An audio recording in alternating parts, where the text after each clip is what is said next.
Go.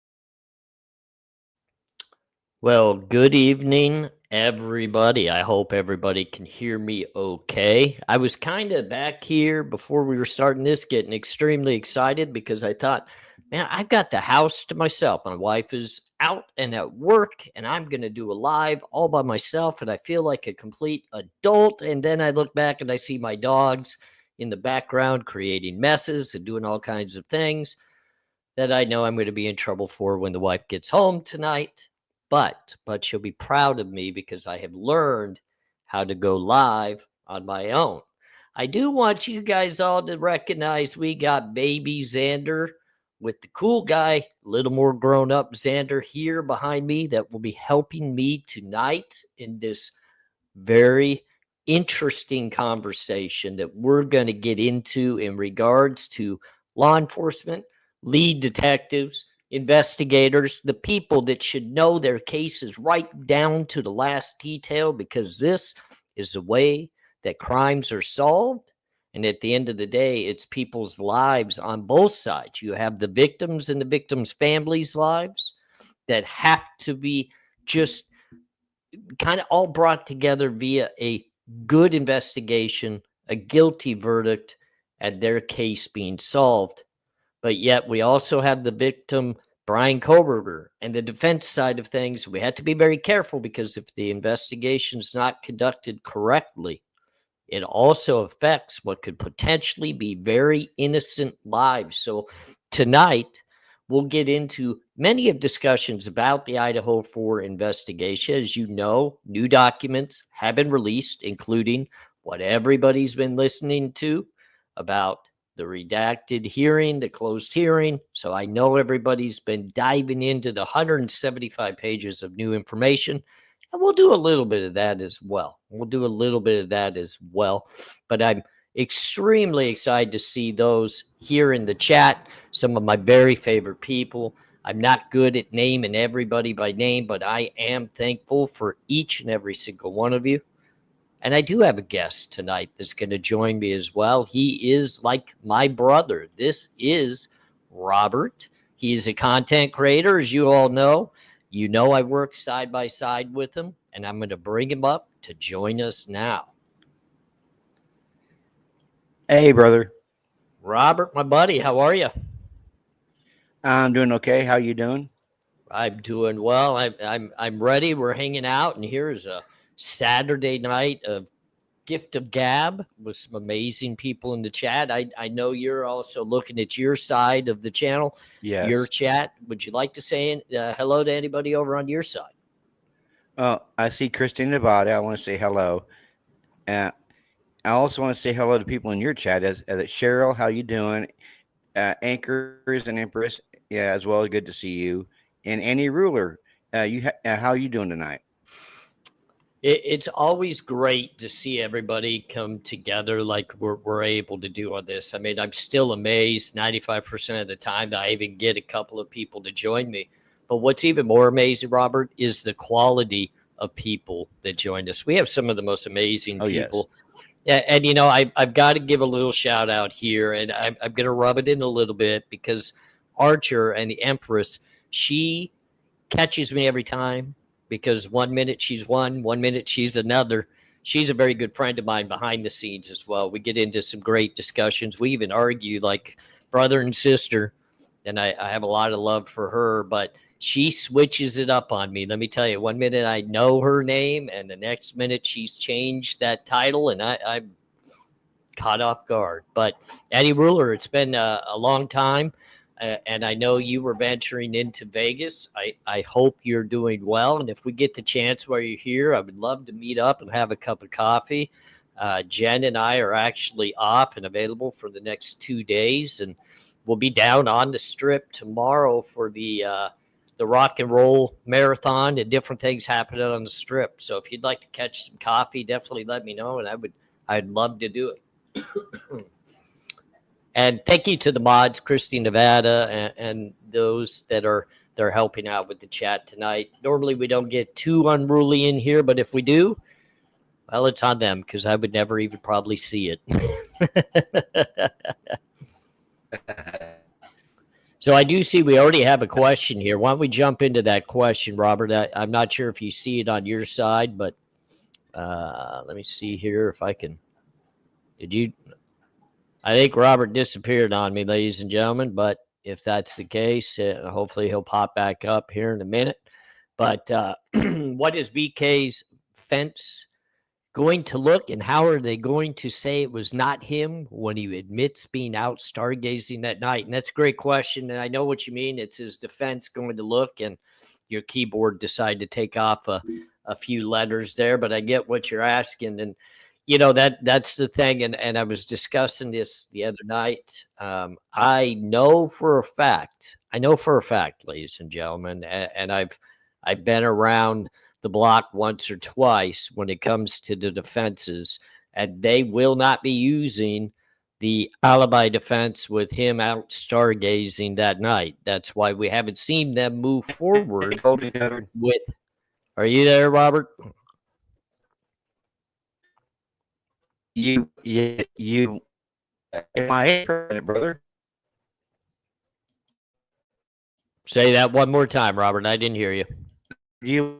I said you went MIA for a minute. You're spinning for. I didn't know it was me. I thought maybe it was you because you disappeared completely off the screen. And now that you're back, I don't see your logo and I don't see anything that goes with your normal thing. So is it me that's out, everybody, or is it Robert that's out? If anybody can help me out, it'd be great. Robert, I'm thinking I'm okay, but I'm not sure about you. But come back. Yeah, I want you to step down for a minute and try to come back up. So, ladies and gentlemen, that's a great question. What the defense is going to look like? They're definitely going to hammer the experts. They're definitely going to try to prove the point via the cell phone experts being incorrect on the pings. They're going to attack, obviously, this case, and we'll get into this even a little bit more. They're going to attack the case from the DNA and the IgG standpoint. They will be attacking the eyewitness being Dylan Mortensen and probably Bethany Funk. They will be also bringing in the alternative suspect. I think we've seen the groundworks, and we're going to discuss that tonight based upon the other blood that was found at the crime scene and the mixtures and all the craziness that we're learning now. This is all new info, and it's getting more and more interesting as we go. But I think for many of us across the board, we saw this coming from the beginning. And I know a lot of people are really invested into the law enforcement side of things, and they really truly believe in the way that these investigations happen. So what it was stated by many that they were going to have this plethora of, evidence, and they were just going to have mounds and mounds of it. I think that it's been narrowed down to the fact that they relied on this IgG. They didn't find what they were looking for at the crime scene that was going to help them start picking out various different people as suspects, and they went the IgG route.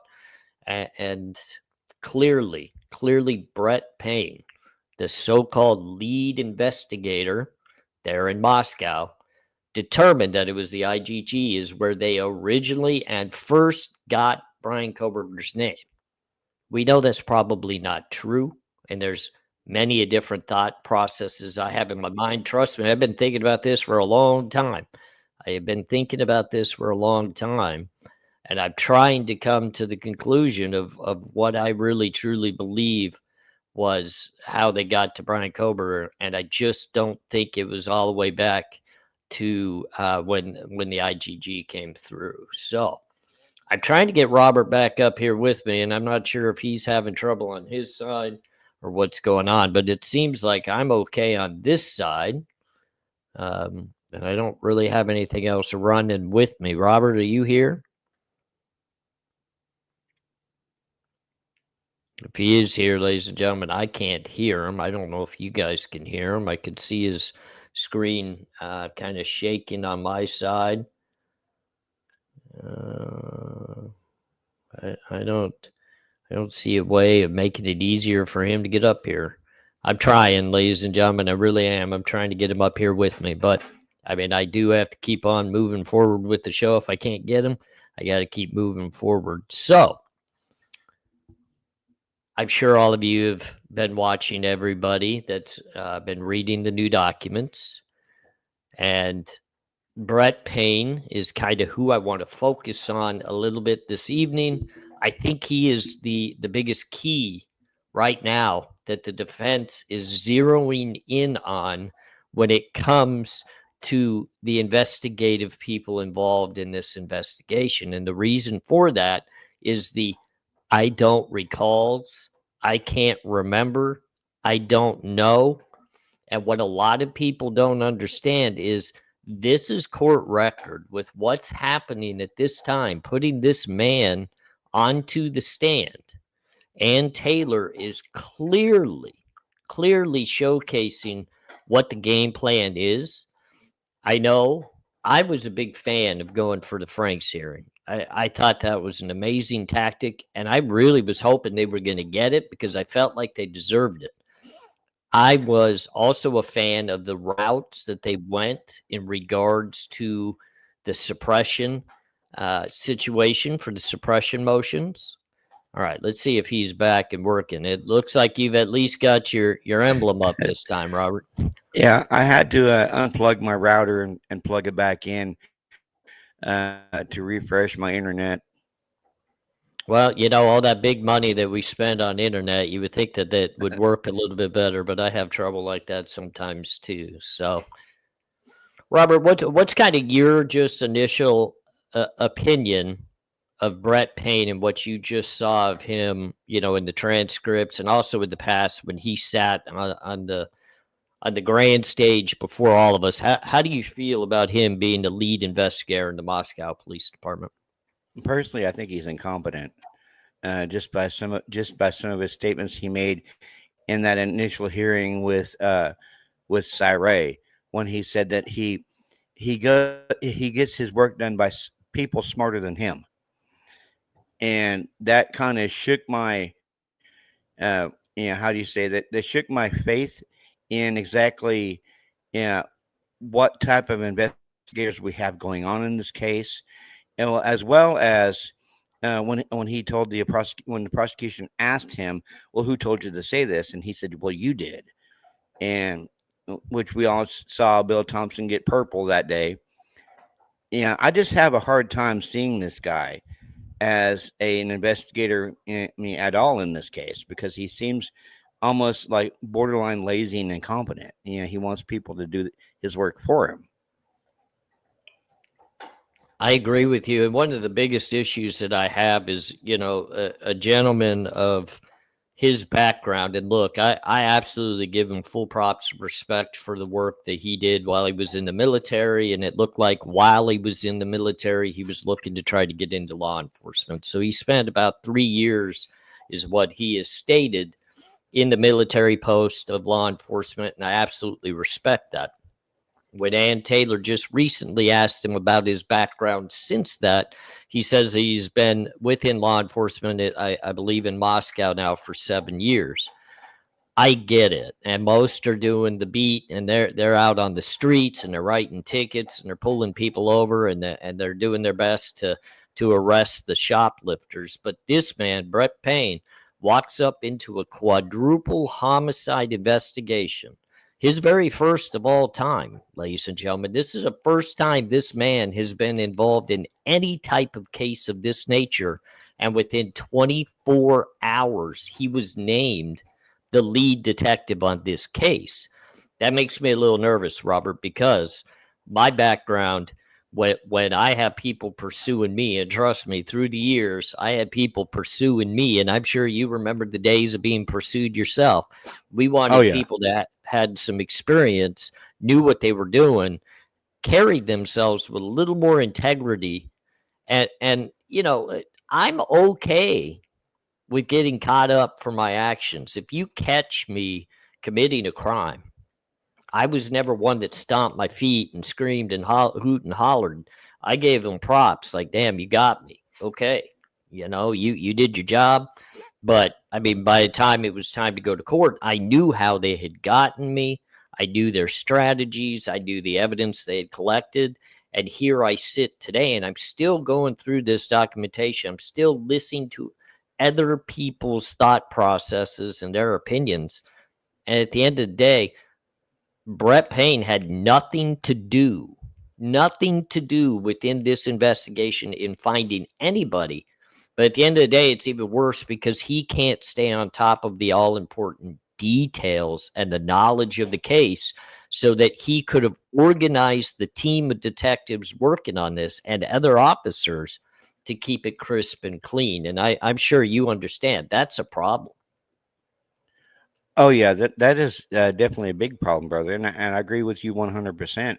Uh, yeah, just like Steve G has stated in the past, Moscow with these homicides were in over their heads. The Moscow PD was in over their heads, and it's really starting to show that they were in way over their heads. Yeah, I believe that most of us that were willing to look at things with an open mind, and I want to say an open mind is key in this, because if you come into this, and a lot of people are kind of groomed that the minute that somebody has been arrested and they're strolled before our eyes by law enforcement, for all of us to see the shackles and the orange outfits and everything that they did, including in this case when they did this with Brian Koberger. They strolled him into the courtroom in Pennsylvania for all of us to see. And at that very point, once they did that, many had switched over to this had to be the guy. He's guilty. He's got to be guilty. But ladies and gentlemen, there's far more to it than just that. And we can't just fall into that narrative of watching this, because now we sit exactly where we are and we're learning details of how incompetent those working this case are. And I believe at the end of the day, Robert, I believe that's why people began retiring so fast after this all came to light and they had Brian Koberger in custody. If you notice, people were leaving the force in a heartbeat. Oh yeah, yeah. Chief Fry, Chief Lanier. I mean, Judge John Judge, and I mean, who's next? Bill Thompson. Well, and that's probably on the board that it could possibly happen. This might be his last hurrah of a case. I know he got reelected and he's back into the position, but I don't see him actively really working too hard in that Ada County courthouse right now. And I don't think that he really wants to step in front of this judge, because I don't think the two of them will work well together. Their personalities seem to clash. And batshit crazy, you bring up a very valid point. Is Brett Payne a potential fall guy within law enforcement? That if this case, Robert, and just kind of listen and hear me out for a second and give me your thoughts about this, but let's say this case does go to trial and all of a sudden it ends up in a mistrial or a not guilty. I mean, obviously, Brian Koberger would much rather have a not guilty, but even a mistrial at this point probably leads to the point they can't retry him. All the fingers are going to be pointed at one single individual, and that's going to be Brett Payne. Oh yeah, Brett Payne, Mowry, Blaker. I just, brother. I mean, hear me out. I feel like sometimes, especially with the IGG, there was too many hands in one cookie jar. Because you had three different officers. You had Payne, Blaker, and Mallory all doing the piece, their own versions of the PCA, but they ended up using, I think it was what, Brett Payne's PCA or Blaker's PCA, and I felt like it was just a copy and paste uh, from Blaker, and Brett Payne and Mallory. They all just put their stuff in Blaker's. It was like a copy and paste PCA, and I mean that's just the way I feel about it. The PCA was just copy and paste from three Right. individuals down to one. Yeah, I mean, I absolutely agree with you, and at the end of the day, you want to look at everybody and decipher that they all deserve the same actual, pointing of the finger. But at the end of the day, it is Brett Payne. When you're deemed to be that guy, you are the lead detective. You're the head honcho. You are the one that's supposed to have this stuff completely 100%, organized. I don't care that the man maybe doesn't fully understand things, but he should at least be good at organizing things. And he falls Yeah. far short of that. And it clearly states here, and this is within the document that everybody's going over. And, I'll, from time to time, we'll revert back over to this and we'll discuss things out of it. But in the course of your responsibilities, Ann Taylor says, with the Moscow police, were you handling an investigation involving homicide at the King Road address? Of course, Payne says, yes, ma'am. What was your role? Well, I was assigned lead detective after about the first 24 hours in that case. Now, one thing I struggle with here, because I know a lot of people pick apart these documents and they look for, key statements and key things. This is one of the very first things, and this is very on in this transcript that he said in the court. And this is how he refers to a quadruple homicide with devastated victims' families, devastated, suspect families over with Brian Kober. And for all of us watching, he refers to it as that case, not, in this case, I was determined to be the lead detective, or in this most important case of my entire life, Robert, I was deemed lead detective. He calls it in that case. Like, what the hell? I mean, how In would that you case? feel? So let's just say you lose one of your loved ones, whether it be your daughter, whether it be your wife. I mean, we've been through loss before, and it's such a deep emotional issue within you. And then your lead detective, the one that's helping to find the justice for your loved one, says, in that case. I would be, I'm not a violent person, but I would be strangling the dude, or Yeah, I mean, I'd be going after, lunging over the desk at him. So, I mean, I know that it's a widespread difference of opinions when it comes to Steve Gonzalez. He's been one of the most upfront and not only vocal but visible individuals within this case when it comes from the victim's side, from the victims' families. We've seen a little bit of the others, but if you've all noticed, they take a very back seat in this situation.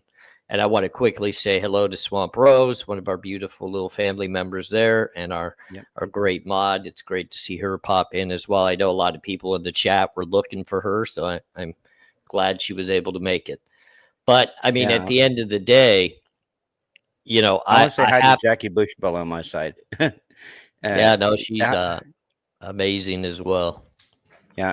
I want to say hi to Jackie Bushabell and Swamp. She's going from side to side, going from your side to my side, and then back and forth. Yeah, yeah. Our mods are amazing, brother. They really are.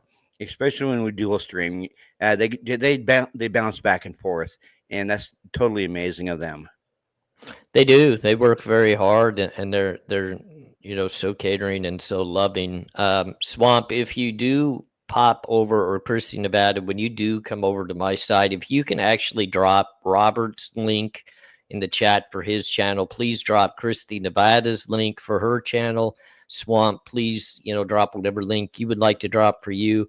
And then also, I know Heather Fitzgerald was in here as well, so I'd like to drop that link as well. But kind of getting back to, like, I know it's a difficult conversation because everybody has a difference of opinions when it comes to Steve Gonsalves. But the number one thing that I'll speak upon in regards to this is, from the very beginning, it doesn't seem like the law enforcement team, including Brett Payne, gave a damn about the families. I don't think they shared any information with them. I don't think they even gave them a hug for what was going on. So in that position, if I was Steve Gonsalves or one of the other family members, and I can't speak, for him, but I can speak for myself, boy, I would have been pretty driven. I would have been pretty upset, and I would have been making headway out and about for everybody to see as well. So, I get it. I absolutely get it. Robert, we do have a question here real quick. It's from Jacob Monster. Watched the video on the Idaho 4 today, and something still stuck out. What's the connection as far as I watched today? And I have heard zero connection to anyone in that house to BK. Have you heard anything about a connection at all, Robert? I mean, even just kind of a theory that makes sense to you? Well, I go back to what Bill Thompson said early on in the hearings, that there was no connection to the victims. There was no stalking of the victims. So, so the only thing I had to say is, I mean, if there's no stalking, there's no connection, there's no motive. What are we still doing here 2 years later? And that's one of the hardest things that I have. When I try to wrap my mind around this, because it's key. Anytime that I've been brought in, even just during the investigation and then moving forward into the arrest process, the interrogation process, and then even into the early, court hearings. And look, I get it. I was only in one case that had a major gag order. And like I was telling you, Robert, that was a RICO case on the federal and the state side. They involved over 40 defendants, and they were literally trying to give us all RICO charges. So it had a major gag order because they didn't want literally to alert other people out and about around that case to kind of spell that out for them, that they could potentially get hemmed up too. But, at the end of the day, from the very get-go, in most of my cases, they at least had a theory of motive. And on top of that, they could prove a connection, and they brought that to light immediately. And that's one thing that's really brought me some discomfort within this case.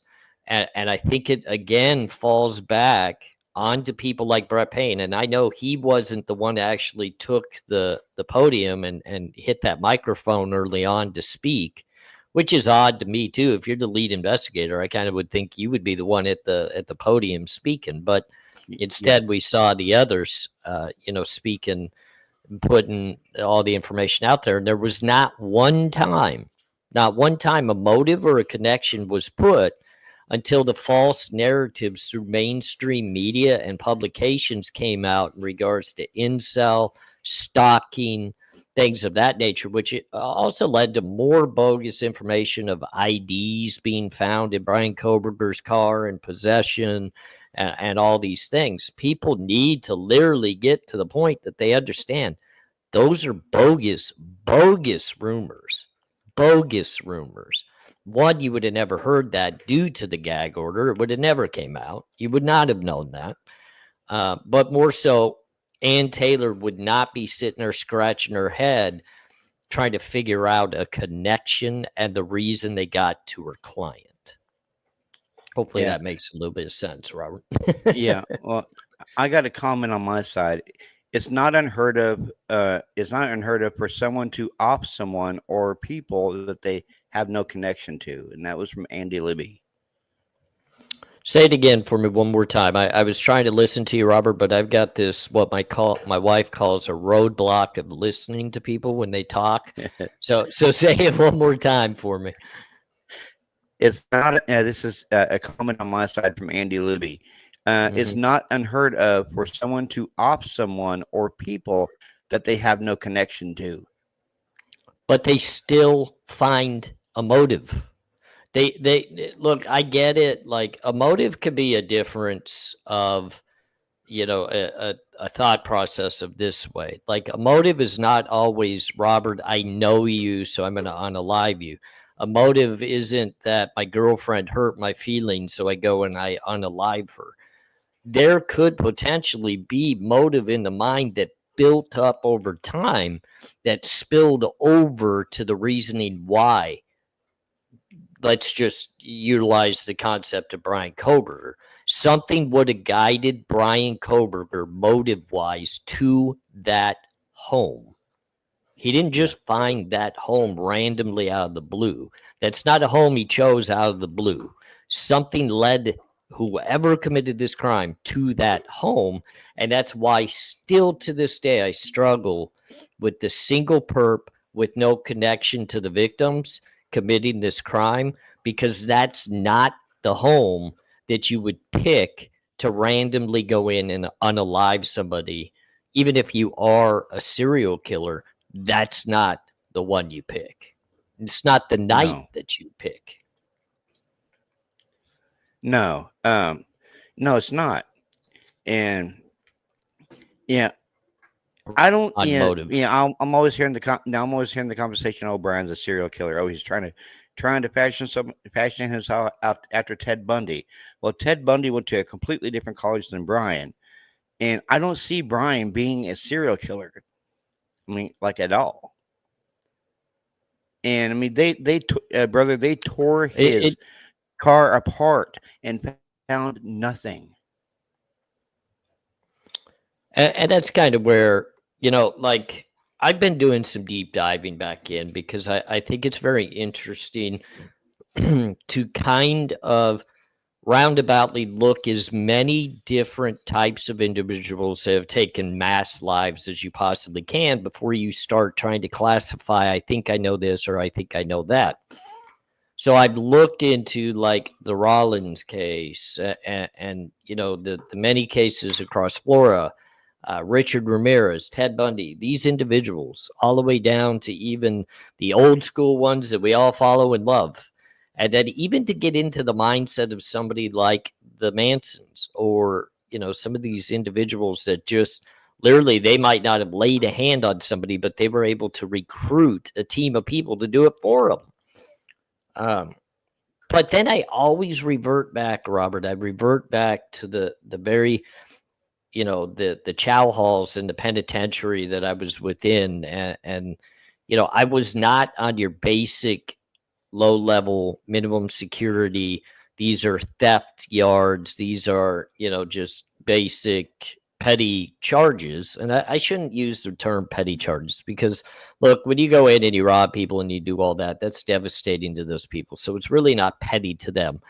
But on a criminal side of things, it's definitely on a lower spectrum of, uh, I guess, necessity or what type of hassle are you going to be to the community? For some reason, I can't get the words that I wanted to say, but I think you get the point I'm trying to make. You're not Yeah. the threat that some of these people could be, and I've sat in that very chow hall with people, um, like the baseline killer, the baseline rapist. These are individuals that I sat down and I ate lunch with, and their totality of people affected were 15 to 20 people that lost their lives. So it's hard for me to look at someone like Brian Koberger and with everything that we're seeing, say, yeah, I could put him in that category. I see it. Not when they can't come back with, here's some sort of connection, and here's what we feel like led up to him losing his mind and committing a crime like this in the dead of night in a little town in Idaho, and then go back to living normally and go back for the holidays with his family, because that's not the way it works. That's just not the way it works. I mean, I'm sorry, it's not. But you know, Yeah, I mean, like when back in 04, 04, 05, when I was in county jail, there was but when actually back in 05, there was this gentleman. He was a cop killer, and I was in the county jail. I was in what pod 5, and I was in the far section. Well, he was in a completely different section. Because the pods, they're all glassed off with the guard bubble in the middle. They're basically max pods in the county jail. And every time this guy had to leave his cell, they locked the entire pod down, because of how dangerous this man was. He had killed like four cops, and I saw what this man looked like. He was very scary looking. He was like jacked with muscles, and he looked very scary. And they said that the reason why they locked all the pods down was because of how dangerous he was. And he was looking at 4 consecutive life sentences for being a cop. you still there? Or did you cut out, Robert? No, I'm still here.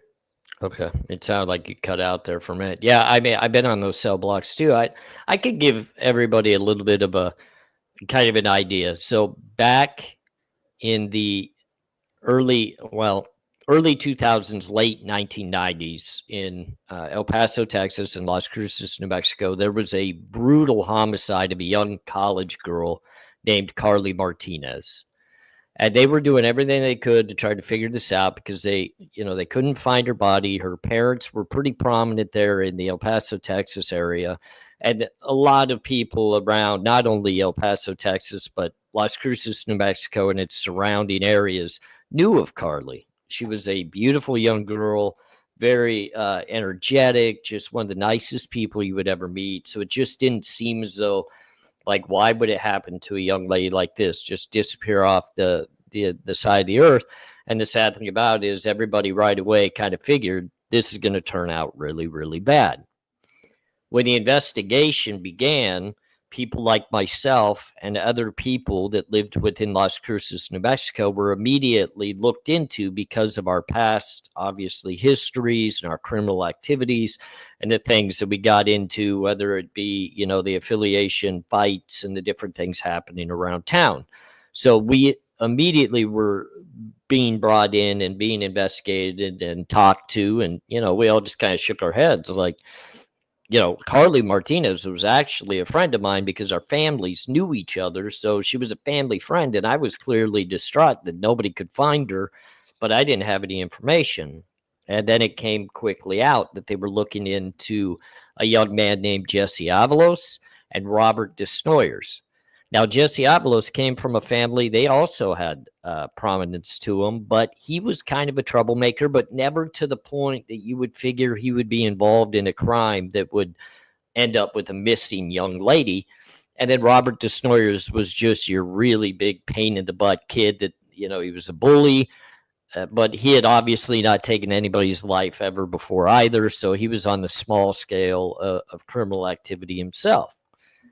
As the investigation moved forward, they brought those two in, and they literally got them into separate rooms and started the interrogation, and they started to crack, and they were able to start to put together the picture. And this is where I always go to the point. I needed to see, it doesn't always have to be motive, but I need to see the connection. And when it came out in that case with Carly Martinez, Jesse Avalos had pushed her so hard to go on a date with him that she finally gave in to go in on this date. She didn't really like him. She didn't know him that well, but she decided to go on a date with him, kind of shut him up just to ease it. And they decided to go to the local roller skating ring. And you would think that would be the pretty darn safe place to go, right? You go into the roller skating ring with many other people.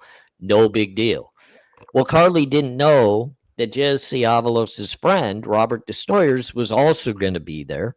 So now it became a three-way date. And, Carly Martinez, just trying to be nice, just quickly said, okay, we're going to do what we're going to do here at the roller skating ring, and then you're going to take me home. Well, on the way home, they didn't end up home. They ended up taking her out to the desert. They took her life. They sexually, abused her, and they completely cut up her body into pieces and just left it in the desert, which, law enforcement didn't find until farther later when these two were in there telling on each other. But the whole picture came together that these two they were predators, and they worked so well together that within a situation that they got together, it became violent in a heartbeat because they pushed each other back and forth, back and forth, back and forth to one up each other. And that's where the violence came in that ended up taking the life of Carly Martinez. So if somebody could come to me with this idea that Bryan Kohberger had a situation like that, where he had a connection to one of these victims or all of these victims, and he wanted to date them, and then he got, pushed into a situation to where it got out of hand and something happened, then I could find some reasonable thinking to think about the case in a way like that. But there's not one.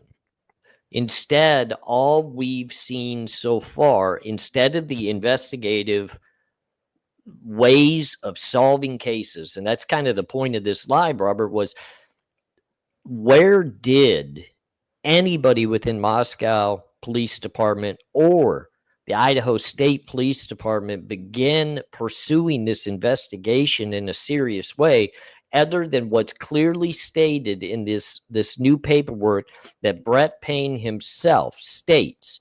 We did not know of Bryan Kohberger until the IGG. So literally, the one piece of information that they got from the crime scene was the knife sheath, which somehow they miraculously got this touch DNA in a very small, minuscule amount that so many are arguing about how they could even do that.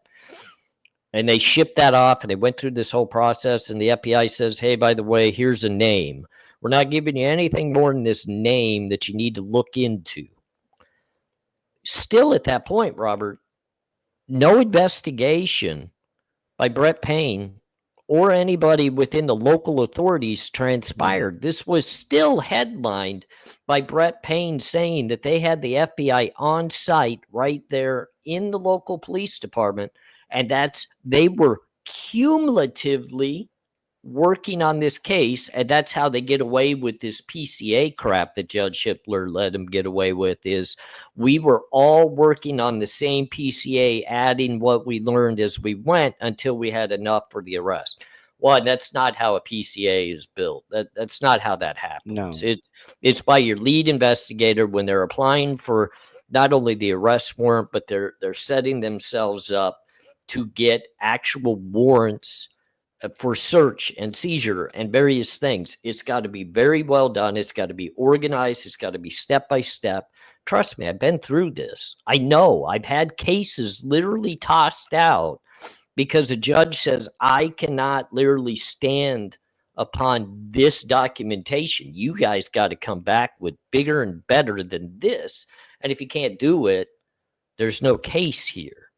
And at this very point, everything I'm reading is I don't remember. I don't recall. This is the lead investigating detective of a quadruple homicide. And you don't remember something before a huge motion hearing that Robert, you and I both know he was schooled before he walked into that courtroom. The prosecution sat down with him, and they were talking to him about what he was possibly going to have to testify to in those hearings, and he still couldn't do it. Oh yeah, I know. It was like it just basically went in one ear and out the other.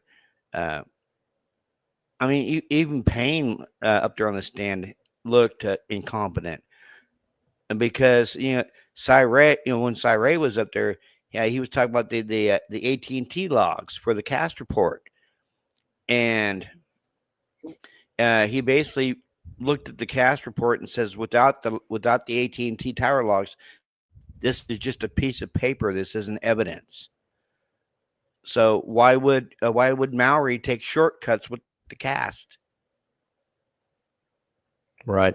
And as you're speaking about that cast, Ann Taylor is asking him directly in this before December 19th, was the FBI cast team member co-located with you? His answer, yes, ma'am. How long had he been co-located with you? Well, I don't remember exactly, but it had been several weeks at that point. So you're telling me the FBI has sent off this IgG stuff to try to get to Kohberger. I mean, I say try to get to Kohberger. I'm not sure if they were just deemed to get to Kohberger. But here we are in blue. I start marking the I don't remembers. I don't know.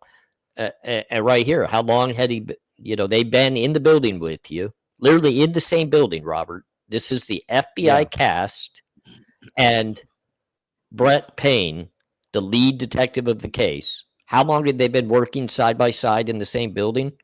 I don't remember exactly, but it had been several weeks at that point.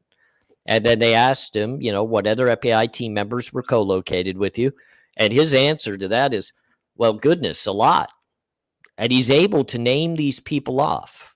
We had technical assistant so-and-so. We had so-and-so and numerous other FBI special agents that were all there to assist.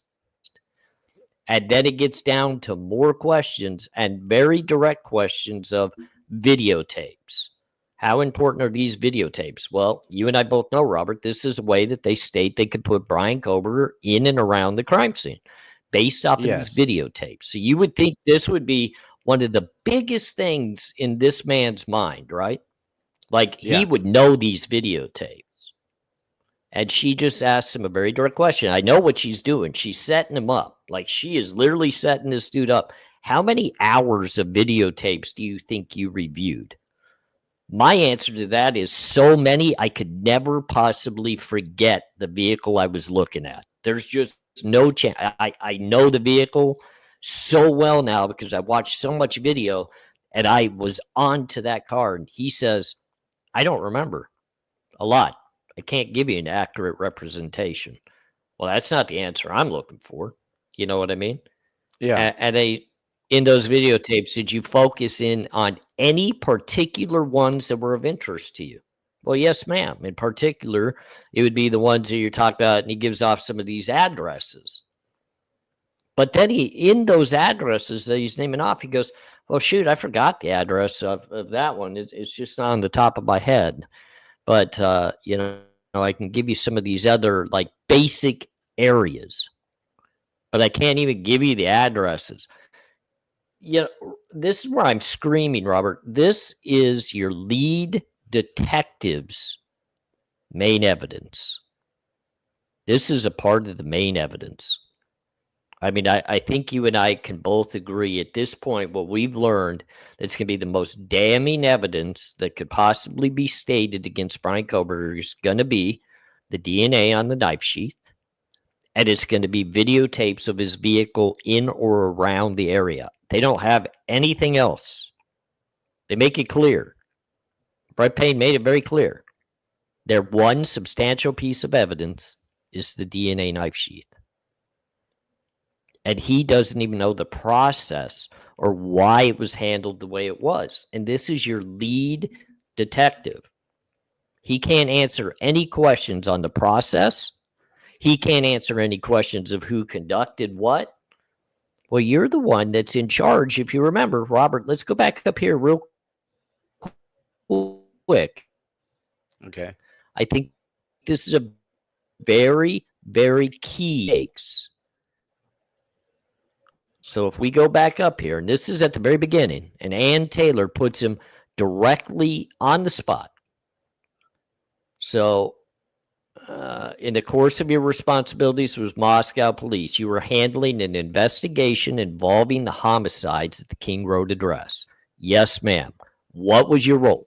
I was assigned lead detective after the first 24 hours in what I said was upsetting, that case. Does that mean that you have responsibility for the case and the evidence? Yes, ma'am. Think about that, Robert. Does that mean that you have the Now, I'm sitting here. responsibility, right? Yeah, I'm sitting here Go ahead. pulling my hair out right now. I'm like legit Right? sitting here I mean, pulling wouldn't what? that baffle you? Yeah, yeah, that does baffle me. Um, but no, what hair I have left, I'm sitting here pulling it out because of the incompetence of these two. Yeah, I mean, and it's frustrating, but then you got to think too. Okay, if we're in that courtroom and we're in trial, and during this trial, obviously, we've got a seated jury of 12 people of our peers that are determined to hear the evidence, and based upon that evidence, they have to do their very best in determining guilt or innocence. And I'm sitting in on Yep. that jury, which they would never let me sit in on a jury. Trust me. It's like they would laugh if I ever said, yeah, I want to sit in on a jury. They would just shake their head. But I would probably be one of the people you want on a jury because I'm going to listen to everything. I'm going to dissect it. And I'm going to literally weigh out many, many of things. And one of the things right here that's presented right here on the screen, right before us. And does that mean that you have responsibility for the case and the evidence thereof? Yes, ma'am. Then why have you just said you do not recall, you do not remember, you do not know? To me, that's a slap in the face that it's really saying, if we want to be honest with this, Robert, this is the truth of the matter. This is what he literally just said. I don't care. I don't care about this case. I cared about my promotion. I care about my paycheck. I care about the title that's been put before my name. But at the end of the day, I didn't work hard enough for my responsibility of this case to organize anything and best educate myself to what was happening in the case I was in charge of.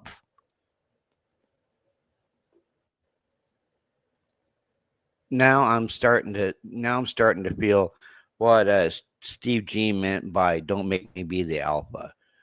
When he stood out there and in front of the police station, him and Christie with the reporter from Fox, and yeah, and he was mad. I could tell he was mad, and he said, "I sent my daughter to school, and I brought her home in a box." Yeah, And you know, now I can see why he made the statement, "Don't make me be the alpha." I think each and every person surrounding this case, including those within the local community, should be upset. Because at the end of the day, there's always going to be questions about this case. If Brian Koberger's found guilty and they can prove it in the court of law, there's still going to be skepticism in regards to the investigation and how they got to Koberger and how they got the conviction. If he's found not guilty, and there's always going to be the skepticism about, well, did this kid actually do this and just beat the system? This is where the problem lies when you have an investigation that takes place. And I get it. This is a multi-dimensional investigation that goes through multiple agencies within law enforcement. And I think that could make it utterly difficult to be able to do. I think the FBI at the end of the day, I mean, I'm not going to deny it. I literally think the FBI has to be one of the most disabling and probably hardest agencies to work with because they have a whole different set of rules than everybody else. They have a different method than everybody else. So people like Brett Payne leading the investigation for the Moscow Police Department could never do the things that the FBI is able to do. So at that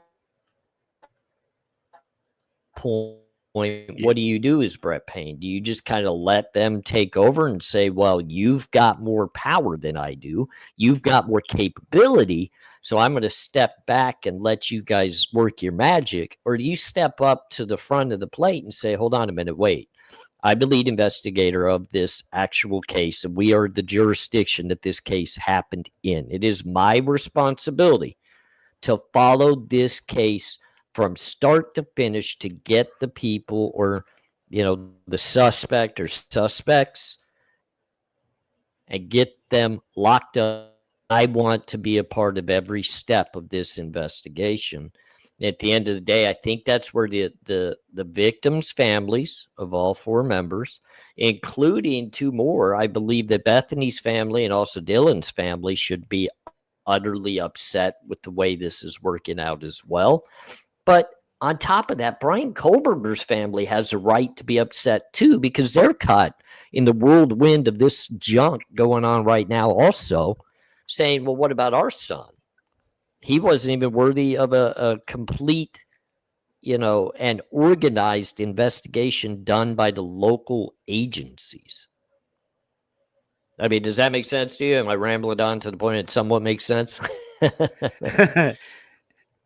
No, it makes total sense, brother. I mean, because you have the Kohlbergers who are basically victims of this crime too. Because I mean, look what happened to their damn house. Yeah, Yep. A no knock warrant, wee hours in the morning, and they stormed the damn house like it was a drug lord's house. Right. I mean, I get it. Look, these types of arrests are extremely difficult, especially when they happen 2,500 miles away from the crime scene where it was committed. So you talk about different jurisdictions, different agencies having to try to get together in a very short period of time, probably not very schooled with each other, meaning they don't have a lot of a combination of working together for a long period of time. So they don't know each other's movements. They don't know these things. They're not comfortable with each other. But that doesn't make it okay that you jump the gun a little bit. But at the end of the day, look, Brian Kohlberger admitted he had a gun in the home. Brian Kohlberger obviously was a suspect, whether we like that or not. He was a suspect at that point. So it's a difficult decision. I had my parents' home destroyed a couple of times too. I had my own home destroyed a couple of times. I had Jen's car destroyed one time in an investigation. None of these things are fun, and we can pick them apart and say this isn't the way it should happen. But we are talking about quadruple homicide investigation. I don't think that any of those is going to be your basic, I'm going to knock on your front door and ask you permission to come in and talk to you. But they could have taken him down outside of the home and saved the family some issues. But yeah, I mean, I agree with you. I've been saying that too. The FBI gave reports to the SWAT, the SWAT team, that he went for runs, he went for hikes, and why? Yeah, or he went and got his oil change. Why couldn't he take him down any place else other than his parents' home and destroying his parents' home in the process? Right. And at the end of the day, I've been one of the most vocal people when it comes out to the point. I think that this case is showcasing the fact that the FBI is going to do what the FBI chooses to do, even if the local jurisdiction might not agree with it. But in this case, I think the local jurisdiction was overmatched in this case. I don't think they were capable. Like, I just don't. And I think a big sign of that is legitimately Brett Payne saying, we didn't really have anything evidence-wise to go on except for that sheath. And we jumped on that immediately, and the FBI took it to the next level. They gave us a call with a tip, and there we are. Ann Taylor's going to shred that up and spit that out in court. I mean, trust me, that's getting chewed up and spit out in court in Oh yeah. nanoseconds. And really, you're not going to have anybody from the actual investigation there to combat that, because guess what? The FBI, they're not showing up. I mean, you're going to have some of the members there, like Balance and some of those people, to discuss direct things like the phone pings and just be experts. But you're not going to have an FBI member there to discuss how they got the DNA and the IgG. You're not going to have any of them in that courtroom saying a damn word on their techniques or how they do what they do, because they're not going to share that. They're not going to say it. No, and and yeah, and no, are they not going to say it because of the gag order, or are they just not going to say it because they don't want people knowing the truth about what's going on in this case? Well, and that's one thing too. People need to really gravitate to the idea of the FBI doesn't care whether you have a gag order or not. They do not care. Like the FBI, who's going to punish them for doing anything? If the FBI wanted to come out and dump the entire spectrum of this case, there would be nobody that could stop them from doing it, because the FBI is just above what the lawmakers there in Idaho are going to do. And that's a scary thing to think.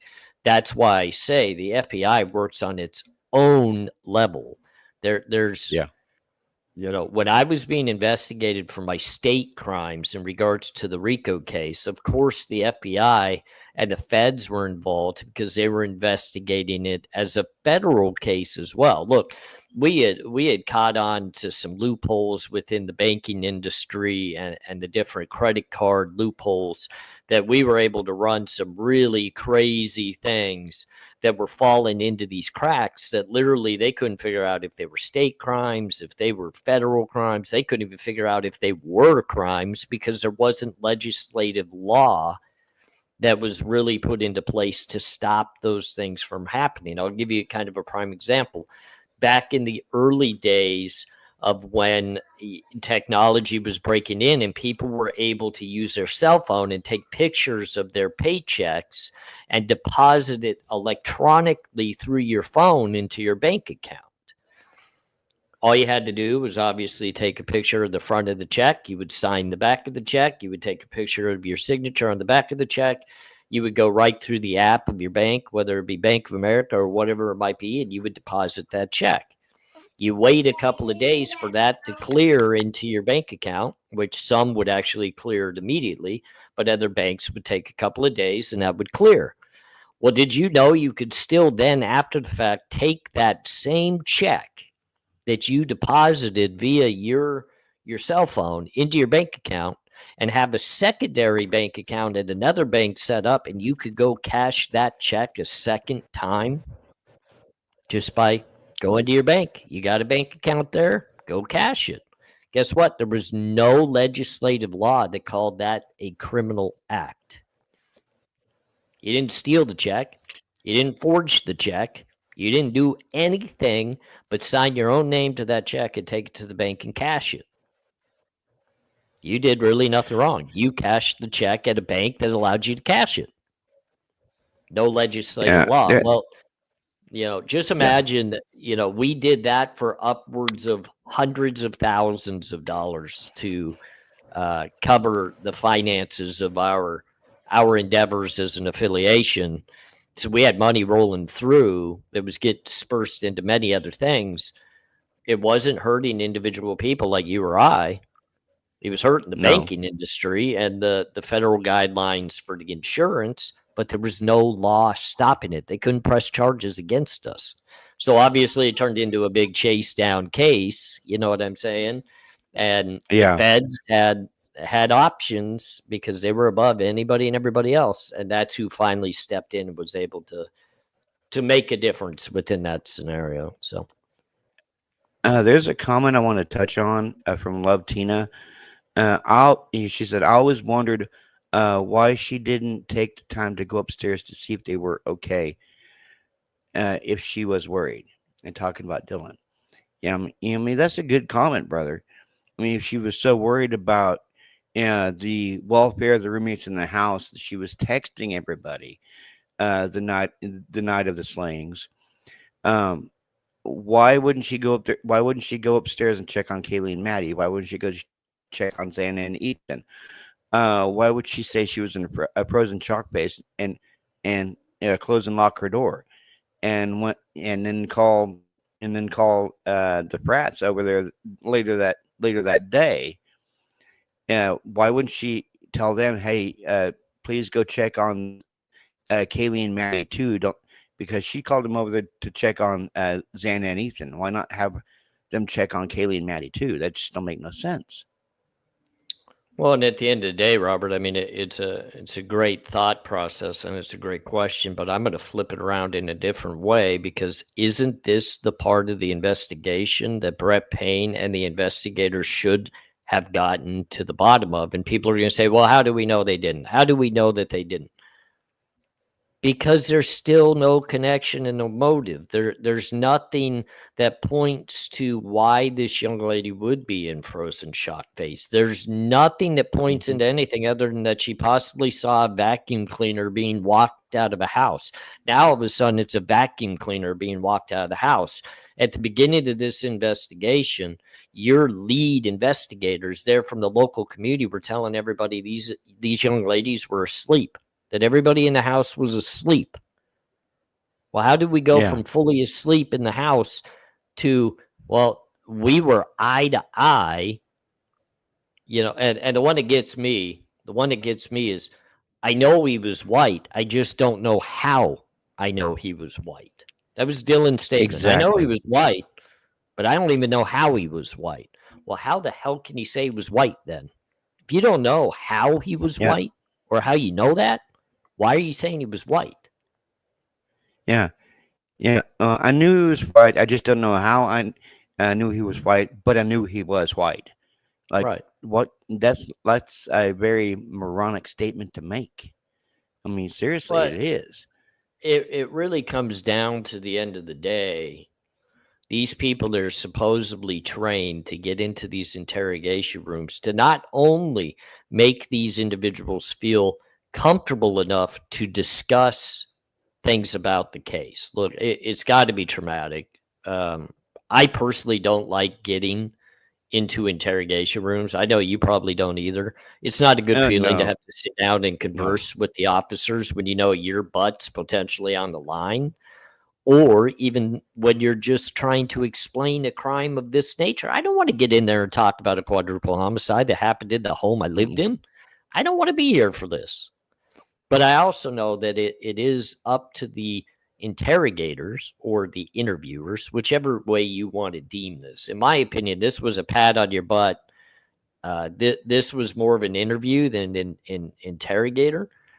I think they were in there. They were trying to make them feel more comfortable and work their way through a very difficult, conversation.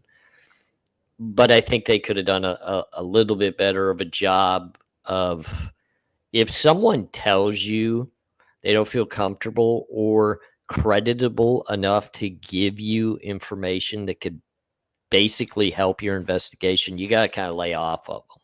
Like, take a step back, lay off of them. I get the idea, because a lot of law enforcement thinks they got to do it in a quick and timely manner. They got to get your statement today.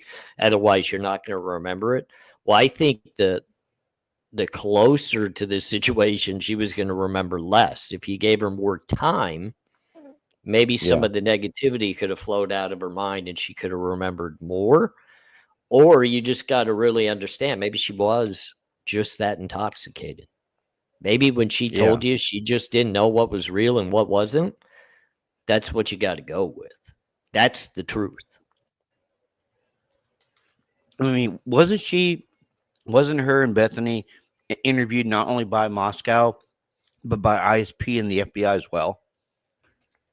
From what I understand, I know Dylan went through a four-person interview where, it's stated in the paperwork where 4 different individuals interviewed with her.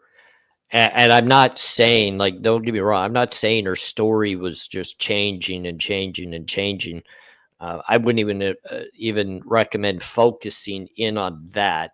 What I would recommend Yeah. focusing in on is when somebody tells you, I personally don't feel as though I'm a creditable witness. I don't feel as though I'm creditable. Then the investigators need to step out of that room and say, okay, this is going to change paths right here. We're no longer going to try to get valid and credible information about the crime or the perp walking. Now we need to deem whether is she got anything to do with this or not. Like we need to focus on her and do our investigation of her now. And if everything comes back clear that she's free and clear and nothing transpires that she's involved in this, then we just move on and we move in a different direction. Because I'm telling you right now, if that young lady, if Dylan Mortensen, and we know she has to, the minute she takes the stand, Ann Taylor's going to eat her for lunch. I mean, Dylan Oh yeah. Mortensen doesn't have a chance against Ann Taylor's cross examination. And I don't even No. know if Dylan Mortensen has a chance in Bill Thompson or Nye or Ashley Jennings' initial questioning for her. Like she may be discredited right from the get go by the team she's fighting for. Well, do you think maybe Jennings might give her like softball questions where Ann Taylor would come at her like I hate to use this analogy, come at her like a freaking Tyrannosaurus Rex. I think it's going to be really interesting to see. And unfortunately, at the end of the day, I don't think we're going to actually see because I think they're going to shut the cameras off. We may get the audio of it, but I think that they shut the cameras off when Dylan and anybody else takes a stand. But I think it will be interesting to see who the prosecution utilizes to do, the questioning of Dylan Mortensen or Bethany Funk or even anybody else that came up on that crime scene after the fact. In looking at the personalities, Bill Thompson's not a good match to do that line of questioning. He's huffy puffy and he would get frustrated if he couldn't get the answer he was expecting. Jeff Nye seems like he's an intelligent, well-versed, individual that focuses a lot on the law and the written law and things of that nature. And that's why he's in the position he is. But I still don't think that's a good match to hand walk what I feel would be a delicate witness on the stand. And do you trust Ashley Jennings to do it? Like, couldn't Ashley Jennings literally box her into a very bad position just because she's not a very good displayer of information or asker of questions, in my opinion? Yeah, Truth Exposed has a good comment there in chat. From what I understand, Dylan's testimony is more to solidify the timeline than actually pointing out the suspect in court. Which, I mean, do we really know if she can actually point Brian out? Because she couldn't even ID his picture when they showed it to her. Well, and Truth Exposed is 100% correct on this. The prosecution, when calling Dylan Mortensen to the stand, is not focused on an ID being made by Dylan. They don't even care that Dylan saw a vacuum-like object. They don't care that she saw someone wearing black or any of that. Like, that is not the prosecution's route that they're going to take with Dylan when she takes a stand. She's absolutely right. They want Dylan to be able to state at 4 a.m. everybody was in their rooms preparing for sleep, and this is about what time I heard this happening. This is about what time I heard that happening. So it is going to be a timeline, and she's right. The problem with that is the prosecution could take that route of building the timeline, to which the defense will 100%, cross-examine and try to disprove. But that's not the route that I think the defense is going to stay on. I think the defense is going to attack So what did you see in the house? Who did you see? What were they wearing? What was their mask like? What was this? What was that? They're going to attack into that to try to disprove her and make her less creditable, and try to get her to actually state, um, I had been drinking a little much that night. I probably shouldn't even be up here on this stand giving you any information. But yes, truth exposed. I think you're absolutely nailing it 100%, right to the point. Dylan Mortensen for the actual prosecution is all about timeline building. That's all it's going to be about. And the minute that the prosecutors, whoever does the questioning, gets that into the perspective to where the jury could hear that they're going to immediately rest from questioning her anymore, and then it's going to be the defense's cross-examination. Now, do you think that possibly Bethany's going to testify, or do you think Bethany will be there at all? I think Bethany better be, not only for the case's sake, because if they've deemed that that young lady was in the home and things were happening within that home, and there's a possibility, because there's going to be a lot of questions. If Dylan was able to hear this, was Bethany able to hear this? And the only people, I don't like hearsay. Like, I don't want Dylan to spill what she knows, but then try to speak for Bethany as well. So if there is a thought process that texting was happening back and forth and things were happening, I expect that Dylan Mortensen speaks for Dylan Mortensen, and I believe that Bethany Funk is going to have to speak for herself. So yes, I expect that Bethany Funk is going to be up on that that stand. Now, what she's going to be able to add to the testimony, I don't know. I think that at the end of the day, if they've legitimately got all the information off of the phones, that's going to be where the prosecution goes to help build more of that timeline. Like, they're going to utilize that to go with the timeline being broken by Dylan. Look, we were texting back and forth at 4:08, and this is what was said, and you could look at the time. But where's the defense going to go with her? Especially now that we're finding that there's potentially blood DNA, a mixture found on the handrail that literally goes out, down the handrail of to that first floor, heading out the front door or to her room.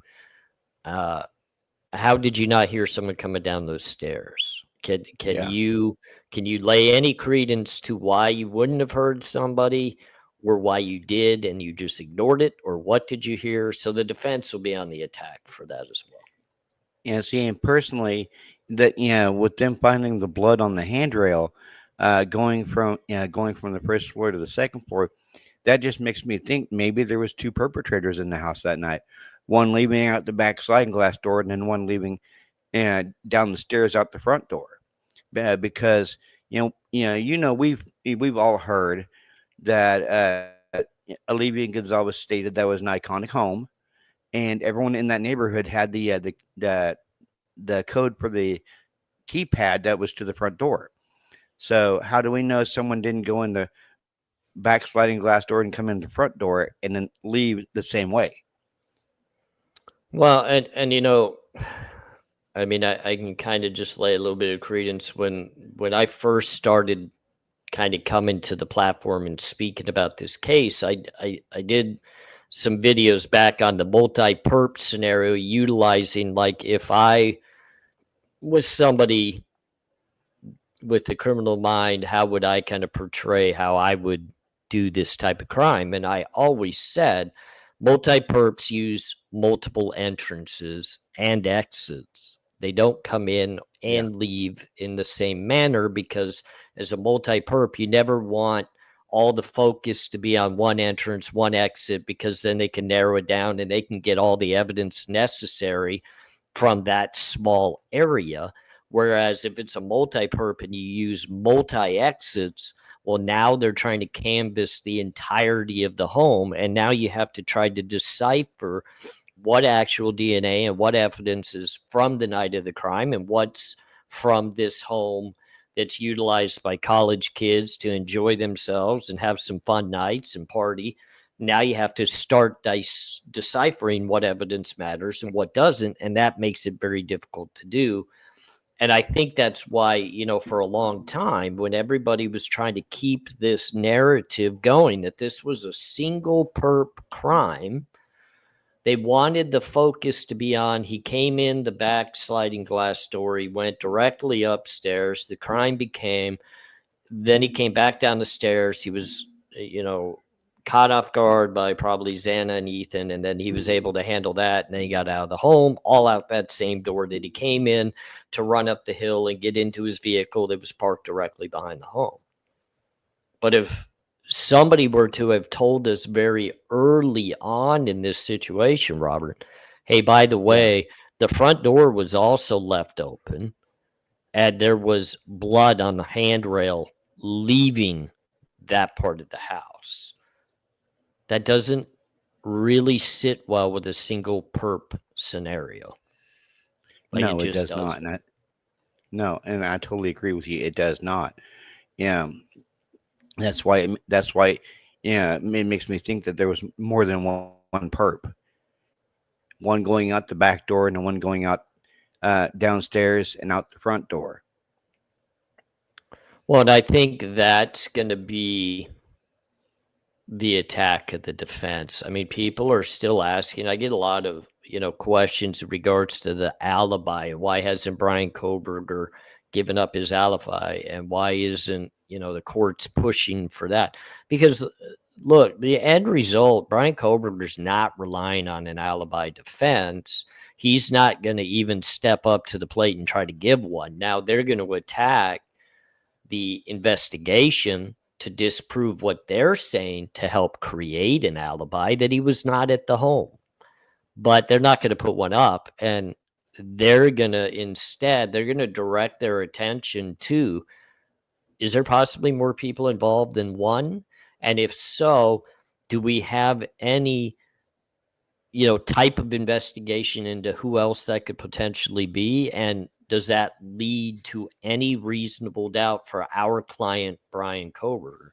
Because remember, Robert, and as a defendant in our cases, even when we are guilty, let's just utilize the thought process when we know we've done what we've been accused of. But, like in my scenario, there were times I knew what I had done, but when the prosecutor came to me and said, hey, if you're willing to bypass trial, we'll offer you this plea bargain that saves us the time, the effort, the money, and it just gets us on a roll. And we'll give you less time than if you were convicted at the trial. We'll give you a less time offer. Like one of my cases, if I took a trial and I lost, there was no doubt I was getting 15 to 20 years. They came to me with a plea agreement for 9. They said, look, it's up to the judge, but we're asking for no more than 9 years in the penitentiary if you sign this plea bargain. Well, I felt as though in the many discussions I had with my attorney at the time, we could feel pretty comfortable that we could find reasonable doubt. Like we were not going to be so convincing that I couldn't have done the crime. We just need to be convincing enough that there was a potential chance somebody else did and I didn't. So we went that route, and sometimes I got lucky and other times I didn't. But that's going to be the plan of attack, and I think that door is left open by the investigative techniques that we're utilizing in this case. I think jumping to the IGG so fast without using the actual legwork of a proper investigation, meaning you go through every channel and you look at a totality of people. Don't focus on just what comes back on the knife sheath. Focus on many. Because even Steve Gonzalez came back with a very strong statement that people were cleared too fast. They were cleared too fast in this case. And that comes from a victim's father, that he felt as though they were cleared too fast. take your time in an investigation like this, because I mean, if you're not catching up to Brian Koberger before he leaves for Pennsylvania anyway, take your time and do it right. And if you methodically work your way through that investigation, as you and I both know, there's times, Robert, where we've done something and we know we can't beat it. We know we can't No. beat it. So in this case, Brian Koberger feels that door is wide open and he can beat it. That's what he thinks. That's what whether he did it or not. I'm not speaking on whether he did it or not. Yeah. At the end of the day, he thinks he could beat this. Is Swamp Rose calling it good for the night, or I think Yeah, she she's might be going to going bed. night night. Yep, I don't blame you, Swamp. I put everybody to sleep, and even myself. Now, you and I, we have an amazing community, and we also have some amazing, amazing mods that we share, brother. Um, you got Kiki and Christy. I got Kiki and Christy. I got you as a mod. I also have a Colden covered. She's awesome. Well, So is I Angel D. noticed. I gotta Angel say D called something me real. tonight too. Yeah, I Okay. gotta step on your toes because I was watching you and Swamp. I believe it was last night, right? You guys were live last night, and I was supposed to be with you guys. Yeah. Yeah, I was watching you guys. I think you threw everybody in the community in the chat a wrench, both of you. I think everybody and anybody watching the show last night became a mod. But I mean, we do have amazing people. And I don't utilize the mods as well as you guys do. I'm proud to have the ones I do, and I do know they live full-time lives, and Yeah. they're busy and everything that they do, and I'm extremely appreciative of them stepping in. But you know what I'm just ultimately thankful for is we legitimately have such a good community, even people that Yes. disagree. Look, Truth Exposed and we've headbutted before in the past. We don't agree on everything, but I legitimately respect her, and I know she is highly educated and very knowledgeable in many things, and I could learn a lot from her. So I'm always appreciative of having somebody like Yeah. her stop into my chat, set aside the differences that we have, because I think she's also began to realize I'm not here to speak negatively about the victims. I'm not here to speak negatively about their families. I'm not here to speak negatively upon anybody. I just really want this investigation to be done appropriately.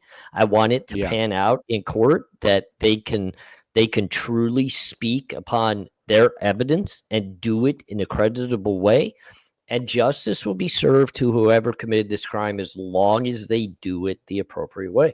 And at the end of the day, look, I don't. It sucks, but if Brian Koberger was the one that committed this crime and the investigation is poorly done, a guilty man walks free. Yeah. If the narrative keeps getting pushed that it's, the way it's being pushed, and there's not actual proof to this narrative, like we can't step into a courtroom and prove this narrative and the evidence backing that, but a jury is convinced by the things that they believe, and they find Brian Koberger guilty and he's not, and others are, we have a problem. Oh But yeah. even more so than that, if there's more than one perp, from the things I've learned in life, once you get that little taste of the criminal lifestyle and you get away with it, you're going to get better at it and you're going to do it again. Like, people don't learn when they get away with their first time, second time, third time, whatever. Like, I got away with some stuff when I was young. And I also, the few times that I got punished really early on, got given like a very light sentence and got let off the hook, meaning I didn't learn my lesson. And then I felt like moving forward, I could continue to do what I chose to do, and there would be no discipline or ramifications for it. Now, I learned differently when I got older and had to endure the ramifications in the prison time. But whoever was involved in this crime across the board, if they get away with it, there's going to be another devastating situation down the road. Oh yeah, and I noticed Twizzlestick's in the chat now. I guess he came in to pick a fight with Truth Exposed. he said that's not what it says, Truth, and you know it. At best, he is a low percent match. No, I'm not out, Kate. I'm trying to figure out what. So I mean it's and I appreciate down the rabbit hole, and you know I know that you're sharing some of your feelings in regards to another creator and some of the work that he's done. I personally, you know, I don't speak upon other creators in a negative way or what they present, but Yeah, I personally, I think that his work lately, if you want me to kind of to state clearly how I feel, I think his work lately of focusing onto the court docs and the things of that nature has that's a good been comment, very too. good. It's very good. But you know, I don't get into some of the theories. That's all. Yeah, And Truth Exposed came back. You made me realize something just now. If the suspect was still walking around and they got the wrong guy, this would be damn near a 3-year cooling off period. And that's right. And, you know, Truth, the one thing that I did learn about some of these individuals, it's not all of them, it's a few of them.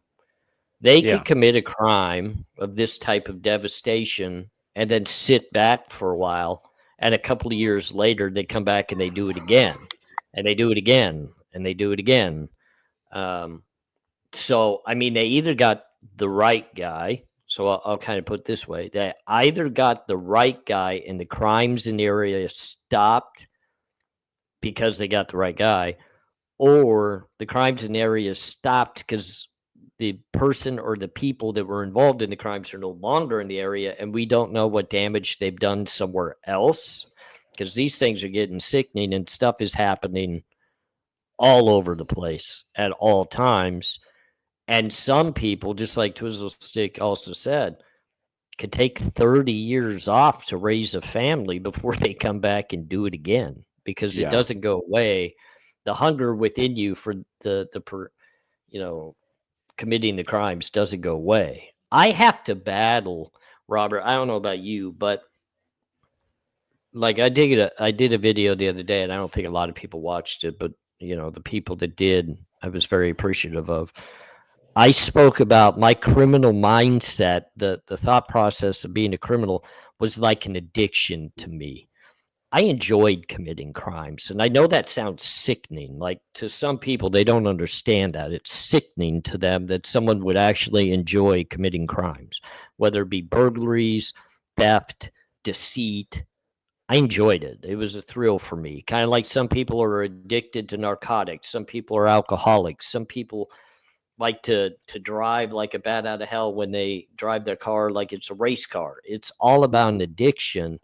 And for me, every single day, it's a constant battle to remind myself exactly what I have today that's so important to pay attention to and love and care about compared to what all of that used to be. And which addiction do I care more about? Is it my wife and my dogs and the freedom and being able to just enjoy everyday life? Or do I want to slip back into that same stupid addiction where I would sit on a jailhouse mattress and be stuck, you know, in a jail cell 24 hours a day? So, I mean, I get it. So I did it. Yeah. And gambling too.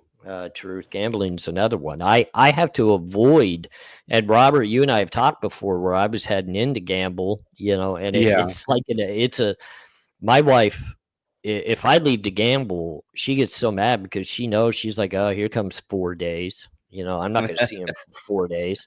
And it's the truth, because that's an addiction as well. And it's one that for a long time reeled me in. It reeled me in. So, Yeah, very good points. where I live at, we have two casinos in town. One is way out near Mulvane, Kansas, and it's called the Kansas Star Casino. And the other one is called Crosswinds, and it's like literally less than a mile drive from my house on the highway. And yeah, I've been in there, like multiple times. And I'll leave at like 11 o'clock on the weekend. I'll leave at like 11 o'clock in the morning, and my wife, will tell me. She said, "Don't stay gone too long." I'm like, "I won't, honey." I come rolling in about 2 o'clock in the morning, and she'd be like, "How much did you win?" So, yeah, so I'll show her. She goes, $200, and you were there all day. I'm like, yeah. I'm like, you got to lose some to win something. And she goes, "Don't ever go back." Well, and my addiction to gambling's so bad, Robert, that I'm fortunate Jen controls all the bank accounts. Jen will decipher how much money I'm allowed to have in my pocket, um, so that I don't because I'll go gambling to the point, even if I was 50 times up my money, I don't leave. Like, I'm just gonna win more in my mind. It's like, oh, I'm gonna win some more. And she's like, dude, are you serious? Like, you just hit a jackpot. Why don't you leave? Oh no, there's 10 more that are coming behind this one. It's like, now you're out of money. You don't have nothing left in the bank. Well, you didn't hit another jackpot there, buddy. It's like, damn, I thought I was.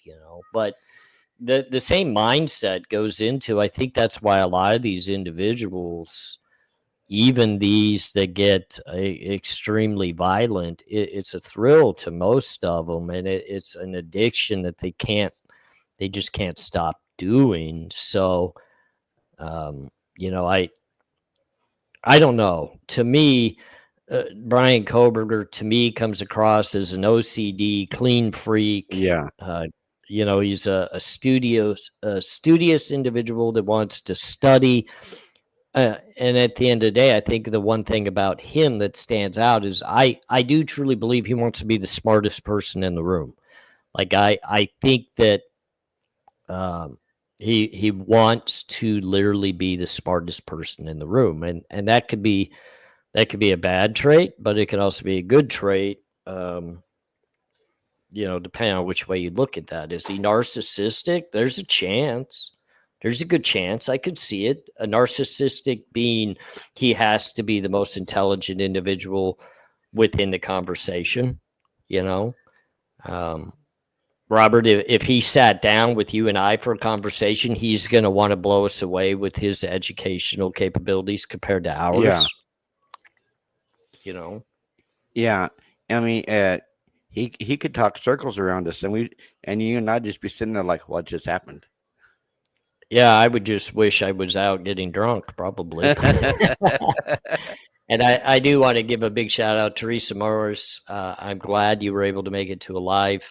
You're one of my favorite individuals. Teresa's been with me for a very long time in regards to the channel, but she is enduring some things herself that I know was tough. But we send you a lot of love, Teresa. I send you a lot of love. My family sends you a lot of love and lots of hugs. And I know I need to respond. I know you emailed me, but good Lord, I looked at my email today, Robert, and Yeah.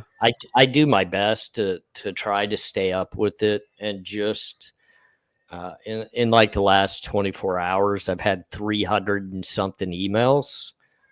Oh And they're not wow. junk emails. These are literally emails from my channel. I mean, my channel email is completely different from all my other emails. I've got like 5 different emails, and I have one specifically for the channel that I don't get spam to. And I just feel bad because I know, I talk about how important my community is to me, and then I struggle all the time to get through each and every email. But I'm going to be working on that and trying to get on top of that and get back with everybody. So, Yeah, and I do want to say hi to the Maven. She came into she came into not only your chat but my chat as well. I want to say hi to the Maven and see how she's doing tonight because it's been a hot minute since she's been on our channels, brother. yeah, the Maven's amazing. At some point in time, I'd love her. I know probably tonight doesn't work, but I'd love to have her come back up on panel one day and just chat with her again. And we've had some good conversations with her for sure. Oh yeah.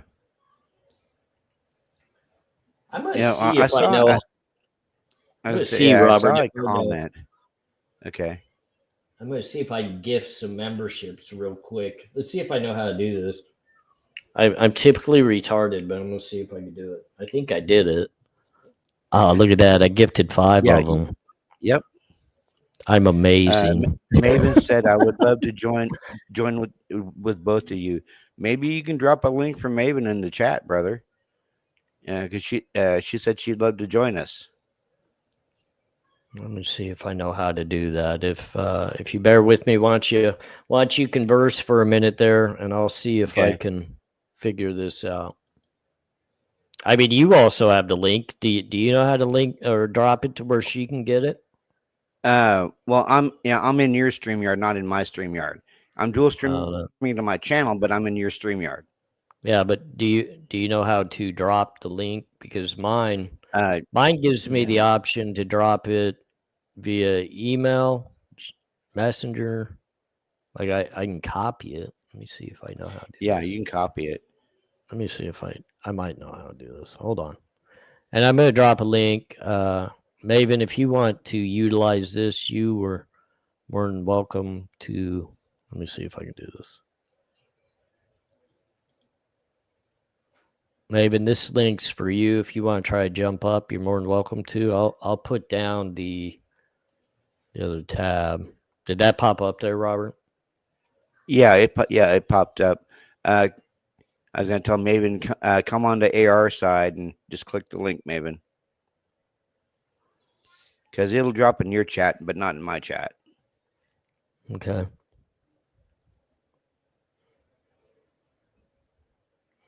And warning label Nina, if you want to hang out for a minute, we'll have the Maven come up for a couple seconds and chat. And if you want to come up after that for a few minutes, you're more than welcome Yeah. to.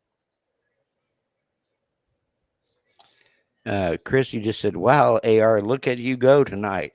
LOL. I know. And can you believe this? I'm here by myself doing this. Jen's off actually being the responsible, hardworking individual she is. And I'm playing on the computer learning stuff that, I don't know. Like, so Robert, I shared a little bit of the info with you last night. I guess I'll do kind of a Yeah.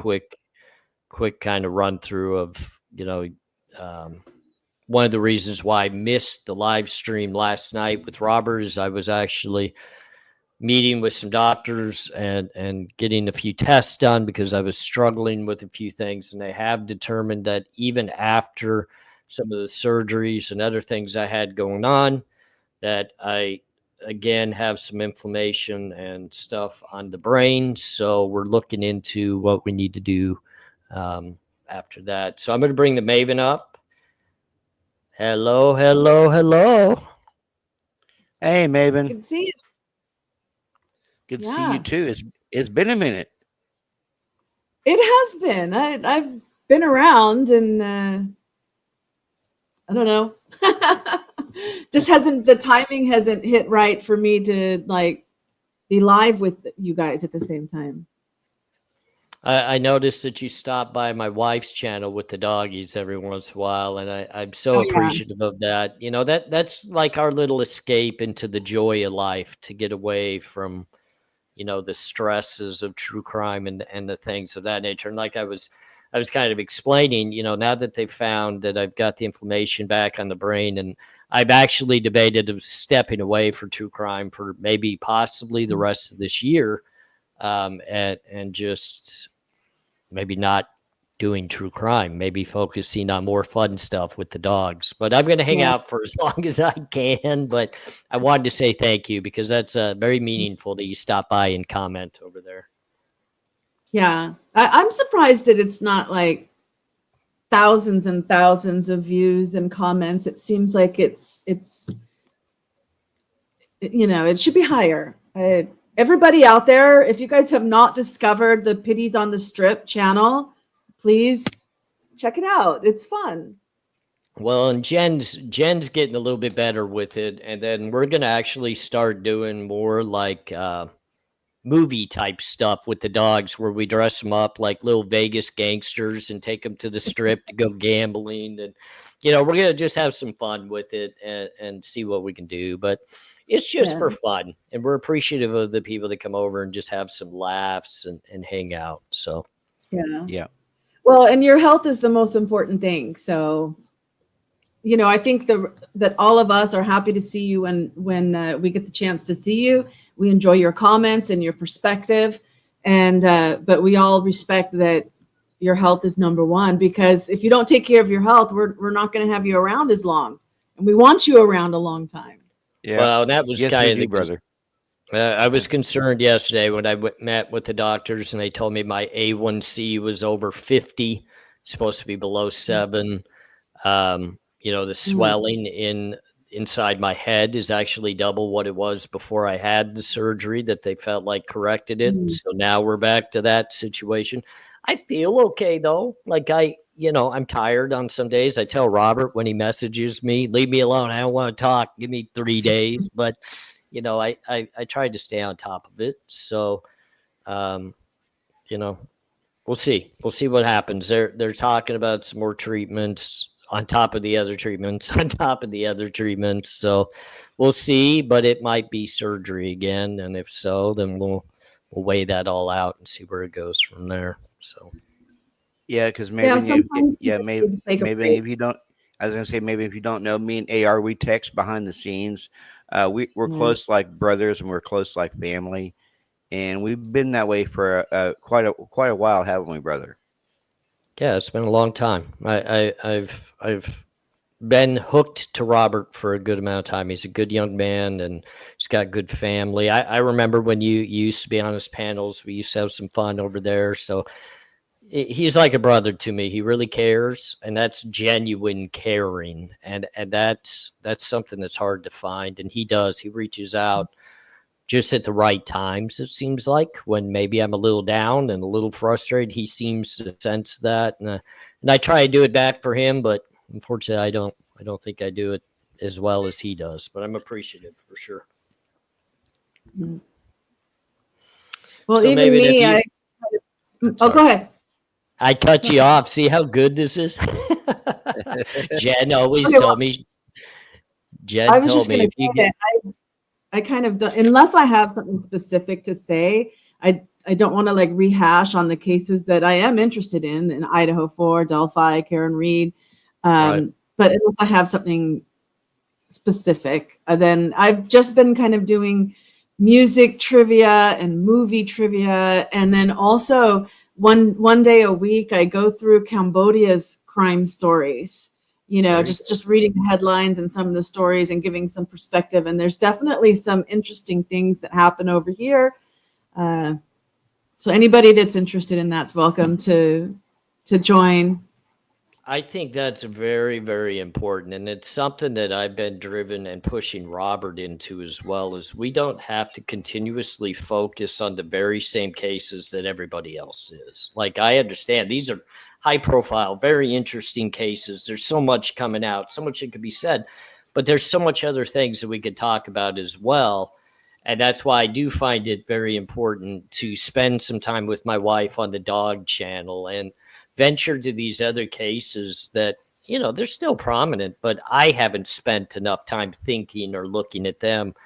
And I believe that for me to stay intrigued and to feel as though, I have a voice that's worth listening to in true crime itself, I have to be widespread. I can't be directed at one thing. Like, I can't be Idaho 4.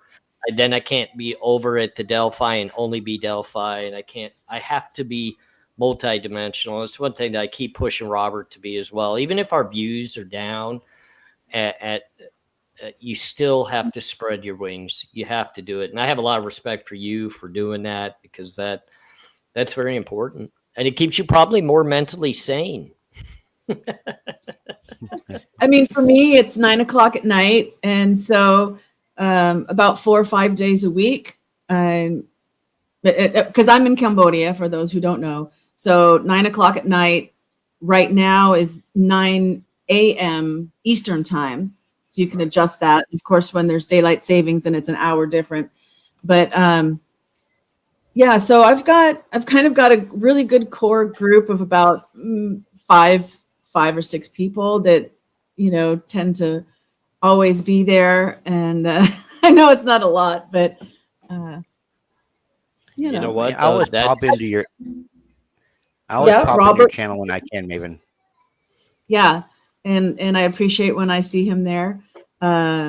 So yeah, it's a wider range. I'd say there's maybe like about 20 people that that they're popping in and out sometimes when they can, but about about 5 or 6 that are like always there. So I just do what I do, and I figure if people want to see it, then they're going to see it. If they don't, then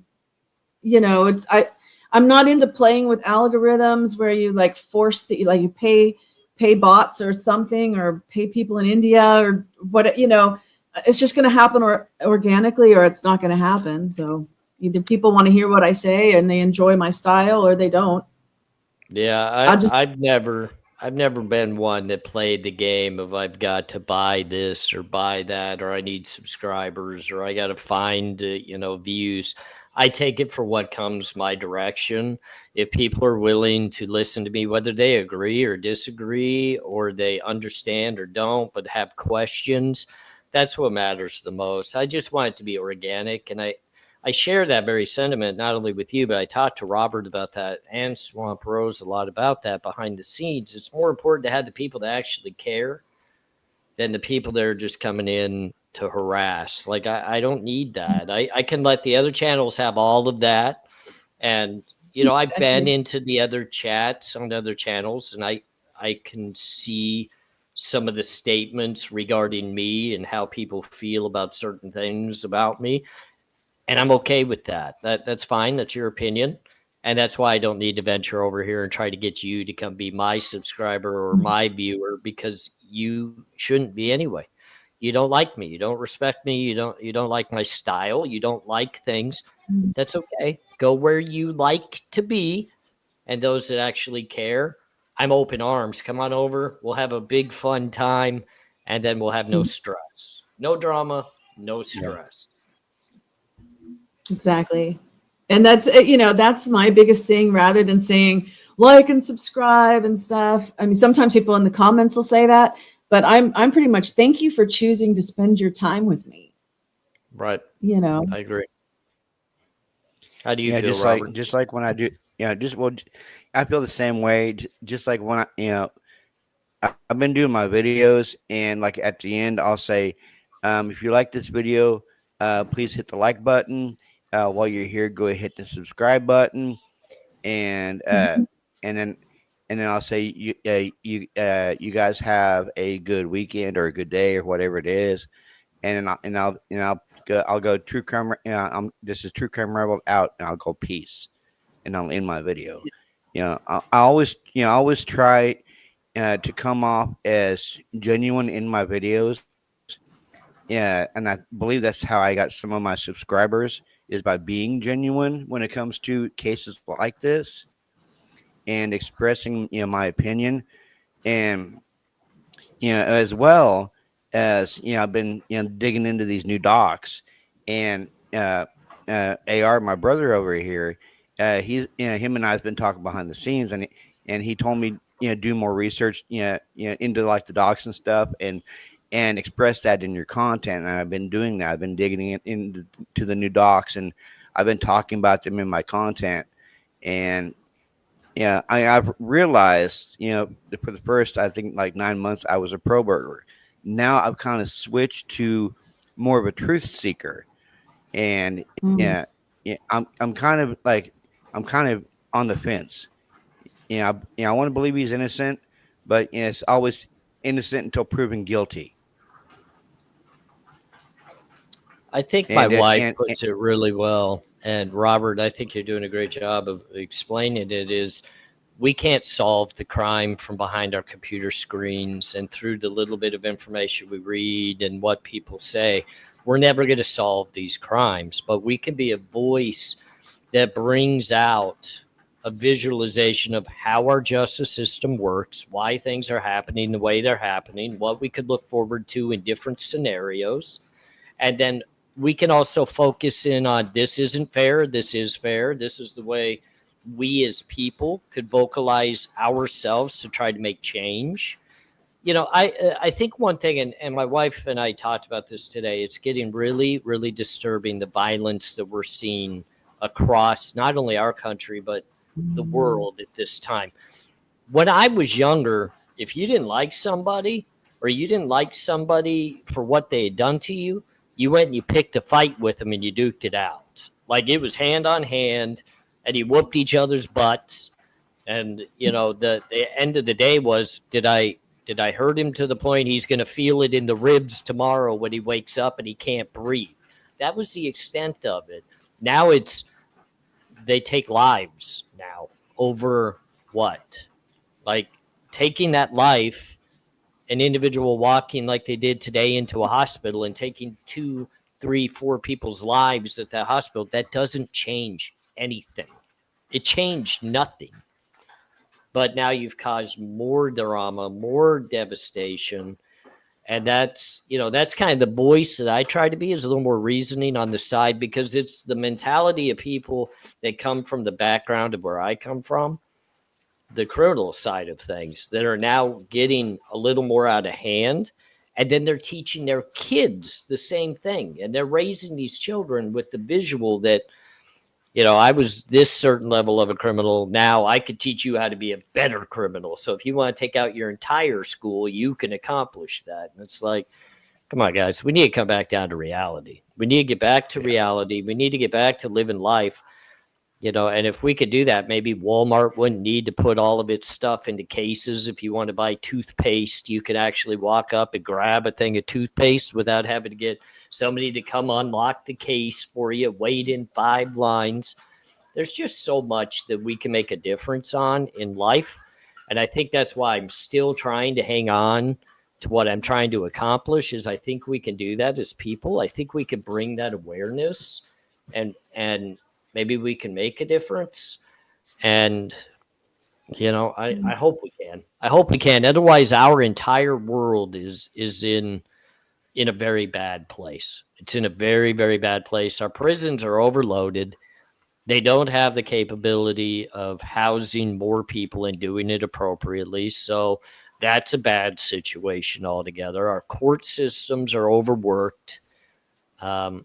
You know, even our parole officers, our probation officers, our police officers, our counselors, everybody's at weekend. Like, you're past the breaking points of across the board everything. My parole officer literally, I think it was about a week and a half ago, and I'm on lifetime parole, and it's major parole, said, I don't need to see you for the rest of this year. I know you're good. You're going to stay out of trouble. You're going to do your thing. I don't need to see you. But if I find out the cops have got you, then I'm going to violate your parole. But I'm going to give you the leeway because you're proving to me you deserve that. That shows you how short of a leash these people have now, because they're shorthanded, that they're willing to let a lifetime parolee not check in for a year. That's weird. That's weird. It just means they trust you, brother. I hope so.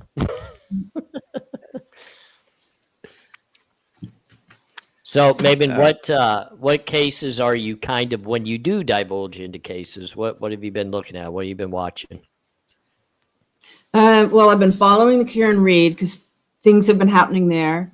And I think everybody that's familiar with that case knows that the biggest kind of point we're at right now is Auntie Bev, that is what we call the judge, Beverly Cannoni, that she had like a hissy fit, you know, and said, I'm suspending for the rest of the day and we're going to come back next week. And so we're waiting for next week. I mean, there's been a few documents that have come out and regarding, a federal appeal.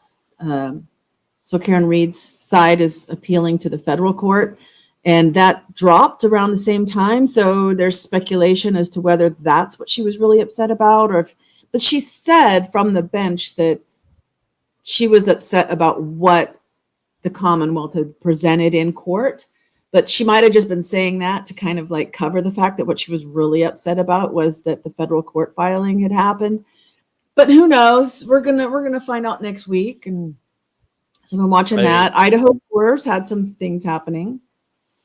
Yeah, quite a bit in the Idaho 4, that's for sure. And Karen Reed's going to trial again, in your opinion, right? Do you think it's going to make it back to trial? Well, definitely, Beverly, Judge Bev, is pushing that for April 1st.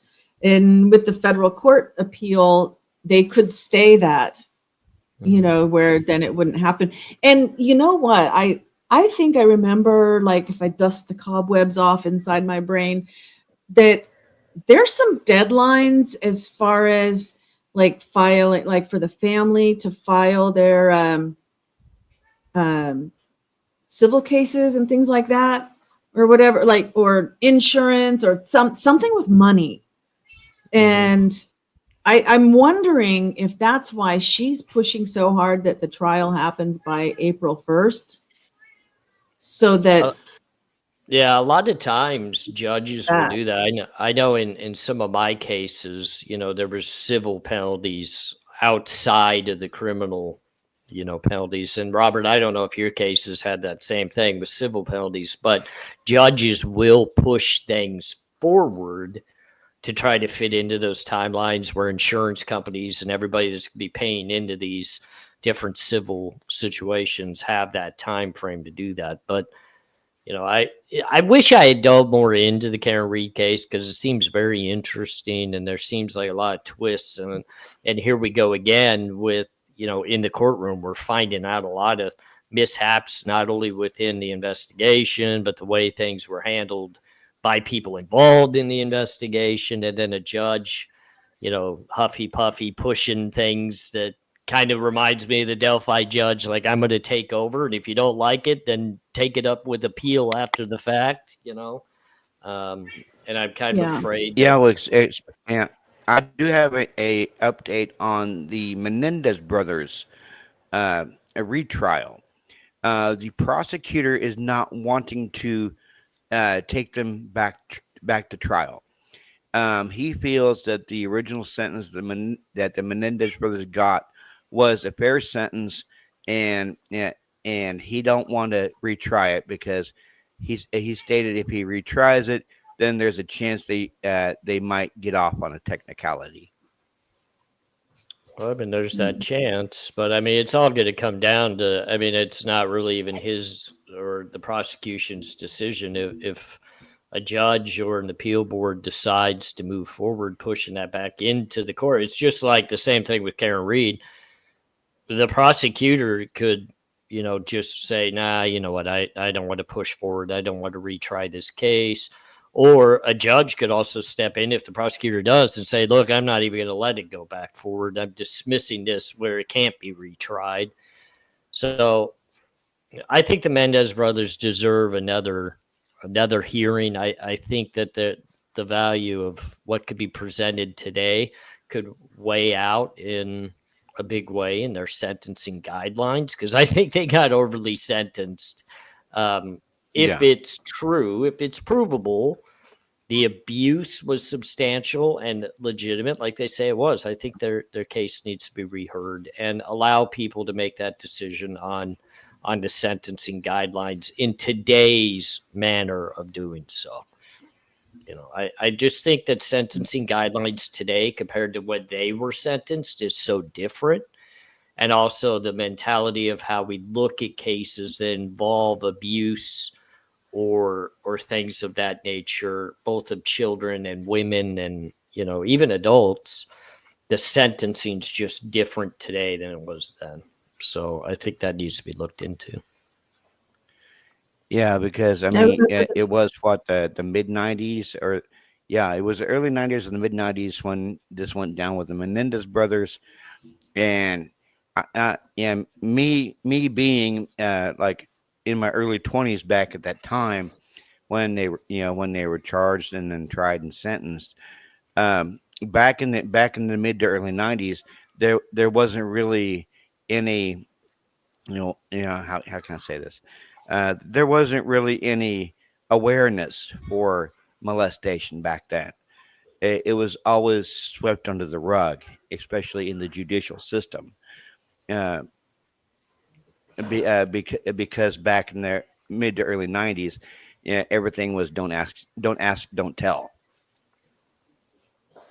I agree. What's kind of your thought, Maven? Yeah, I remember that case, like when it happened. I mean, it was more just a news story that they had been arrested and everything. It wasn't like, I don't think their court TV and things like that didn't exist. It was just you got the news that okay, this happened. As far Inside as Edition. there's, huh? Yeah, it was on Inside Edition as well as Entertainment Tonight. But as far as court TV, there Yeah, was yeah, no yeah. court But those TV. are just they're just playing like some highlights and basically reporting the news. Not where you'd like actually watch the trial like we do today. So on their sentencing, then yeah, I mean, I don't think there's any question that they did it, right? So it's just the amount of the sentence that's in question, as far as my understanding now. And as far as abuse being talked about, I think this, to put it in perspective, this was also the time of what everyone likes to call the satanic panic. Mhm. And so, yeah, things hadn't been talked about, but when they were talked about, it was, oh, these are false memories, or these are somebody like put this in their head. They didn't, in general, I'm not talking about Menden, whatever. Menendez. I get stuck too. Don't worry. Yeah, in general, anytime abuse was talked about in a court sense, there was always the challenge that, oh, no, this didn't really happen. I mean, even like JonBenet Ramsey, there was questions whether there was abuse. Oh no, there's upstanding citizens and everything. And, it's just a false memory. A psychiatrist put it in their head. So therefore that discouraged people who were being abused from coming forward because they weren't getting any justice. Yeah, and it makes me think of like today. I just watched this young man, Colin Griffith, 17-year-old young man that has taken the life of both his father and then a year later his mother, and it's deemed that it was an aggressive relationship between them. And he was found not guilty of first degree homicide of his mother when it's clear as day he took her life, and he did it very violently with a knife. But because of the abuse and the different claims and him being a minor, he walks away. He goes away, taking the life of his parents. He took the life of his parents. Same thing as the Menendez brothers. Same thing. He took the life of his parents.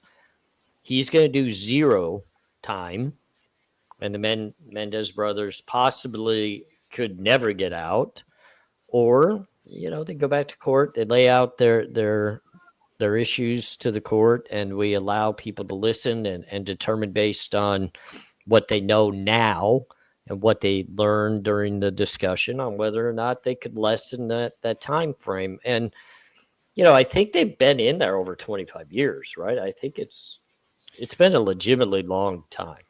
Yeah, about 25, 30 years. So, I mean, you figure most homicides are 25 to life. If you get parole, you get 25 to life. You could be paroled. Most times they say at 22 years, you can begin seeing a parole office. I've seen people as early as 20 years, 18 years, see a parole board. But they're not going to typically let you out that early unless you're just special. But I mean, if you factor in these gentlemen probably have served 25 years, so maybe even more than that, and they could show that they deserve to be back out into civilization and be able to live a normal life. And maybe they've met some females that visit them, or males, whoever is visiting them, that they've now built a bond with and a love for, or whatever might happen. And it's proven that they could do something within society that's positive. Maybe they can come out and be great spokesmen on why you don't take lives in that type of situation. Instead, you go through the system and you fight it a different way. They could very much come out and use their voice to make a difference, if they choose to do so. But it's going to be interesting because knowing the system and being around it enough, I've kind of learned when they tell you you've got a life sentence with no parole, it doesn't matter how you fight. You've got a life sentence with no parole. In most cases, the courts are not going to hear any more babble about it because they've already got you. You're already locked up. You're already done. You're guilty. And I don't think, like you said, I don't think they've come out and stated they did not commit the crime. I think they're very much stating we did it, but here's why we did it. And I'm not sure a court's going to overturn the I did it with a reason to let him out. I just don't know. Yeah, YB So Nosy says they have been in approximately 35 years now. So I think when they were sentenced, it was without parole. So, so they've been in for 35 years. Yeah, I mean, when you get sentenced without parole, to combat that, because I got my sentence, my last sentence that I got sentenced to was without parole. So I never thought I was coming home. But the process was already started even before my sentencing of getting whatever my sentence was overturned. Like we had a whole organized step-by-step battle up to the Supreme Court even before I was sentenced. So it was laid out. And if everything went the way it was supposed to go, we knew that within a year or two, it would probably get changed to with parole. And then we were going to fight to get it lessened to 15 to 20 instead of 25 to life. And so it was a whole process. And the funny story, the whole end of that is it literally was my wife today, Jen, that stepped in and got the entire thing communicated down to a 15 to a 20-year sentence to get me out. She even got me out on good time before I was supposed to get out. She was a warrior. Like she was determined to make this happen, no matter what curveball I threw at her, getting in trouble while I was in there or whatever type of dumb stuff I was doing. She had a way to combat it. So it was nice. But am I missing anything in the chat here? Police says, one question. I am in denial or delusional for coming to terms of what happened, and I chose at the age of 29 to just forgive and not let go and let God. Now I don't dwell on it no more. They're having some kind of conversation in chat. I got you. Forgive and let. Yeah, Patricia Presley says they've done a lot of good while being locked up too. Talk about the Menendez brothers. Yeah, from what I understand, I think, Maven, have you heard anything about that as well? I mean, I thought I'd heard a little bit about some of the things you were trying to do. No, I haven't heard anything about that, but I would like to mention with Official, he's asking, is he in denial, or whatever for forgiving? And if anybody missed his earlier posts, that he was abused. And as a boy, it was even harder to come forth and say anything than it was hard for girls, but it was even harder for boys. And he never came out, and he was 9. And so he never said anything.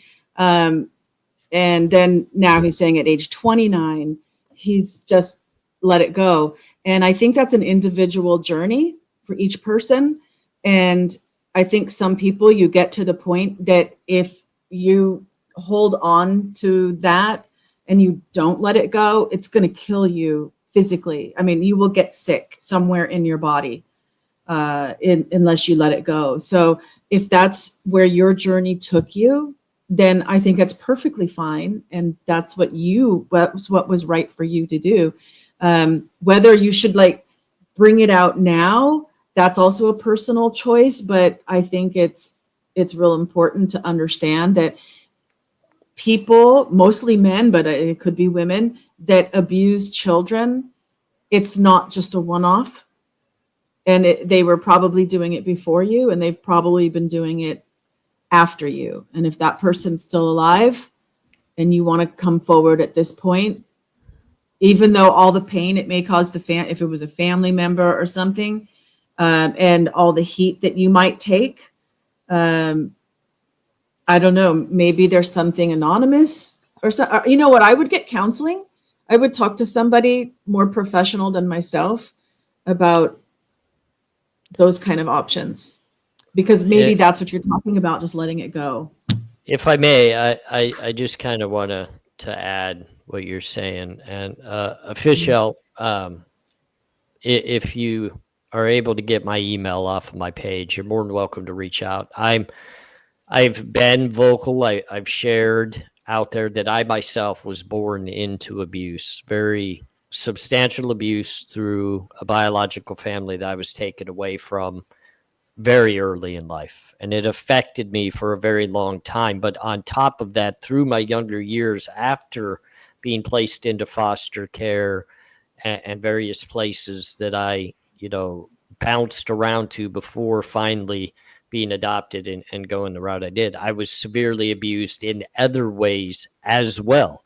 So I'm always one that will stand with you. I'm understanding of it. I'm very private, to the point that, whatever we discuss is obviously between you and I. And if I can help guide you to some of the help I was able to find and the routes that I took, which I'll more than happy to share with you, that set me a little more at ease and helped me make better decisions in regards to the situations, I'm more than happy to walk with you. And if you even need somebody to help you with a voice to say the things that you want to say, but you just don't want to publicly say them, I can help in that route too. Obviously, I think all of you can see I don't mind getting up here.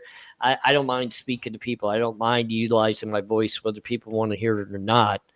I will stand with you, and this is a safe place for you. Everybody I intertwine myself with is a safe place. Otherwise, I don't intertwine myself with them. The Maven's amazing. Yeah. Robert's an amazing individual with a beautiful family. My wife is an amazing individual, and I have many more to back that up as well.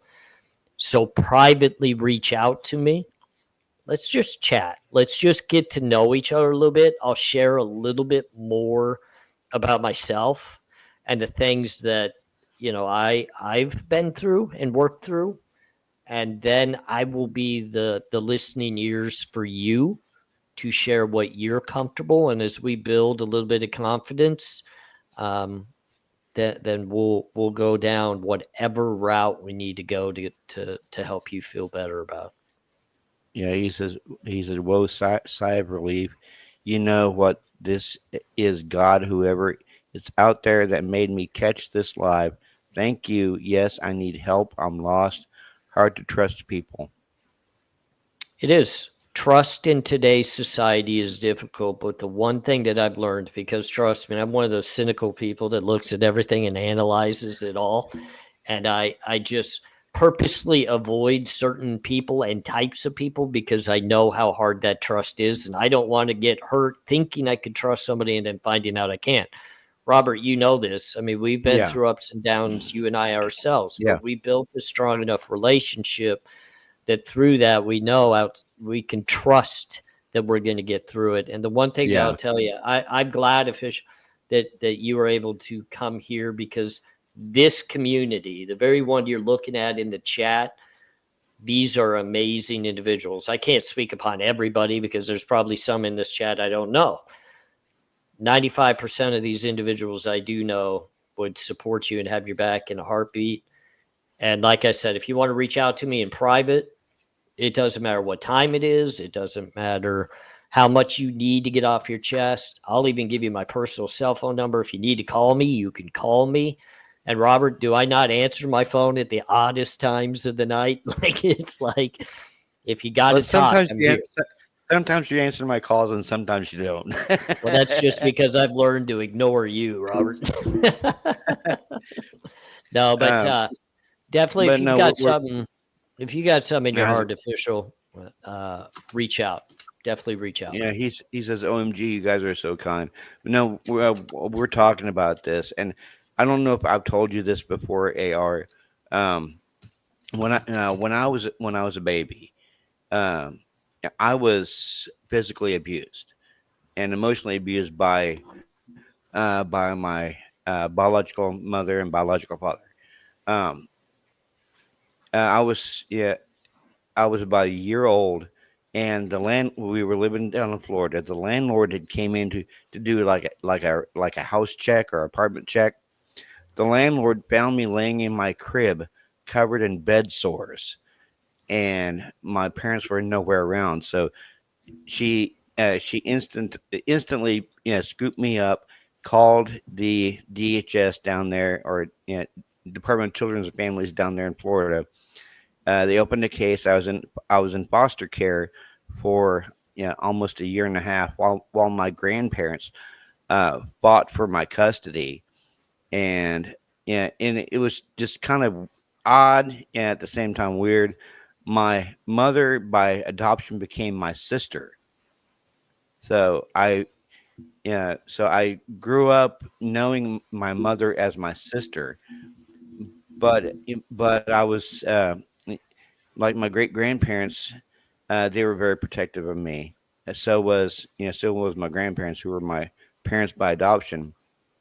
When I got a little bit older, my great grandmother told me that when I was 7 years old, my biological dad showed up on the doorstep with his new wife, and they tried to kidnap me.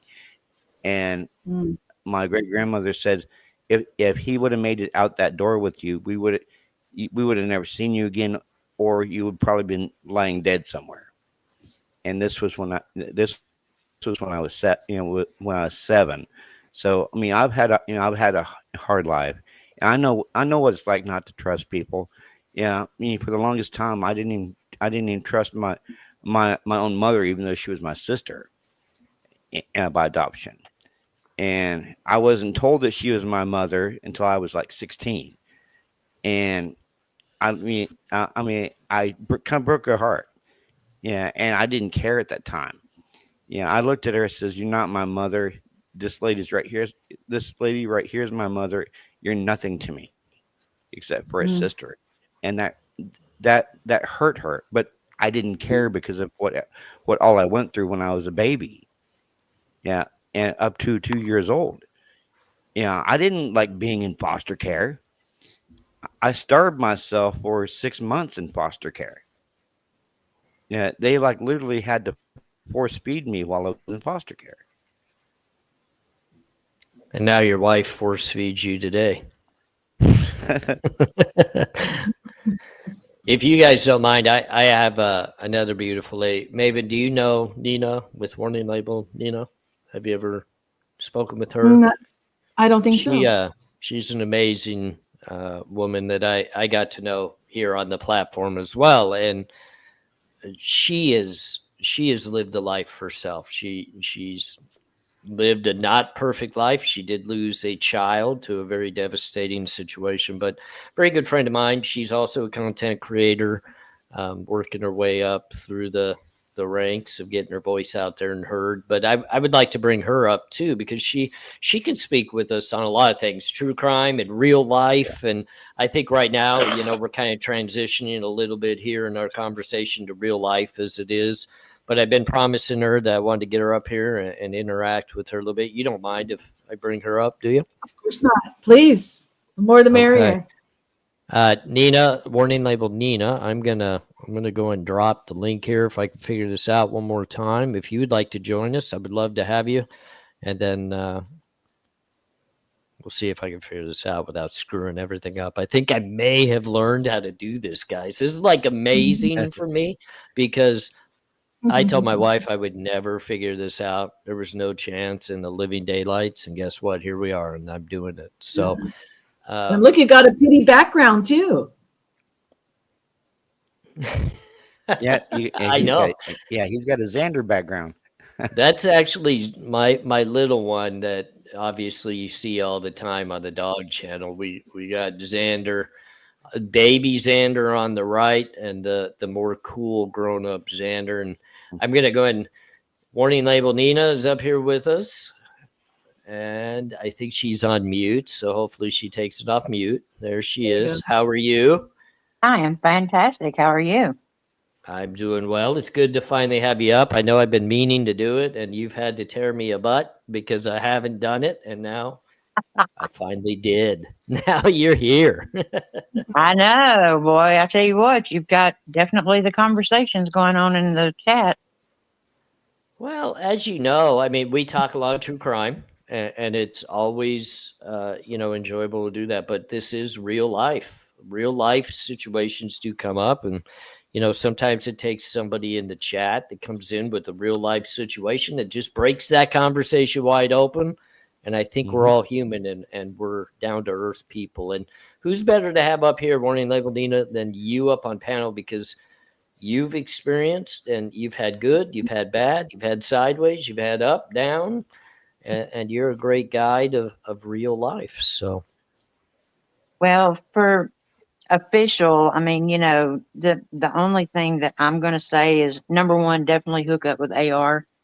And I'm not saying that as far as don't hook up with anybody else, but AR's got it out there, and you know, anybody that's willing to reach for your hand, take that, because in any kind of anything going on in life, it's mostly said in recovery that reaching out is the best thing, but reaching out's the best policy in anything.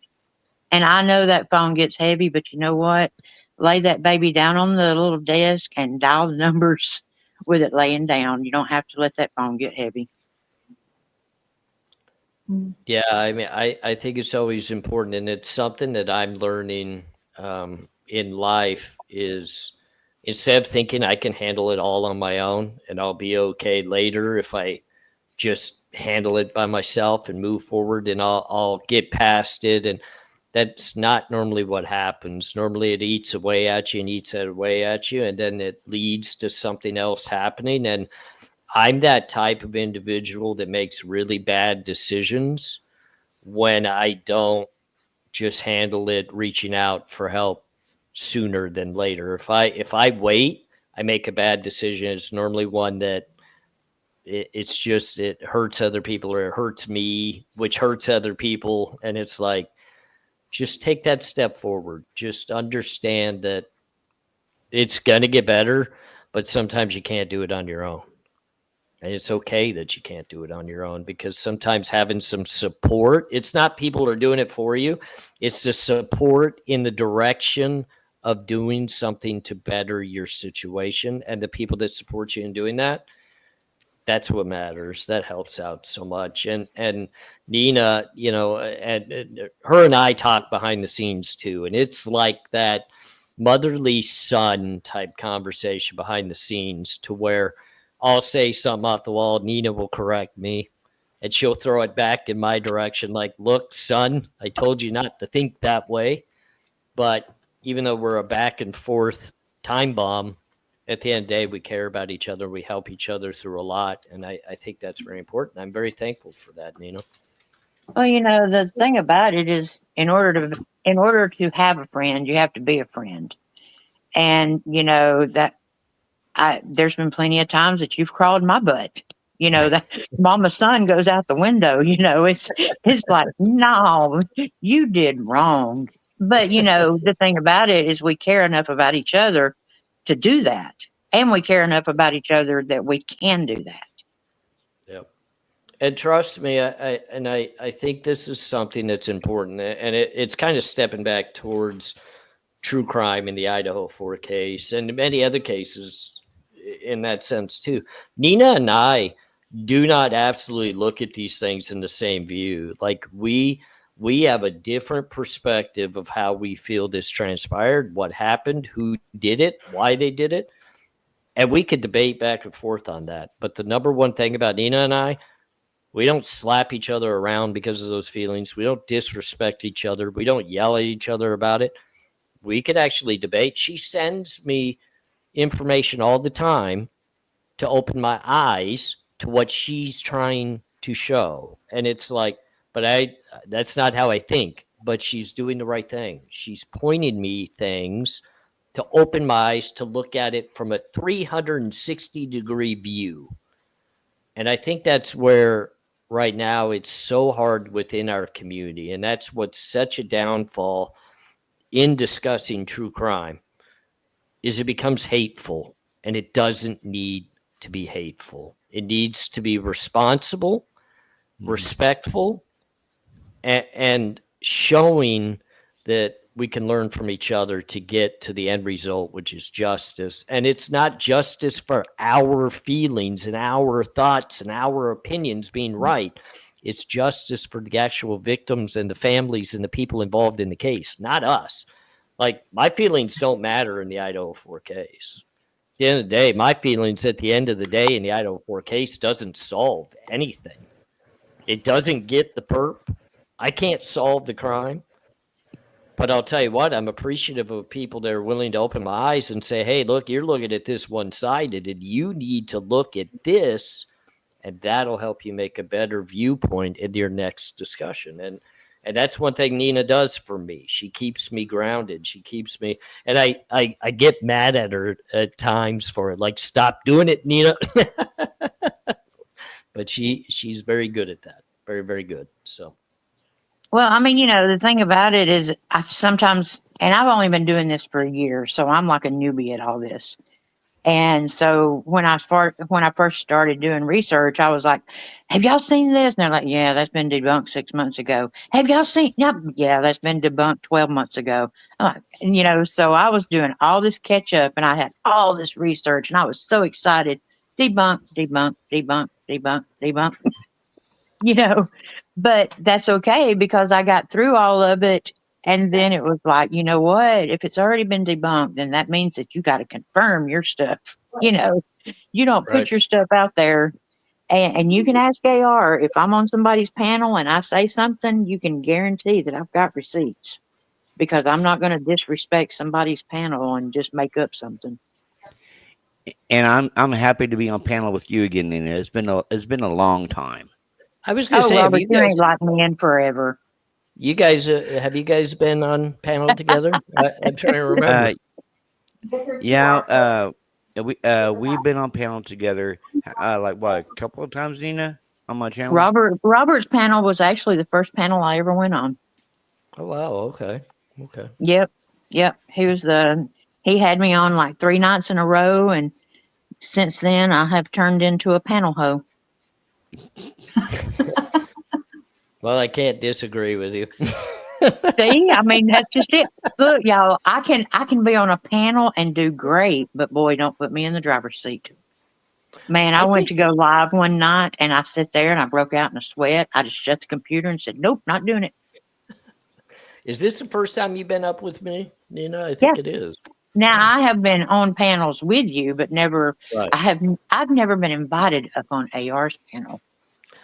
Well, I haven't legitimately been having anybody on my channel at all until just very recently when I broke through and I started practicing behind the scenes and learning StreamYard and how many boo-boos that ended up being. But legitimately, I've only been doing lives. I got to hire a dang StreamYard tutor or something. It's really not hard. Like, I'm surprised. It's not as hard as I thought it was. When I used to do, Nina, all the panels, and I used to go on and talk with everybody, I was doing it on my cell phone with a headset because I could just put up my emblem. Nobody knew where I was, what I was doing, and it was just easy to click the link and go on. But I never did anything on my own channel until here recently. And, it's a little bit easier than I thought this was. I don't know what I was so scared of, but now I do it on a computer. I actually show my face. I put my dogs in the background, and I even do it when my wife's not here. I mean, this is amazing steps forward for me. For me to do anything outside of Jen's regulations, this is new. She didn't even know I scheduled this live till I told her on her lunch break. Lord, look at AR spreading those wings. Yeah, I am, and then I'll come burning down. I'll do something dumb on a panel and get banned from YouTube, probably. But that's one of the things I was going to say about the Idaho 4 case is that when I came into this, I noticed real early on that it was the case that pretty much brought everybody together, but it was also the case that is tearing everyone apart. Ooh. Yeah. Yeah, I think that we all see that there's something wrong, that it doesn't add up. And when we try to add the numbers ourselves, we come up with different, well, I think this happened, or I think that happened. So we get different results Opinions. that we think, but we all agree that that's not right. I think at the end of the day, and I don't mean to cut in, I definitely want to hear what Robert and Nina have to say about this, but my 2 cents is we have so many personalities in one space talking about a case. And look, when you let's just use an example. There's a creator out there that has exploded in views, and he's growing very fast, and I'm going a lot on of mute. people. Yeah, a lot of people like this individual. Then there's me. The problem is we're both narcissistic in our own ways. And I'm not trying to be rude, but he's a narcissistic individual in one way, and I'm a narcissistic individual in another. And it doesn't fit well together. Like, we tried to play nice on the playground. We tried it. It didn't work. And it's okay that it didn't work. At that point, it needed to separate itself. But when that happened, it divided a crowd of individuals that wanted to discuss a case and get various opinions on that case, with people not, like, 2 creators not attacking each other. But the problem was, if we tried to play on that playing field again, we were going to attack each other. So now I think that we finally just made that decision. He went one way, I went the other, and we could be narcissistic in our own playgrounds. As long as we stay in that playground, we're okay. And that's the route that I'm taking across the board, is the fact I'm going to respect people's opinion, like Nina's opinion. I'm going to respect Maven's opinion. I'm going to respect Robert's opinion. I'm going to respect people, but some I'm going to respect from afar and just stay quiet and just respect it from afar. Doesn't mean I like it. Doesn't mean I agree with it. Doesn't mean that there's anything that I want to throw my 2 cents in to, like, support it. Because no, I'd rather damn well tear it down. Like, I would burn it down if I had the opportunity. And I hope that in the community, we can all become knowledgeable about the diversity that we bring to the table and accept that diversity and continue on our own paths, creating our own work. And when we do that, I think we're going to be very, very successful. And I think the minute that we step off that road, and it hurt me, trust me, I learned my lesson. It hurt me because I hurt my crowd. I hurt my community. So when I say it hurt me, it didn't actually hurt me in a way like I was emotionally a wreck or I was hurt personally. No, it hurt my community, which hurt me. Does that make sense? Like, if my community is up in roar and doesn't know how to decipher who do I support, like, I can't watch him and him because they don't get along, or him and her, they don't get along. So I have to choose. They don't want to choose. They just want privately to be able to watch what they choose to watch. Now, the ones that I have a problem with, and I'm just going to be very blunt with it, do not come on my channel and disrespect me to try to prove a point about another creator. Do not do it, because I'll throw your ass off my channel. Like, I will throw your ass off my channel, because then you're disrespecting my community. Don't do that. So that's all I had to say about that. But Nina, I know you muted yourself, but I'd love to hear from you and Robert, and you can change the subject if you'd like to.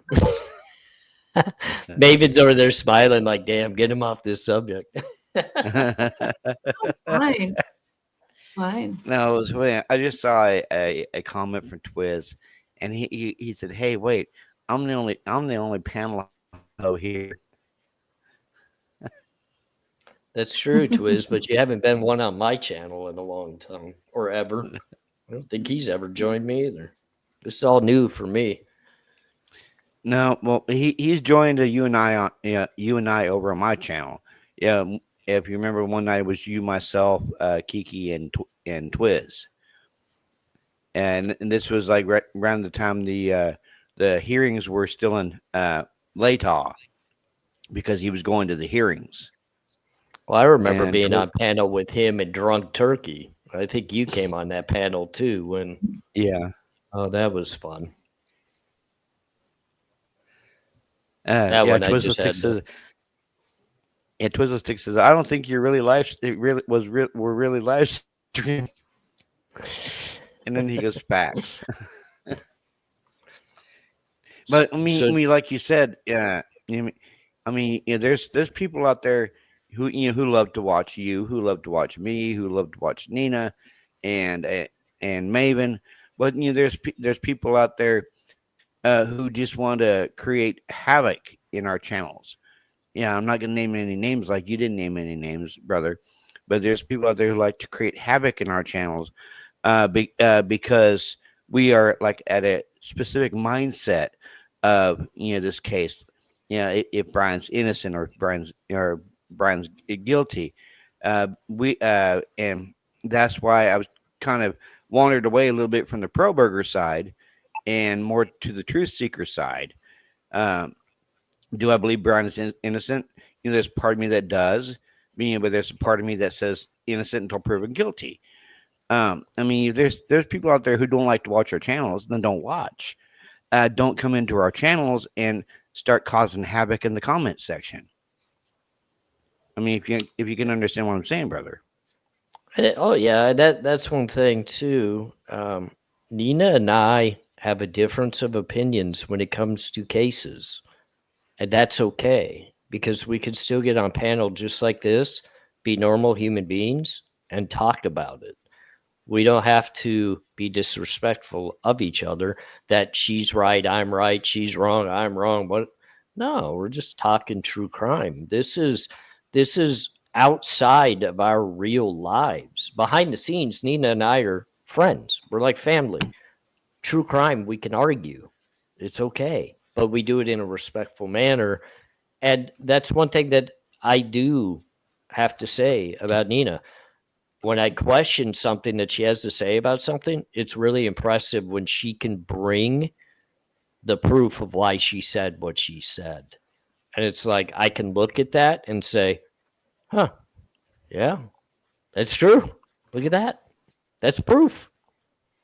That's kind of important. I do like that. So, Nina, unmute yourself now and come back and speak. I think one thing about my channel is, if you'll notice, pretty much, everybody knows me here, and they know how I see the case, but I don't come in here going, blah, blah, blah, blah, blah, blah. I don't have to come in just forcing my narrative down somebody's throat. Everybody knows how I feel about it, but there's no sense in just being a bitch about it. And sorry, I come with a warning label.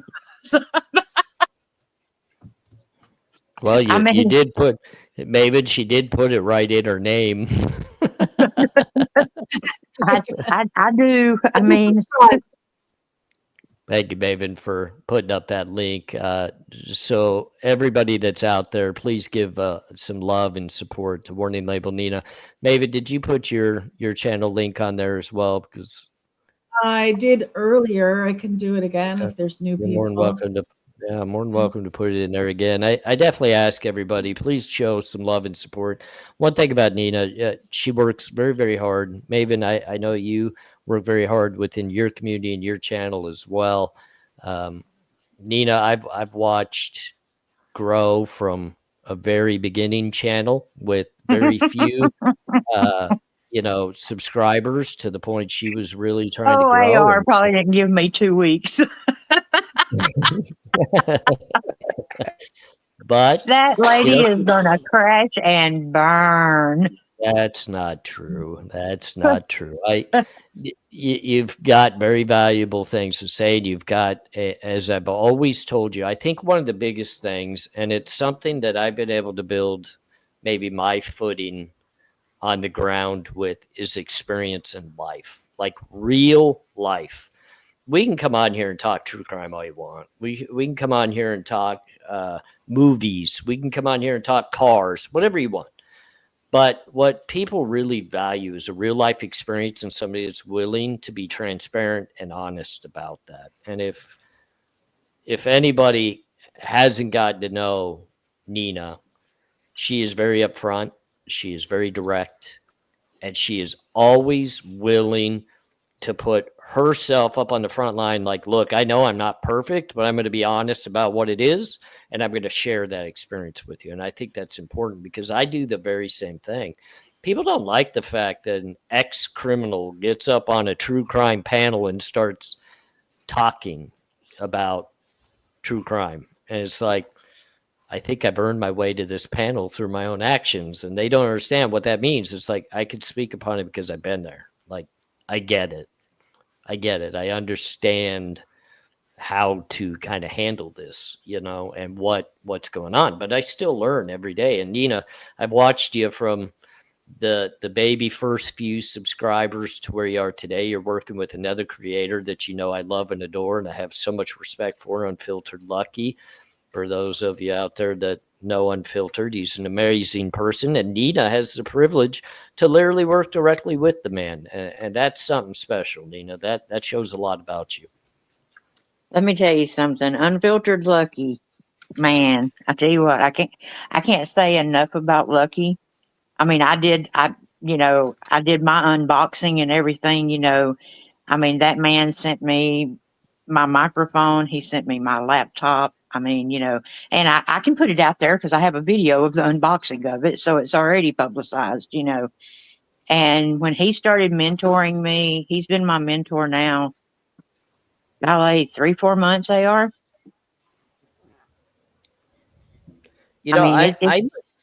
I literally think if you really just dug in deep as just trying to find something that you could say in a negative way about Unfiltered Lucky, you could spend lifetimes and not come up with anything. Like with what I've gotten to know of this man behind the scenes, he is so selfless and caring of other people. It's amazing to me. It's amazing to me because I feel as though I try to be the best person I can be. And then I look at somebody like Lucky and I go, damn, that's hard to keep up with. Like, I can't even think of a bad thing to say about this guy. His hair isn't laying perfectly on his face of his beard, but it does. I can't even say that. So, that's like the last fiasco that I did, because I am always doing a fiasco, let me tell you.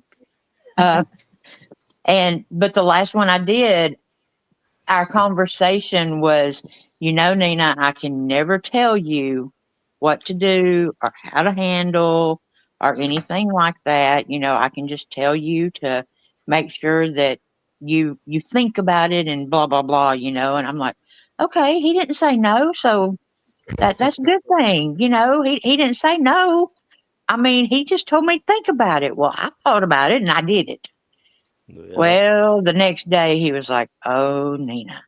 I was like, wait a minute, you're my mentor. You should have stopped me. He was like, no. I was like, oh, shoot, I see it coming. Wax on, wax off, wax on, wax off. Because that's the type person that he is. He won't just, and I'm like, look, you got to be a little more clearer to me, because I can, look, I'm a recovering drug addict. I can justify and rationalize anything. So you got to make it like point blank. I mean, when AR dogs me out, you can guarantee I know I've been dogged out. I mean, there's no second guessing it or anything. And I know why I got dogged out, what I did, how I messed it up, and how he expects me to fix it. I mean, it is quite the difference between Lucky and I. I've got to admit, I think our approaches with you are a little different. Yeah, it's like good cop, bad cop. I'm serious. It's like, Lucky, did you see what AR said to me? He was like, don't talk to me about AR. You mean I can't even tattle? I mean, well, and Robert will tell you the same thing too, because I I'm a big supporter of Robert. I'm a firm believer in him and the success that he can have and what he deserves and where I want to see him go.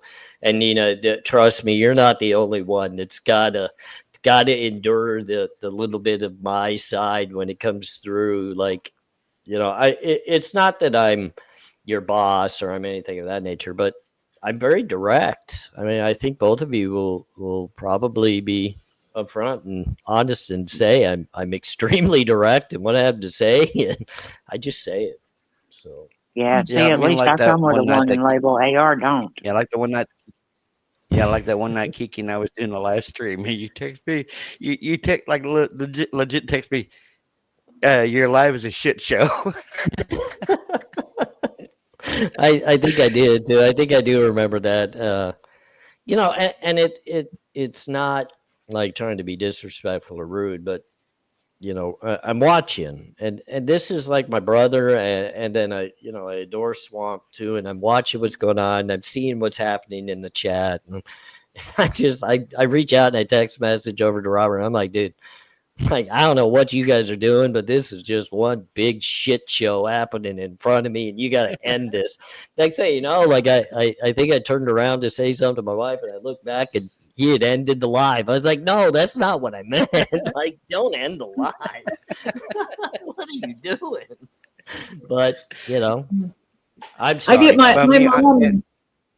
My mom is in my I was gonna live say, stream. She supports me, and she's the one that keeps me in line because people probably don't know that she's my mom. Just has her Right. name, and but she's like, "Get to the point. Hurry up. Get to the point."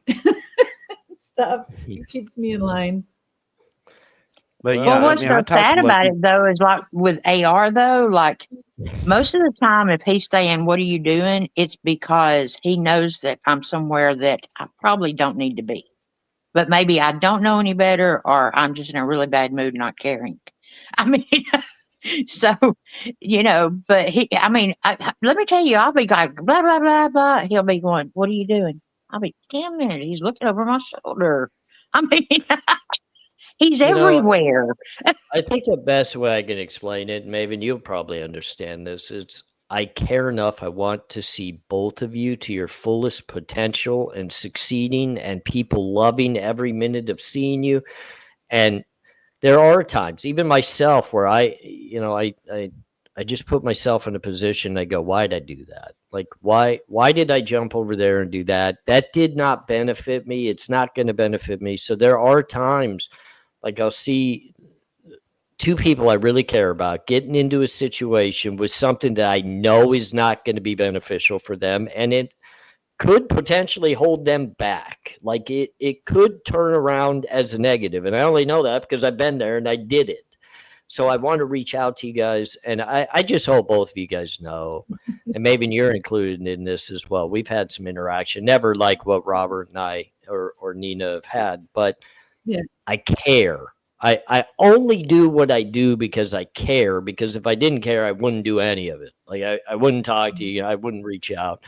We've had explosion conversation, Nina, and the next day we're right back to normal and having normal explosions because we care. Robert, I've yelled at you over some stuff that really affected me, and the next day we were back to normal because we're brothers and we care. Yeah, So just know that at the end of the day, I know.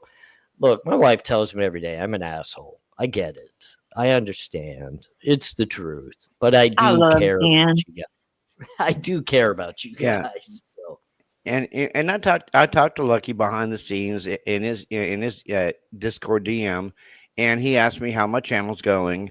He asked me like just last night, how's your subscriber count going? Have you reached da da da da da? And and I tell him, I said I feel like sometimes that my subscriber count is like stagnant right now where it's at.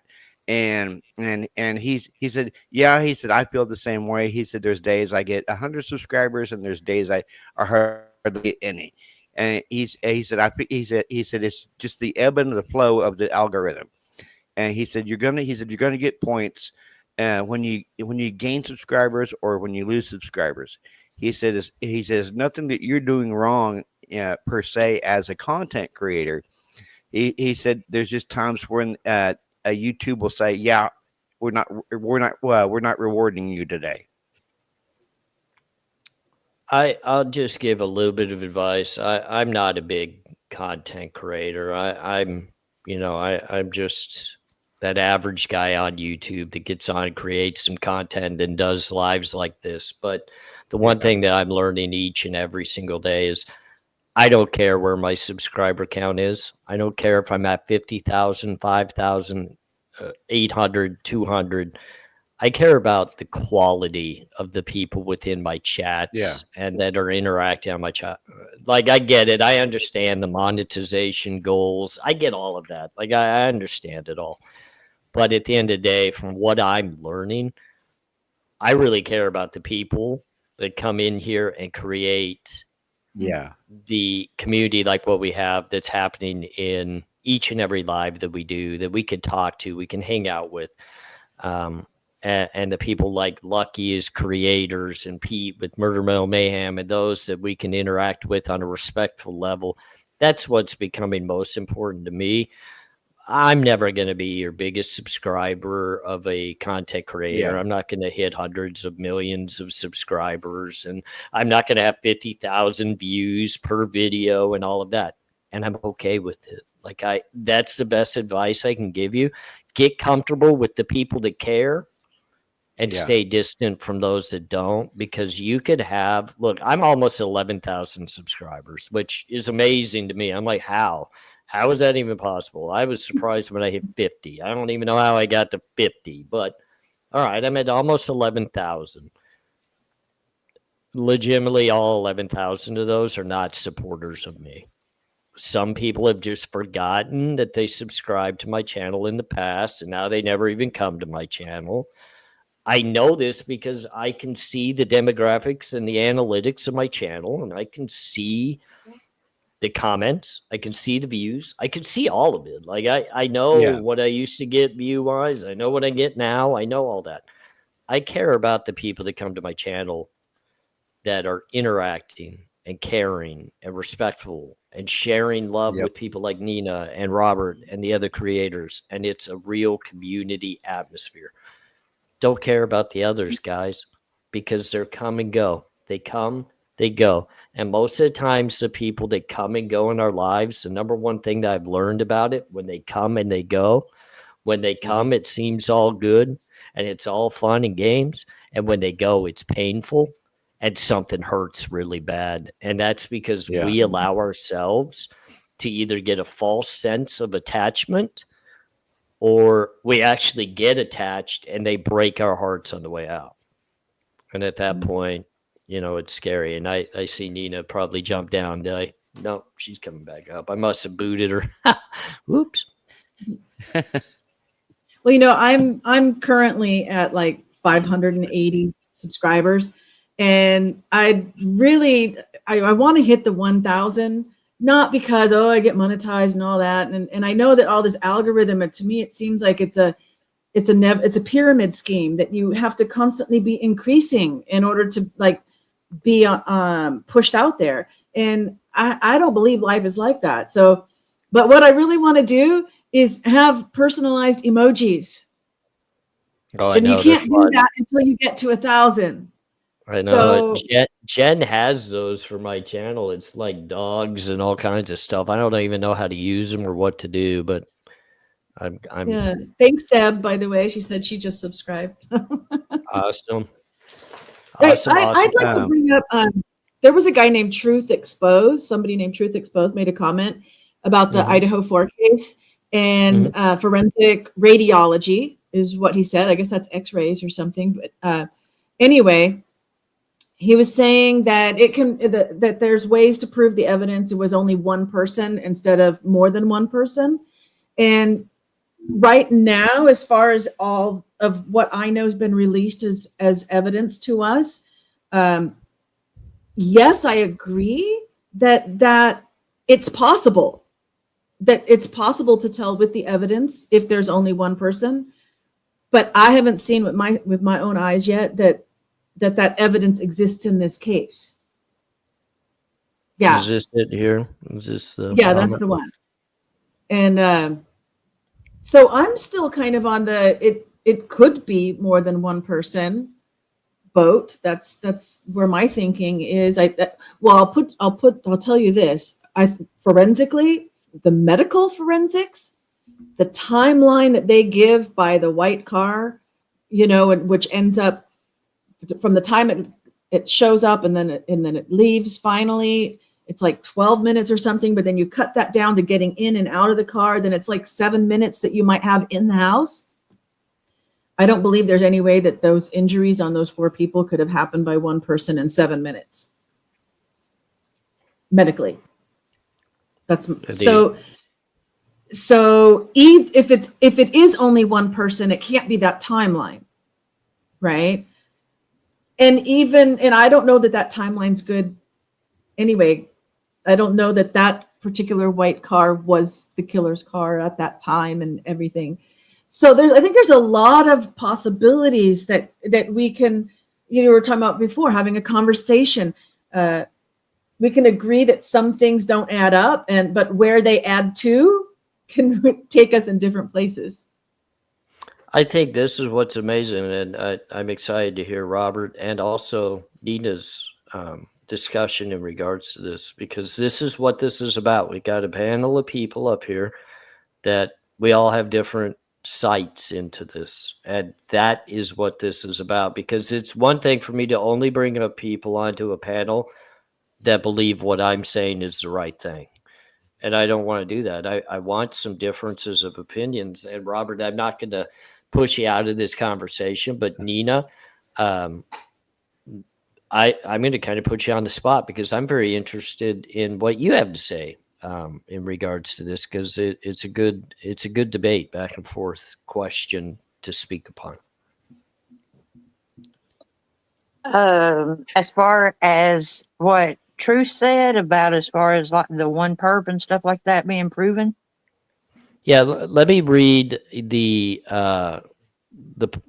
comment that she made, and then you can kind of respond in how you feel, either based to the comment or even of what the Maven just kind of stated her feeling about the 7-minute time frame and how Right. this could all lead to either a single perp or not. But Truth Exposed said that she tried to tell Lucky a dozen times that forensic radiology, and I do want to make a statement real quick too.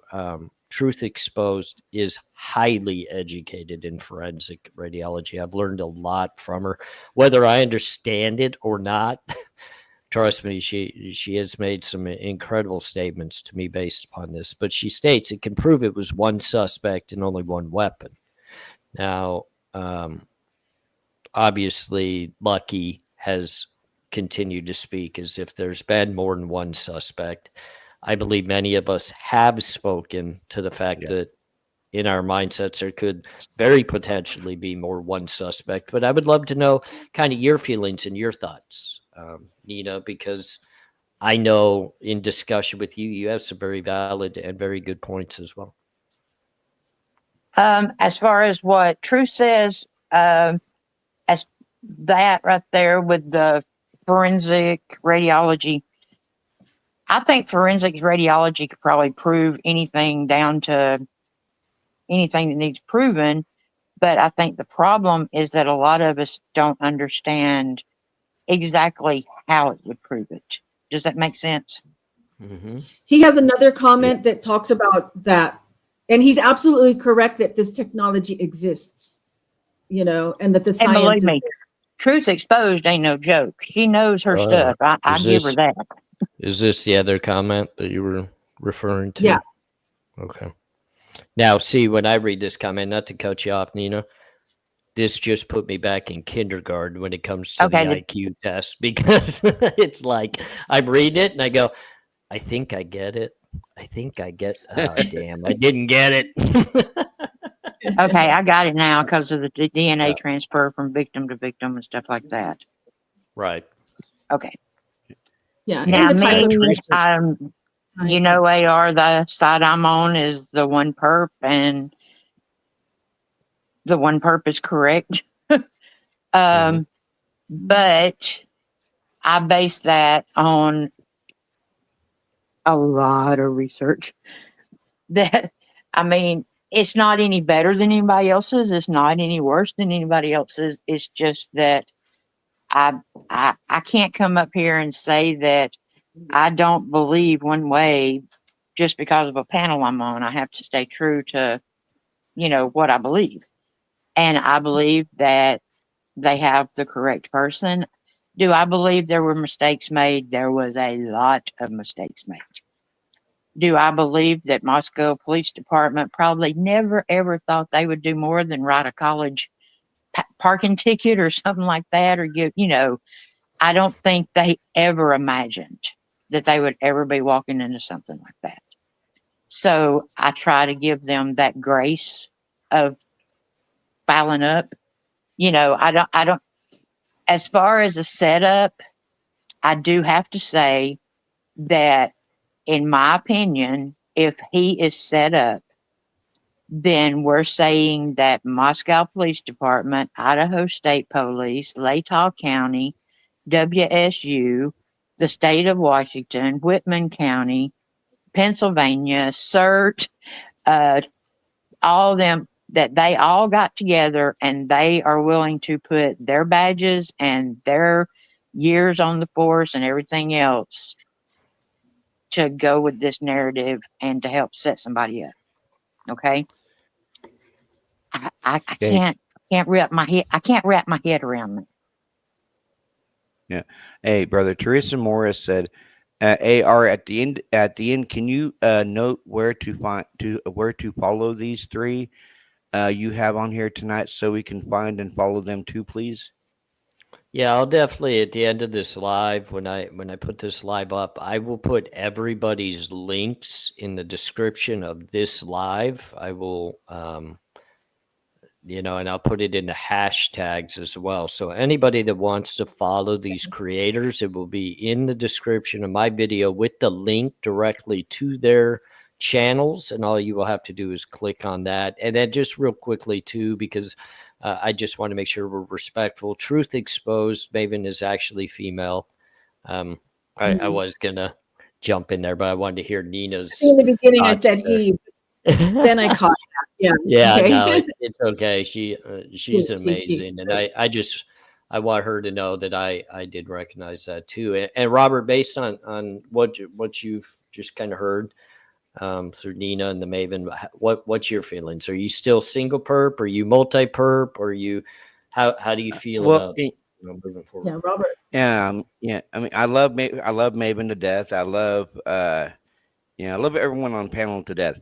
But if you look at it, it's got to be more than one perp, because you've got that blood on the railing going from the second floor down to the first floor, and if someone would have came in through that front door, just like Olivia Gonzalez said, that was an iconic home. And everyone in that neighborhood had the number for the keypad. So and when the cops got there, the door was open. So well, two perps, one would be leaving out the sliding glass door, and one would be leaving out the front door. Why would two perps come in the same way? They would come in different. Yeah, they would come in different ways and leave different ways. And if it comes out that there was just one perp, I mean, I'll go on my channel and say, "Sorry guys, it was just one perp." But until I find out and we find out, I got to go with the more than one perp, because of the blood on the railing. And someone said in chat earlier, "Well, how do we know that wasn't? How do we know that wasn't Hunter after finding Ethan and Xana? How do we know that wasn't Hunter who put his hand on the railing going down the stairs out the front door that morning?" Well, we don't. We don't know if that was Hunter putting his hand on the railing, going out the front door after finding Ethan and Xana. It could have been Ethan's brother, Hunter Chapin.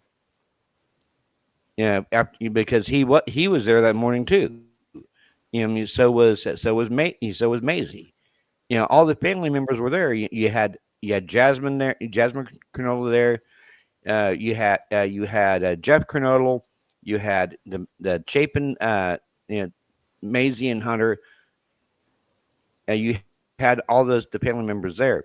But I mean, we don't know exactly who left the blood. It could have been the killer, or it could have been one of the people in the house that morning, because Dylan or Bethany did call a whole gaggle of people over. And I'm sorry, you have this gaggle of people in the crime scene that's contaminating the crime scene. If I may jump in for 1 second, Robert, when you speak of that, I've got to actually debate you on that just a little bit. And I'm always open to everybody's opinions and their thoughts and their feelings of what happened. However, the one question I would have, and it's not really a direct question towards you, but it's a direct question to the scenario of that being a contamination of possible blood scenario of somebody that came over to the home in the morning.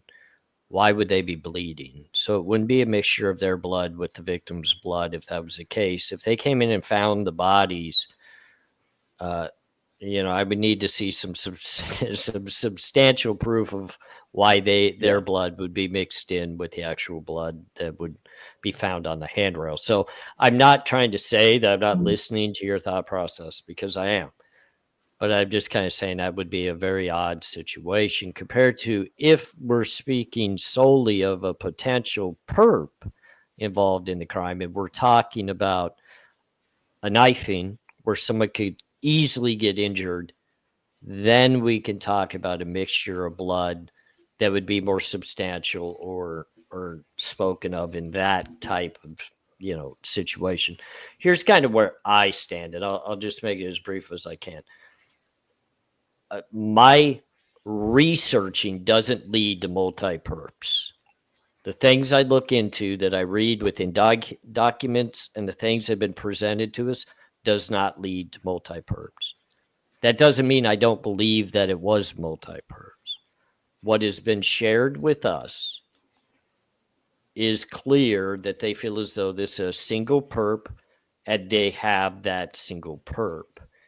And now we're slowly getting more evidence released out to us through these different motions and the different hearings that are happening. And because I've been through this process, my research mind sits in one place of, I got to stay to the documents. I got to kind of feel out what's going on here. But the gut feeling side of things, based upon just my experiences, which isn't, they're not always right. They're 95% wrong, but it's a gut feeling. And I kind of have to live through that gut feeling. Tells me the substantial devastation of this crime, in my feelings, either takes more time to do or it takes more people. I don't feel as though a short amount of time with a less amount of people adds up to this. And I know people would say, well, look at Ted Bundy, look at Rollins or Manny Ramirez, or these people that were able to do these devastating crimes. And I get that. I absolutely get that. Every once in a while, it gets pulled off, and it gets pulled off in a miraculous way. But they also didn't have the technology at the times when those crimes were happening that they have here and today. And I just have this feeling within me. The only way I'm going to sort through my thoughts of this being a single perp crime, tell me it took longer, or tell me it was more people, like he had help. And even the judge in the 23rd hearing, when Ann Taylor began her approach towards, but there's more blood at the scene, he clearly made the statement, well, that doesn't mean Brian Kohberger's not involved. It just means more people could be. And I kind of took that like, what's he hinting at here? Because we have a lot of sealed situations, a lot of sealed documents, a lot of sealed information. And until we get to court, and Truth Exposed is absolutely correct. I want to see blood splatter. I want to see whose blood went from one place to the next. And when people Mhm. start talking about like the dog Murphy, how did not have blood on it and it's in the upstairs bedroom? Look, that dog stayed in that area. Don't tell me that dog ran all over the neighborhood and did all this stuff, because the blood splatter from what happened upstairs would have been carried down the stairwell into the main part of the house and out the back door. And no matter where in that house that dog went, it would have had that on it. That dog was up in the bedroom, in my opinion, behind a closed door of Kaylee's room. It was not running around the neighborhood. They did the outside test because that's a part of legitimate investigative work. You test to see. If you hear a dog barking on a camera and you can't see it, you can only audio hear it. You have to do field tests to find out where could that dog have been for it to sound like that on that camera. So they did the test. That doesn't mean that they shared the end results of that test with us. It just told us they did the test. So we don't know the end result of that. But I want to see if you're claiming it's one weapon. We're going to know that because the blood splatter that's not only in the upstairs bedroom, but then the flow of it down to the second floor, through the crime of the second floor, and out that back door is going to be consistent with a single perp, single weapon. They have, trust me, they got the means to figure that out. They're going to measure every depth of the knife wounds.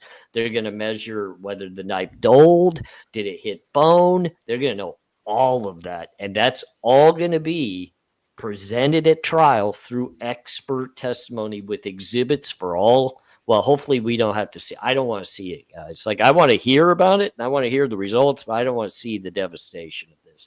This is not something I want to look at. I just want them to explain to me, this is how it comes to one person. This is the testing that we did to conclude that. Here are the results, and present it.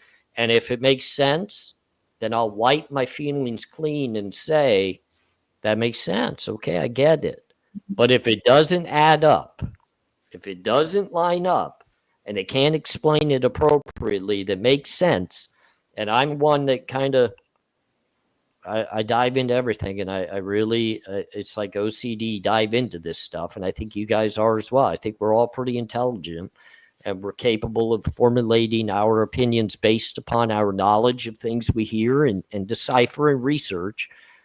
If it doesn't make sense, well, now you better be able to explain, why does it feel like there's 2 or 3 people involved in this? And you can't quite get me to understand how it's just one. And that's just my feeling, guys. I think this is the battle of the experts when we get to trial. I think who tells the better story and puts on the better presentation, backed by blood splatter evidence, positioning of bodies. And like I said, I don't want to see it. I just want to learn from it. And then I'll be able to probably get a better grasp of how I feel. But right now, I can't tell you single perp. I can't tell you multi-perp because we don't have that evidence, and they're not going to share that till we get to trial. Yeah. Well, I'd like to say that with just real quick, the Delphi case, it's exactly how I felt about the Delphi case. And then the trial came and they didn't have any evidence. And it was they did it in the dark. And they did that in the dark too. So hopefully we don't get that scenario. Yeah, no, same. I agree with you. I mean, just like you and I have talked about behind the scenes about possibly Judge Hippler closing the court. I have a very good gut feeling, and it's going to piss a lot of people off. This courtroom's going to be majorly closed during this trial, especially with the college kids taking the stand. When they roll those college kids up there to testify, especially Dylan Mortensen and Bethany Funk, they're going to shut down those cameras. What you may still be able to hear it. I hope they leave it open to be heard, but I've been in those courtrooms where they shut off those cameras. It's not new. It does happen. And people maybe don't realize how often it happens. It does happen quite a bit. And it's during emotional testimony that especially for someone that could get a lot of backlash and a lot of hatred that potentially is unwarranted. But even if it is warranted, it's always unwarranted because at least they had the guts to show up and testify. Yeah, I don't see them letting this whole thing play out in front of everybody. I just don't see it. So Nina, how do do you think, feel about that?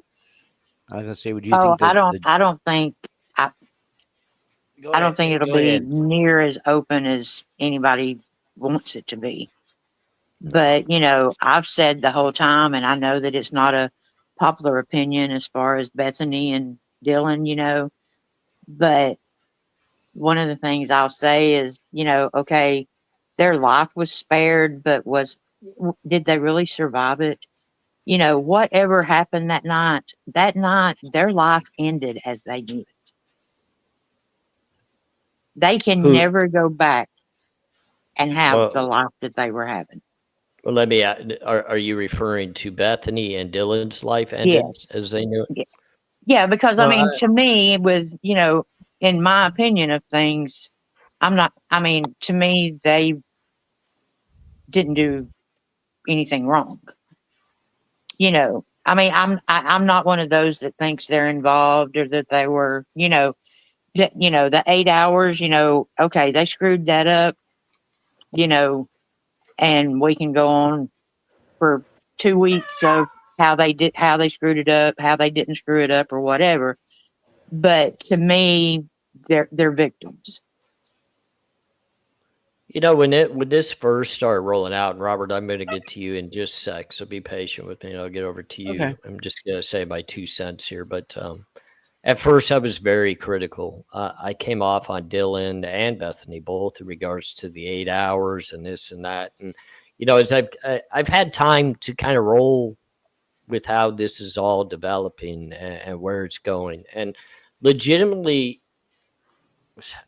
I just at this point right now, I just don't care about the 8 hours. Like it just doesn't matter all that much to me anymore because now I'm just focused on let's just get the evidence that's out about what actually happened in the homicides. Let's get the information out, the evidence out about the case itself. And I don't think the 8 hours is the case. I don't like the 8 hour delay. Many don't. But it's done. It's over. Like we got to move Right. on. I mean, it doesn't Yeah, change that's over. anything. Yeah, that's all over. So, you know, I can kind of debate with you a little bit on regards that has this really devastated Dylan Mortensen's and Bethany's lives. I probably view it a little bit differently because I know Bethany's moved on. She's looking at marriage. She's traveling. I don't know much about Dylan. She's done a very good job of just kind of staying to herself, and that's good. I would, if I was a defendant in this case, and I know I haven't really spoken about this at all, like ever, and I was thinking about doing some content about this, but going into a scenario like this, if I was a defendant and I wanted to win a little bit of a popular opinion to help me in my trial, I would push my defense attorneys to tread lightly with Dylan and Bethany 100. Yep. the stand. And a lot of people will probably say, well, no, AR, you got to tackle him. And I think the bulldog that Ann Taylor is, she's going to come at it strong. And I get it. But I think people are correct when they say Dylan Mortensen is going to be utilized as a timeline only witness by the Right. prosecution. So me as a defendant, looking at my defense attorney, I'm going to say, okay, look, I don't want this jury to see us tear up a person that survived a horrifically bad crime in this home. What I want them to focus on is the timeline. So is Yes. there a way that we can cross-examine her to get her to discredit the timeline, but not discredit the the crime itself, because we want the jury to still feel sympathy. We just want them to focus on a timeline. And I'm sure my defense attorney would say, well, I'm far more educated and capable of doing this, which they are. But at the end of the day, I don't think it would do me well as a defendant to be the bad guy in tearing apart Dylan Mortensen. Like, that's not going to do me good. I just have to get her to discredit her timeline. I want her to say, I'm sorry, I had a few too many to drink that night. I don't really remember everything that happened or what way it happened or time frame.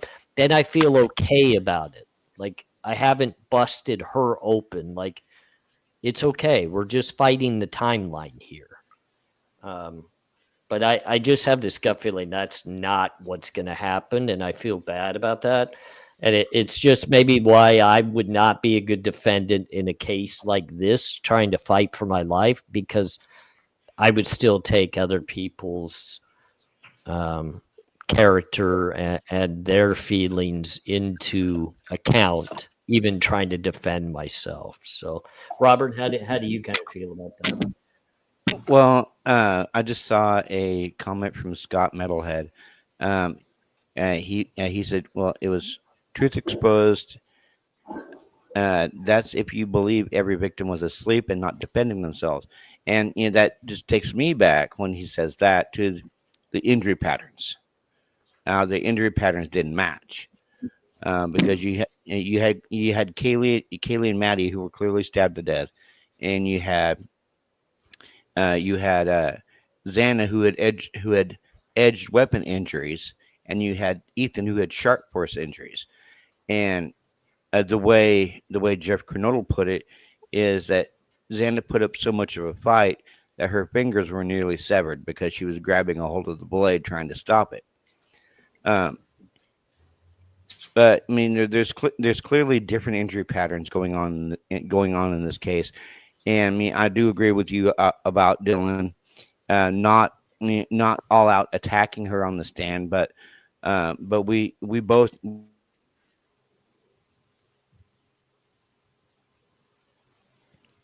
Did he fall off or go muted? Yeah, she's going to do exactly that.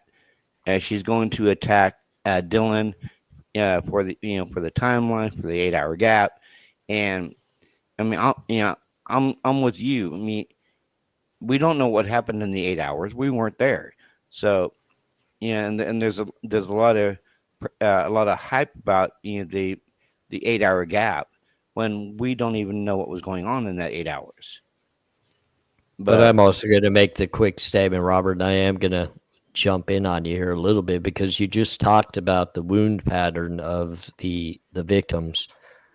We don't have that real and true evidence presented to us. We have what we feel has been presented to us through alternate routes than actual testimony with exhibits. And so I don't know the difference of patterns between Maddie and Kaylee and then Xana and Ethan because I've heard it 92 different ways. I just want to know the truth. When we get to trial and they can present that, I can make a better determination because trust me, if it comes out that it's 4 different weapons, it's not one person involved in this. And we can all scream at our TVs and everything at that point. And then we can raise hell about, well, that's just not possible. But look, if they come back to me and they just say it's the same weapon, it just dulled or this happened or that, I've been around the block, man. Like I've been around crime. And when it makes sense, when you can add 1 + 1 + 1 + 1 and it equals 4, and all 4 of these individuals have, very similar. I mean, none of the patterns are going to be the same because they're 4 different individuals in different places in the home that fought differently for their lives. So the patterns aren't going to be perfect, but trust me, these experts that come in to do these crime scenes, they're freaking amazing, dude. Like amazing. I've been busted by some of these people that I thought I could get away with whatever I thought I could get away with, and they come in with this little toy gizmo thing that recreates the whole scene. And it's like, how'd you do that? They knew exactly the position of this, the position of that, where that was, where that. It's like, there's no way you could do that. And they digitally put it all out in front of you, and it goes, well, here's how it happened. Perfectly to size and scale and everything. And you go, that's not even possible that they could do that. They can. They could do that. Like, it's crazy, crazy, crazy. I'm not saying that's what's going to happen here because, I mean, this is Moscow, Idaho. I don't know. Yeah. But, you know, I'm not going to be one that's going to be able to say Kaylee's injuries were like this because I don't know that. I don't know what Xana's injuries were. I've read and I've heard things that makes it very devastating and tragic, but I don't know. Like I've also heard Ethan's body was up against the door and door was closed because of his body and somebody had to force it open. But then I just read another document that said all the doors in the house were open. But then I also just heard the dog was running all over the neighborhood for 48 hours. I mean, it's like, it's hard to put all this together. And I tend to step back because I'm not an expert. I do have gut feelings, but that doesn't make me an expert. And that's why I just want to get to the trial. I want to see the exhibits presented to us. And from there, I think I can put together the puzzle pieces to better formulate my thoughts. Yeah. Hopefully that makes sense. I don't know. Yeah. Susan Russo, she had a good comment. She said, I think DM and BF's bones is what they based the timeline off of. That in the car. Yeah, they did say they took all the digital forensics from those downloads of those phones, and then I know they got computers, but it is sounding, and it's kind of interesting, and I don't know if it's true, and I'll ask each of you your opinions, but it sounds like they're focusing on something in Kaylee's phone. Yeah. You know, I've watched some people that went back and dove into some of these warrants. And Dylan and Kaylee's phones, Mowry were diving into those 6 months prior to the crime, stating that they felt as though something that led to the crime or had a part of that crime was in those phones. And I think that's very interesting because if that's the case, they probably got some digital downloads of that. And that could be connection and motive all in one. No matter which way you look, I think it's an odd combination. Dylan and Kaylee 6 months before the crime, because I don't think they knew each other 6 months before the crime. Maybe I'm wrong. Nina, did they know each other 6 months before the crime? I would think that.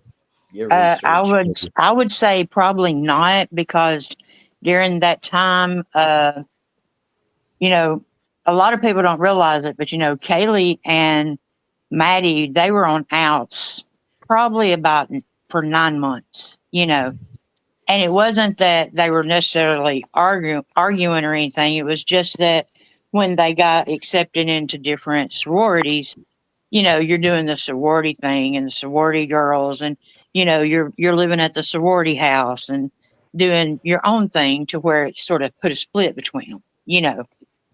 And they had just gotten back together in like August when they ended up, you know, what happened in November, you know. And so I would say probably, I don't know, not all the way back 6 months, because I think Dylan had just moved into 11. Okay, so let's say you've got the original 6 is Kendra Schumacher, Maddie Mogan, Ashlyn Couch, oh my gosh, Haley Gerard,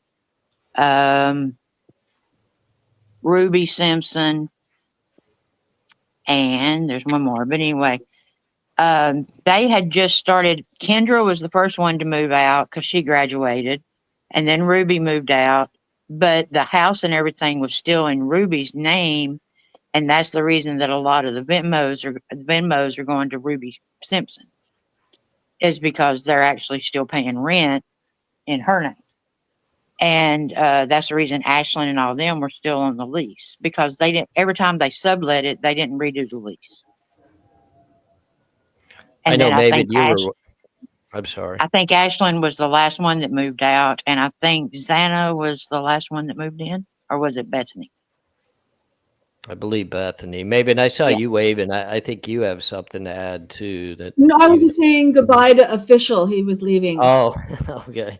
Official, have a good one. I thought you was flagging me down with a little information, but so I have spoken with Ashlyn Couch behind the scenes outside of YouTube, and I know that thankfully she was able to get out of that home before this tragedy happened.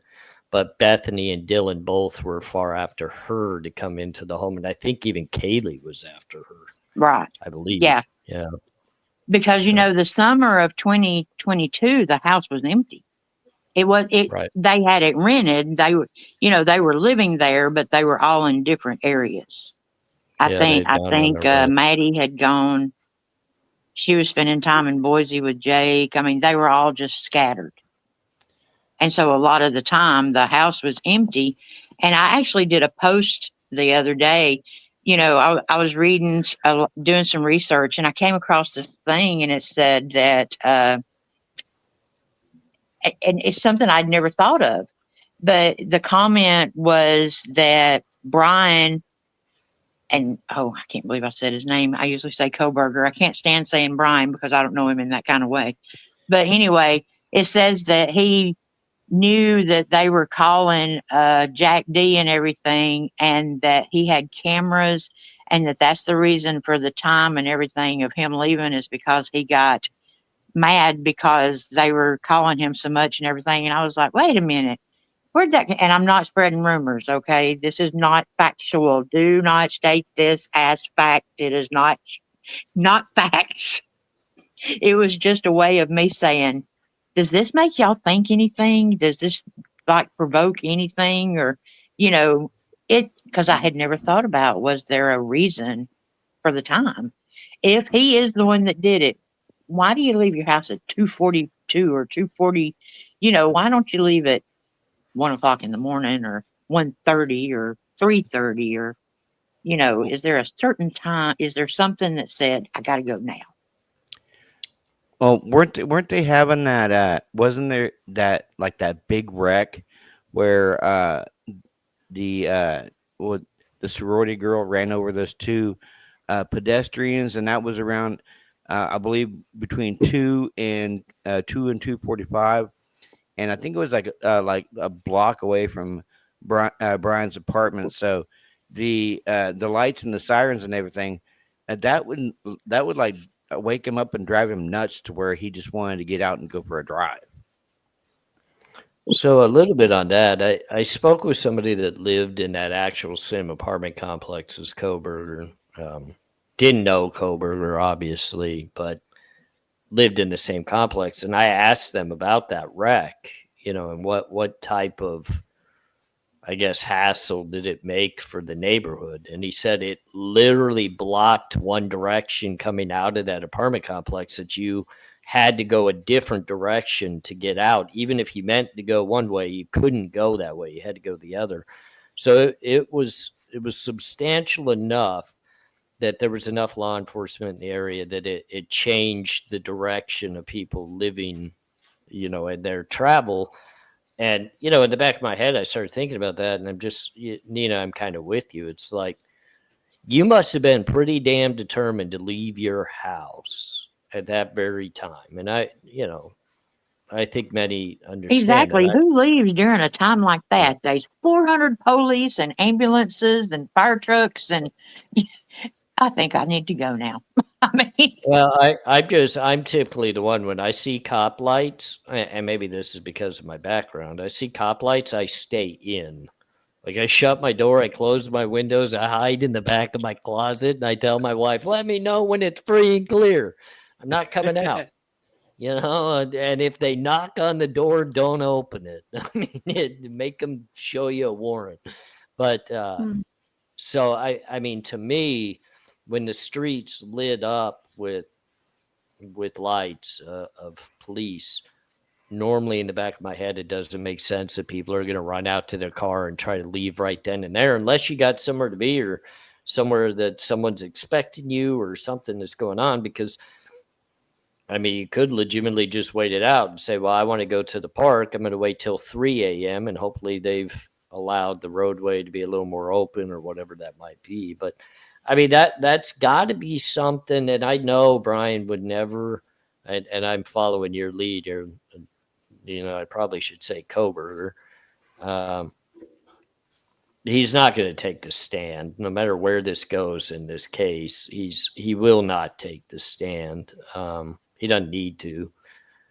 I mean, he's either going to be found guilty or he's going to be found innocent. It's not going to be because he took the stand either way. So, but it would be interesting to just be able to get in his head and say, so what at 2:47 in the morning was so important to leave your house? Was the part, Yeah, that important? At ask him that. 2:47? Ask him that, AR. Why didn't you go to the park at 1 a.m. like normal people do? Most of us normal people go to the park at 1 a.m. Not no. Okay, maybe not. Maybe that's just still me. But I what do you think, Robert? What's kind of your opinion? Well, I just saw a comment from Echo. She said, the court stuff is making me confused. It could give you a headache. And Raven, Maven, I didn't Raven. I called you Raven.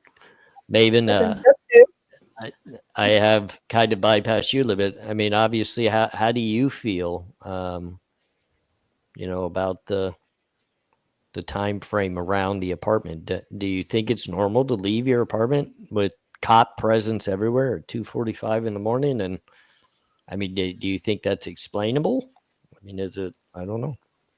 I think Robert has a fine point as far as a possibility is that if you are someone who likes things to be quiet and there's all that noise and you are already in the habit of leaving to go stargazing, not that that's what you're doing on this night, but you're in the habit of doing that, then it would make perfect sense to say, well, you know what, I'm just going to get out of here until this all calms down. And as a possibility. Is that what happened? I don't know. Right. But is it a possibility? Yes. I mean, don't get me wrong. I've been an individual in my life that's left my house at all hours of the night and gone for drives and gone all over the place. Like all over the place. I've been all over the place. But my car was never pinpointed around a crime scene with 4 casualties and devastation. So, I mean, I'm not trying to obviously state anybody's guilty of anything, but, at the end of the day, leaving my home at 2:45, if my home was an hour later deemed to be the car on video in and around a quadruple homicide home, man, I would be pretty worried. I'd be pretty nervous that it would be hard to overcome the charges. And it's good that interested. I would be interested to find out if Brian Koberger had any previous contact with the frat boys. I doubt anybody's run that. Well, obviously they have Brian's phone records, so they would know if they went through and checked, or were they only looking for phone numbers that matched Kaylee, or were they only looking for geofence data or whatever? I don't know. But if that, I find that an interesting evidence if it existed, because one of the just exploring different possibilities. Not saying this is what happened, but as a possibility. If Brian was involved, but he wasn't the one that actually did it, and the ones that did it were the frat boys, for example, then maybe there had been contact and maybe he just wanted, to do a paper, do a thesis or something on, he wanted to see firsthand a crime happen in some morbid way. Or something, not to participate, but just to examine it, and And so I wonder, that intrigues me. It intrigues me that what if it could have been a cartel.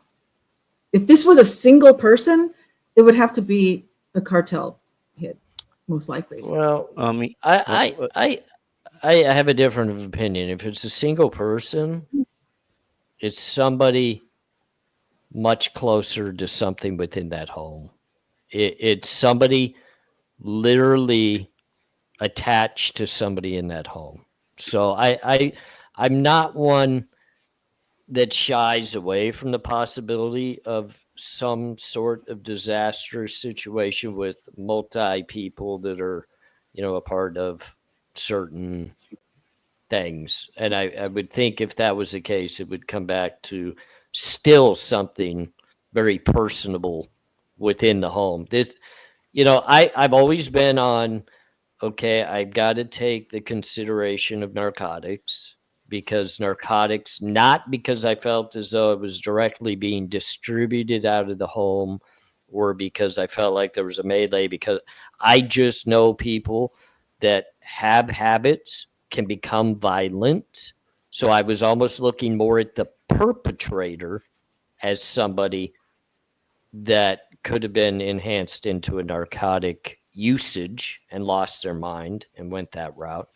So, I know there's a lot of thought processes and I tend to shy away from them, that this is an organizational type thing. And I don't see it.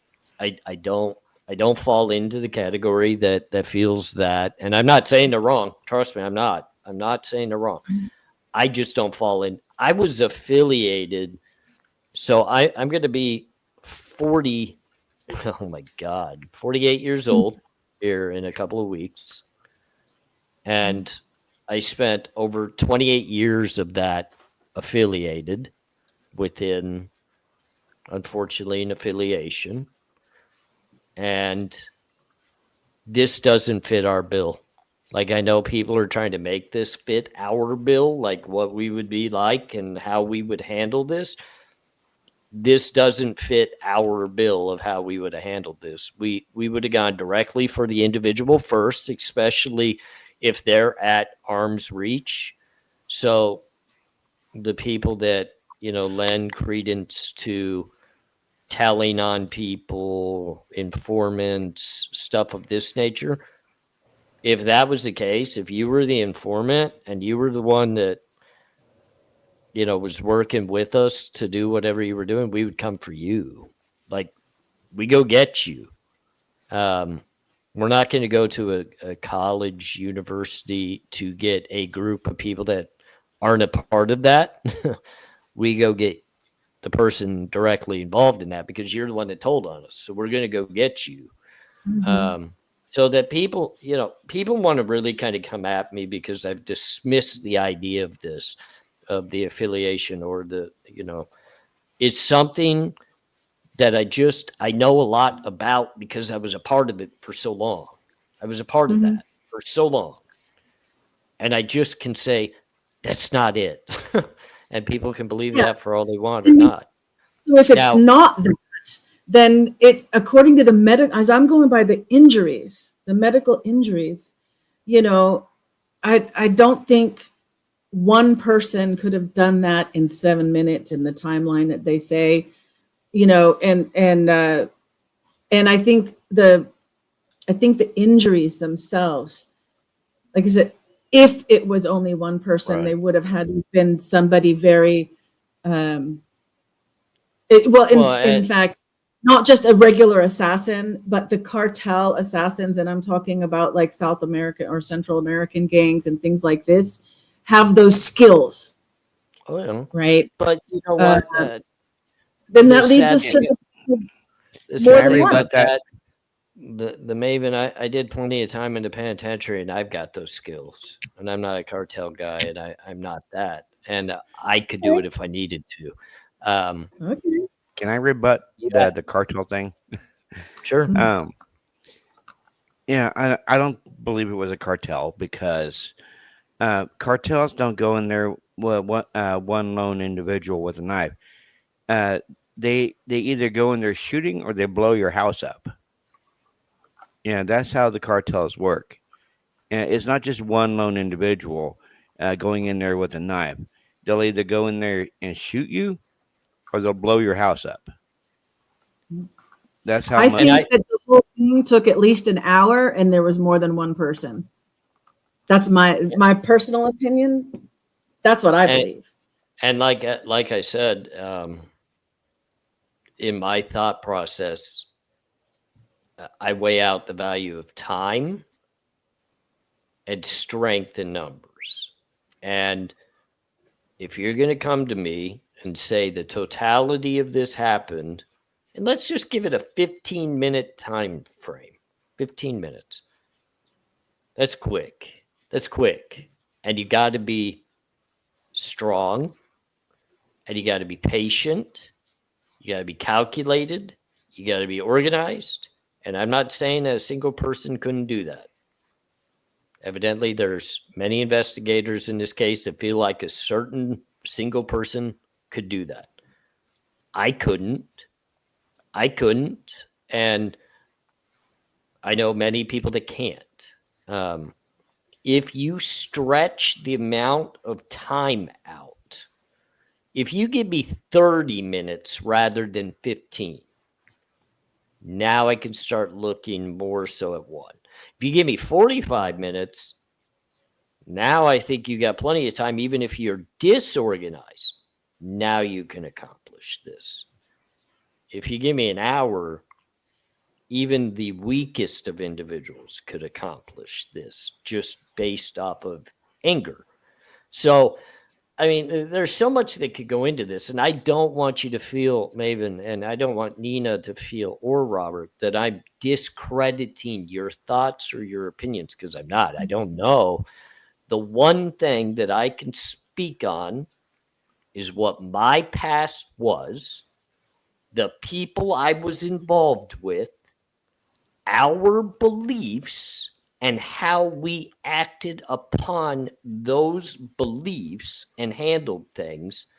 And this doesn't line up to what that affiliation was, which other people have pointed at that affiliation.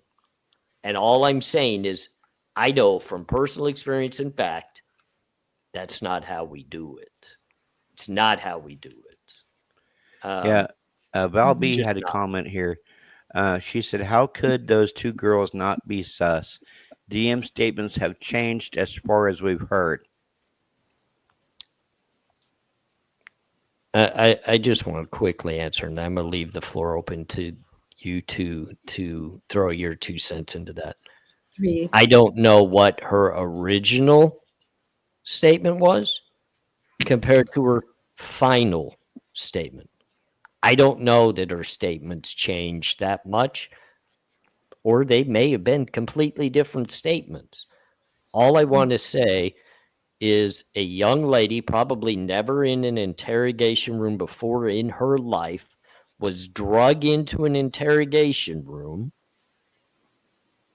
probably rudely spoken to, because what happens in interrogation rooms are not friendly. Whether you're a victim or you're a suspect, they treat you horribly. Mhm. And I wouldn't doubt if her story did change a little bit, because God dang it, my story changes every day just based upon what my dog did yesterday, because we tend to add things to our story, or if we tell the second time, we leave things out. It could be intentional, it could be non-intentional, until we see and hear it out of her mouth, directly from her, which we may not. But if she takes a stand, we're all going to be able to hear it directly from her. Then weigh out what you've heard and how you feel about it, because that's direct knowledge of what you have heard with your own ears. Right now, we don't know what the hell we've heard with our own ears, because guess what? We haven't heard anything with our own ears. So I don't know if her story changed. I don't know. Yeah. And Mikey S he made a very good comment too. It's a DP case, so they need to have their crap together in order in order, and they don't, in my opinion. Maven, why don't you jump in, and then Nina, I'm going to give the floor to you. You two ladies jump in and throw it around. Well, Nina, we haven't heard from you in a while. I'm eating some cashews. Oh, let's see. Is she still? Are you still with us, Nina? Yeah. Yeah. As far as her statements and stuff, I'm like AR, we're going to go 20 years old. I've been drinking. I may have done some Molly, whatever, totally not in this sane state of mind. And now I see people with vacuums and, stuff like that. And I'm sure that part of being in shock is, oh, I remember this, but I'm not sure if that was real or not, or I think I saw that, or, I'm sure that her statements, maybe they were consistently inconsistent, I mean, due to shock, due to drinking, due to recreational whatever that she did, being asleep and getting woke up if she was asleep, stuff like that. I think that there's so many factors, but I do have to say that with the answers that she gave, and this is in no way because y'all know how I feel about the victims and y'all know how I feel about Bethany and Dylan, but her statements, I do have to say, with the way they're open ended and they're, she covered all the bases to where if anybody comes back now, it's going to be like, well, didn't you say? And she can say, yes. And right after that, I told y'all I didn't know if that was a dream. I mean, so you see what I'm saying? I mean, I'm not saying it was set up like that. I'm not saying that. But I'm also not a guilter that's just going to come on and say blah, blah, blah. If I don't like the way something looks, I'm going to say I don't like the way it looks. There's a lot of stuff in this thing I don't like the way it looks. If you guys don't mind, hold on one second. Christopher Dorner, my chat doesn't attack anybody for their thoughts or their opinions ever. I don't know how often you've ventured into my channel or dealt with anybody on this panel, but I'm not going to remove you yet from the channel because I don't know much about you, but I'm deleting your comment and don't do it again. Like, I'll boot you. Yeah. I don't care if you ever come back or not. Yeah. There was someone up. Her name was Rhonda Cruz. She said, AR, what you are saying, you are right. Your story changed. I listened to you when you wasn't smart. And that wasn't very nice of you, Rhonda. And I told you to be nice in the chat once. I don't know. Okay, so hold on. What I'm saying, you're right. Your story changed. I listened to you when I wasn't smart. So are you saying I'm smart now? That's all that matters. I'm happy if you're saying I am smart now because you're right. Throughout my lifetime, I wasn't, but damn well I want to be now. So thank you for the comment. Thank you for the, the love of me being smart. Thank you. I have no idea who these people are tonight. See, this is sometimes what happens when you go late into the evening and then people just lose the idea. I'll just boot you. And if you are a subscriber and I boot you, well, guess what? You're not a subscriber anymore. And it just hurts my numbers. But guess what? I'm still happy to do it. No big Truth deal. Exposed says, Truth Exposed says, yay, holy crap. I got treated fairly in their pro defense room.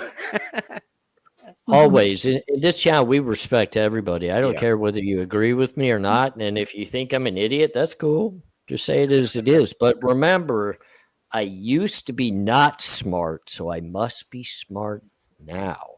That's all that matters. That's all that matters. I'm sorry. It's a good laugh, guys. Like, my wife is finally starting to rub off on me.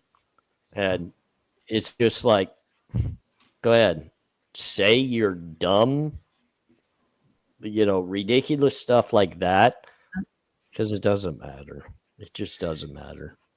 I'm smart Yeah. enough to not be incarcerated now, so I must be a little more intelligent than I used to be. Yeah, Heather just said in my chat, it's because people get crazy when info comes out, and she goes, "I'm dumb a lot." Well, I think it's a prime example, and truth. I want you to know everybody's welcome here, even with the Yeah. different opinions. I've made it very clear. Nina and I view this case from different perspectives.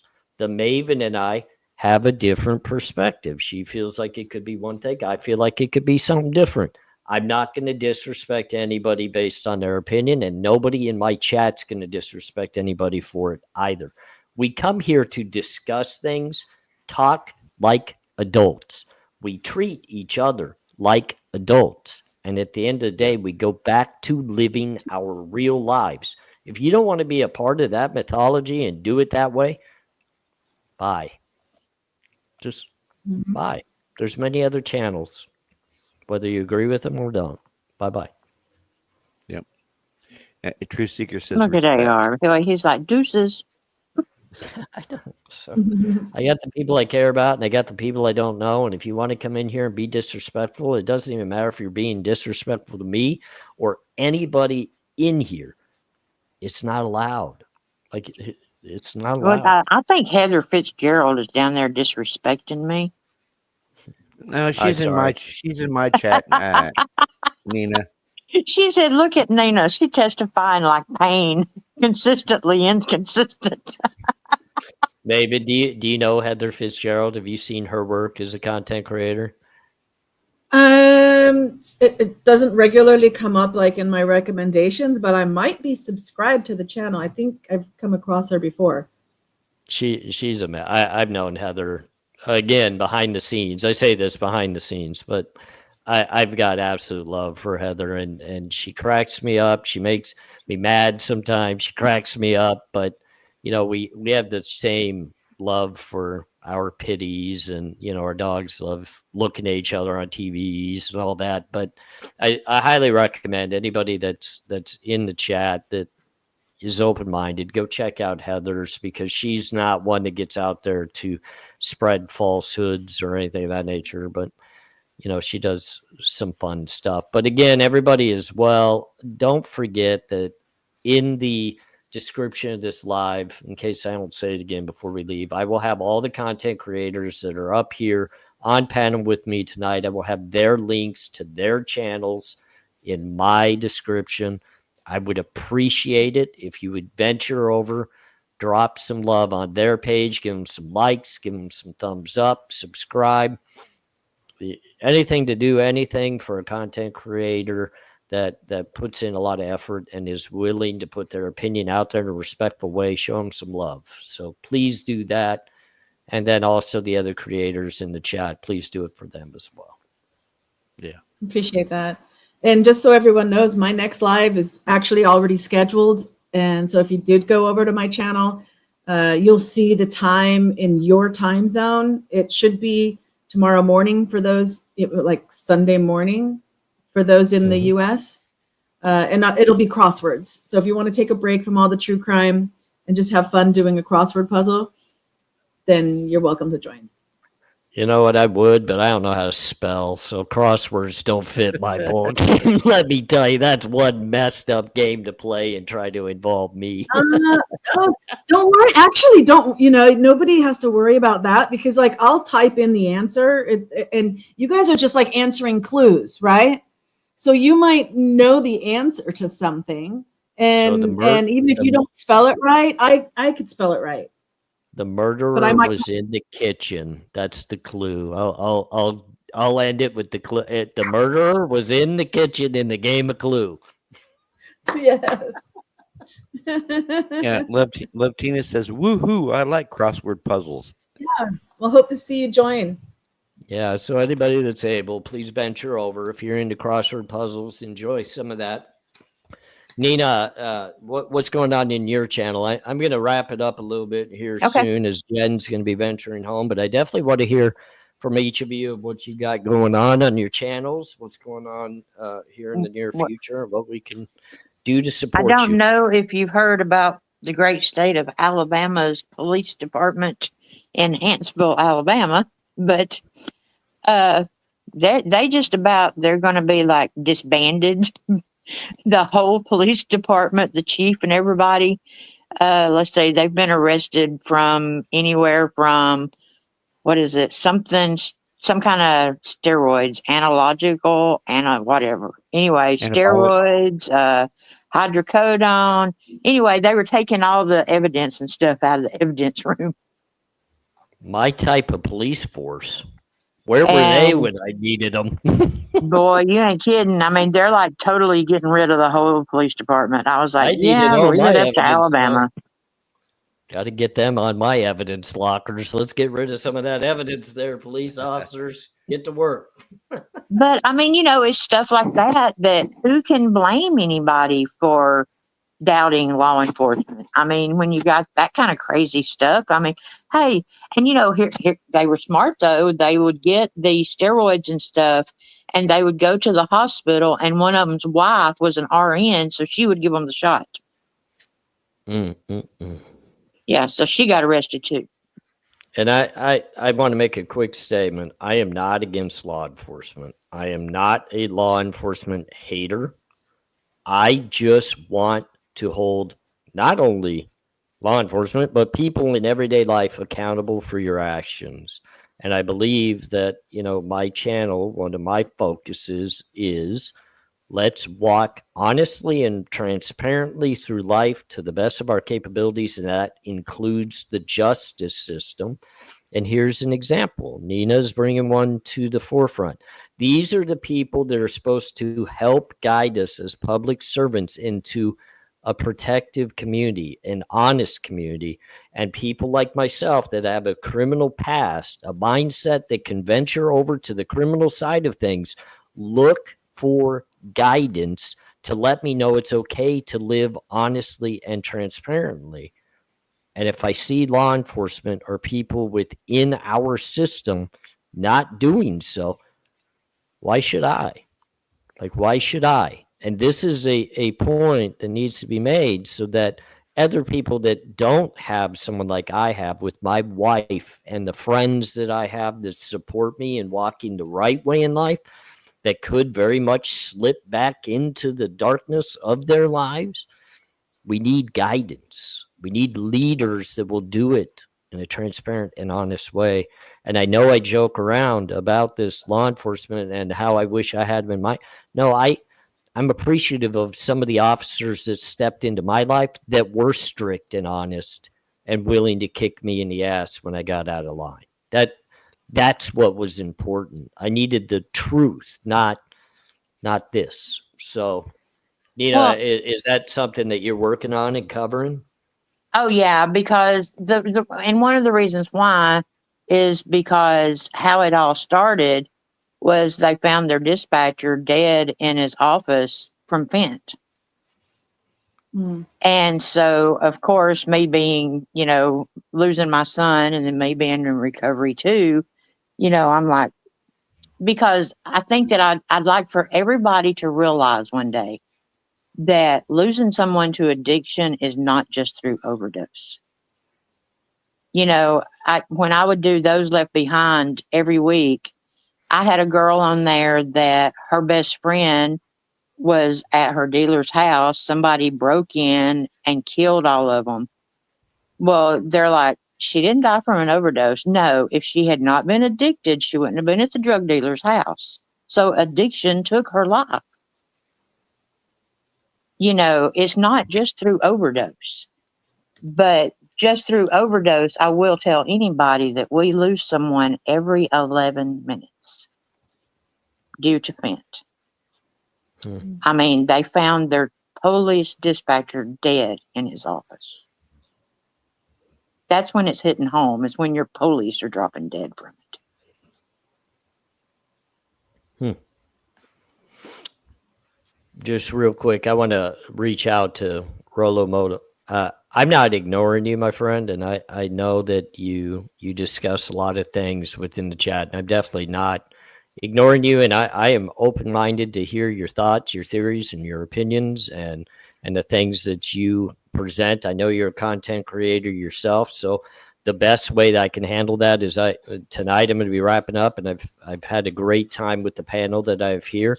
But I'll definitely, if you would like to join me live next week, Rolo, where it's you and I up on a panel, and I'm sure Robert would join us, or others would as well. I will give you a platform to come on and share your thoughts, your feelings, and we'll discuss them just like I've done it with these beautiful individuals tonight. I'm not one that will block you or what you have to say. So if you want to join me next week, you're more than welcome to, my friend, and I'm more than open to having it as long as we keep it respectful and we have a good conversation. And I'm all about it, and we can do that. And also AR 2 updates. You knew the Juten case had been solved. I had just heard that. I haven't jumped into it yet, but I heard that. Okay. And then did you do the Kansas City 3? I worked on it a little bit. Yeah. Okay, because according to what I've seen in the last couple of weeks, Jordan, I think that was his name. Yeah. I think from what I've read, he's pretty much been clear and they're going after the dealer.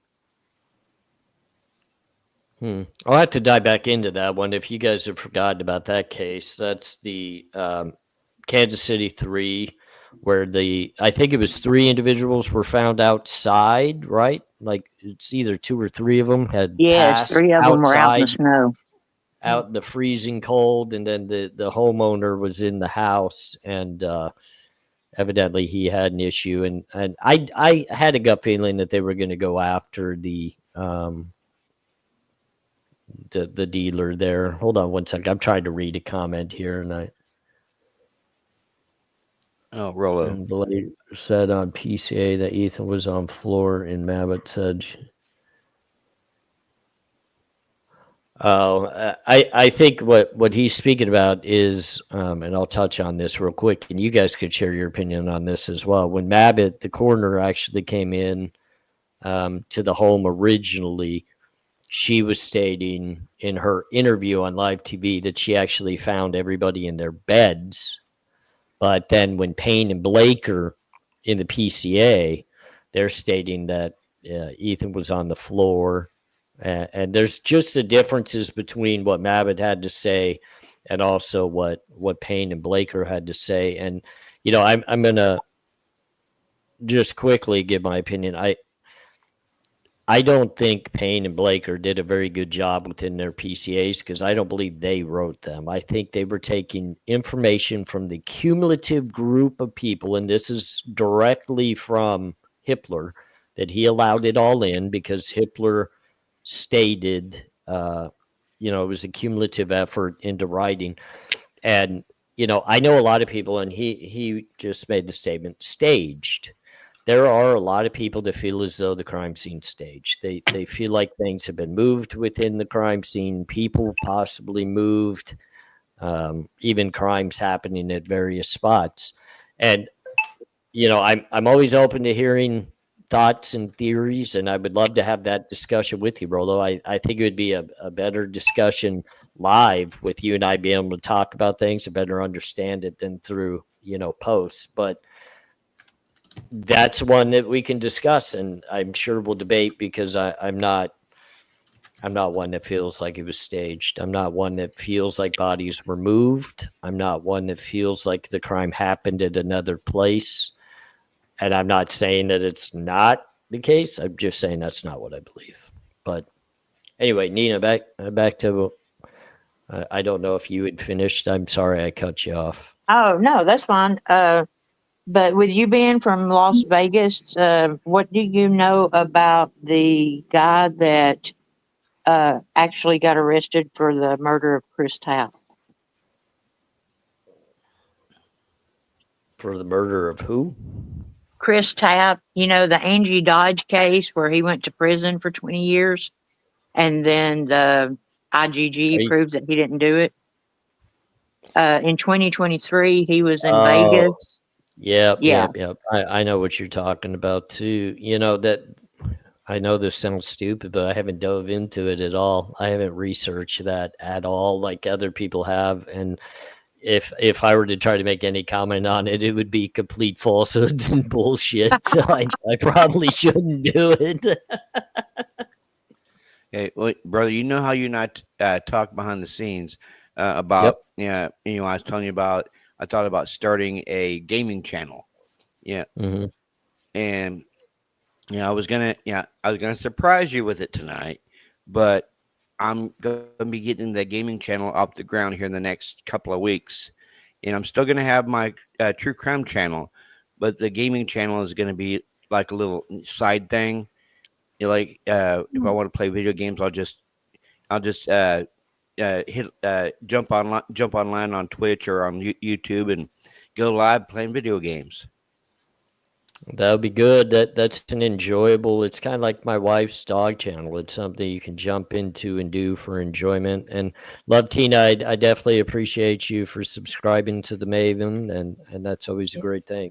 All the subscribers that these individuals can get really means a lot. It's very much appreciated, and I'll definitely support you that. And Robert, I'm sure many people knew that I was starting my second channel, which was kind of like a prison talk channel to try to help people better understand the system and also help people that are getting out of it maybe have some direction and some confidence that they can get back into.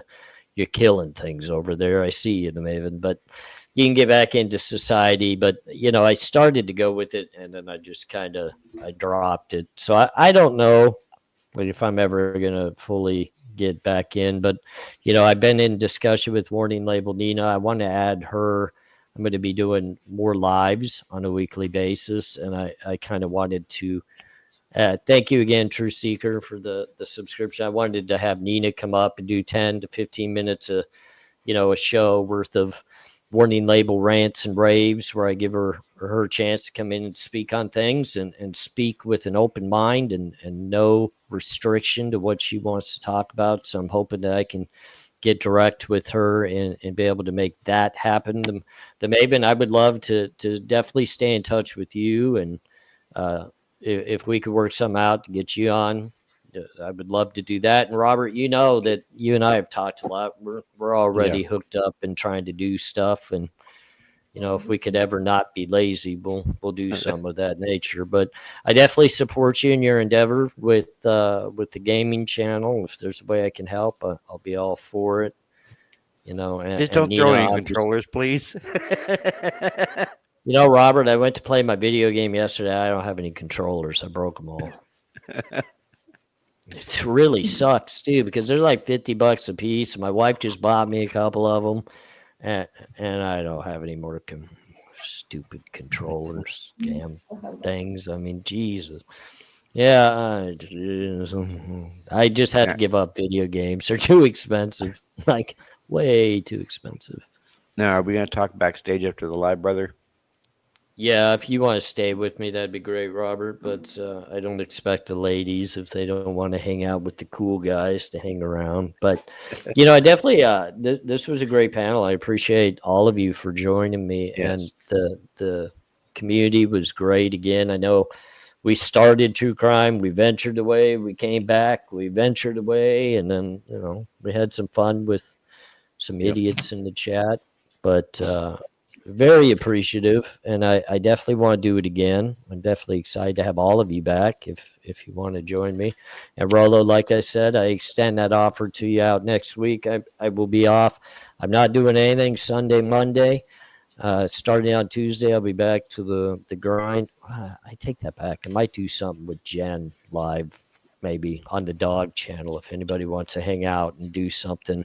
They have the rock and roll marathon happening out here on the strip, so we're going to have a lot of bands and people that are running the marathon and things happening. So I think that we're probably going to do some lives. We'll take the dogs out there and get them interacting with people and wearing their hats and their costumes, so it should be a little bit of fun.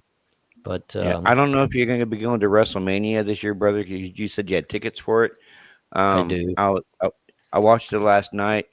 I don't know if it was night one or night two, but you're going to have Charlotte Flair versus Tiffany Stratton for the women's championship. So that So should be a good match. just kind of let everybody know, and Robert, I'll kind of clue you in on this too. So I did get some amazing seats to WrestleMania here in Vegas. It's being held at the Raiders Stadium, and I literally have they're pretty much second row right next to the ring. And Robert, what I was kind of thinking is since I'm not gonna go, I was thinking that Jen and I would invite you and your family out here, and you can use those tickets to go because I know you absolutely love WrestleMania and you love wrestling. And I think we'll put you up at the Mandalay Bay right there, and you guys can enjoy all the festivities, and you and I will go out and have a little bit of fun around that. So Okay. I'm thinking that's my gift to you and your family. It's about the best I can probably do for you guys for Christmas, but you're just not allowed to sell the tickets. You got to actually use it. Oh yeah, trust me, I will use them. But I don't know if my car will make it out there. My car is a 98 Honda Accord. It's a beater. No, Jen and I were thinking we'd fly you out. Oh, We'll okay. fly your family out. We got the hotel for you. It'll be a big package deal for you that you can come out, and then while you're here, we'll do a live for everybody to see, and we'll show the camaraderie of content creators getting together from afar and hanging out. And, Yeah. you know, I want to meet your wife. I want to give your little one a big hug, and we'll enjoy some time. So that I probably shouldn't have broke it yet, but why not? We got a great panel, so I thought maybe I would just go ahead and let you know that, and we'll just go ahead and let you enjoy it since you'll enjoy it more than me. I get wrestling matches every night with my 3 dogs. I don't need to go watch anybody else do it. Yeah, you got me crying over here, brother, under the icon. Well, thank God it's under an icon. But ladies, I'm going to wrap it up. I want to say thank you to you guys. It was such a blessing to have you guys. Nina, I'm glad I finally got you up on the panel. We're going to make it happen more often. The Maven, please come over. Please join us, and we'll see you over on your channel as well. And Robert, you hang out in back. I got to yell at you for a while. No, I'm kidding. I'm kidding. But By the way, that's just absolutely amazing. Your gift. That's everyone in the chat saying it too, and I just want to say that that's an amazing thing to do. And it's not my place, I guess, to say thank you, but I have appreciation for it. I appreciate that. I mean, he's like family to me, and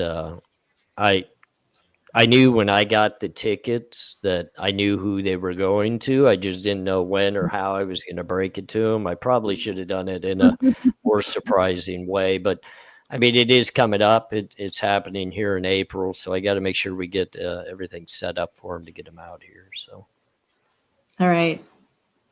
Well, thank you for all the support. You guys have a great evening. Get some sleep. Join me for crosswords tomorrow after you wake up. Most definitely. Well, you have a great night. Robert, hang out back. Nina, we're going to talk again very soon. I love you guys. Thank you. And I love the community. Thank you for hanging out with us for, oh my God, how long? 4 hours, 21 minutes. Yeah. Nina, you have a great night, okay?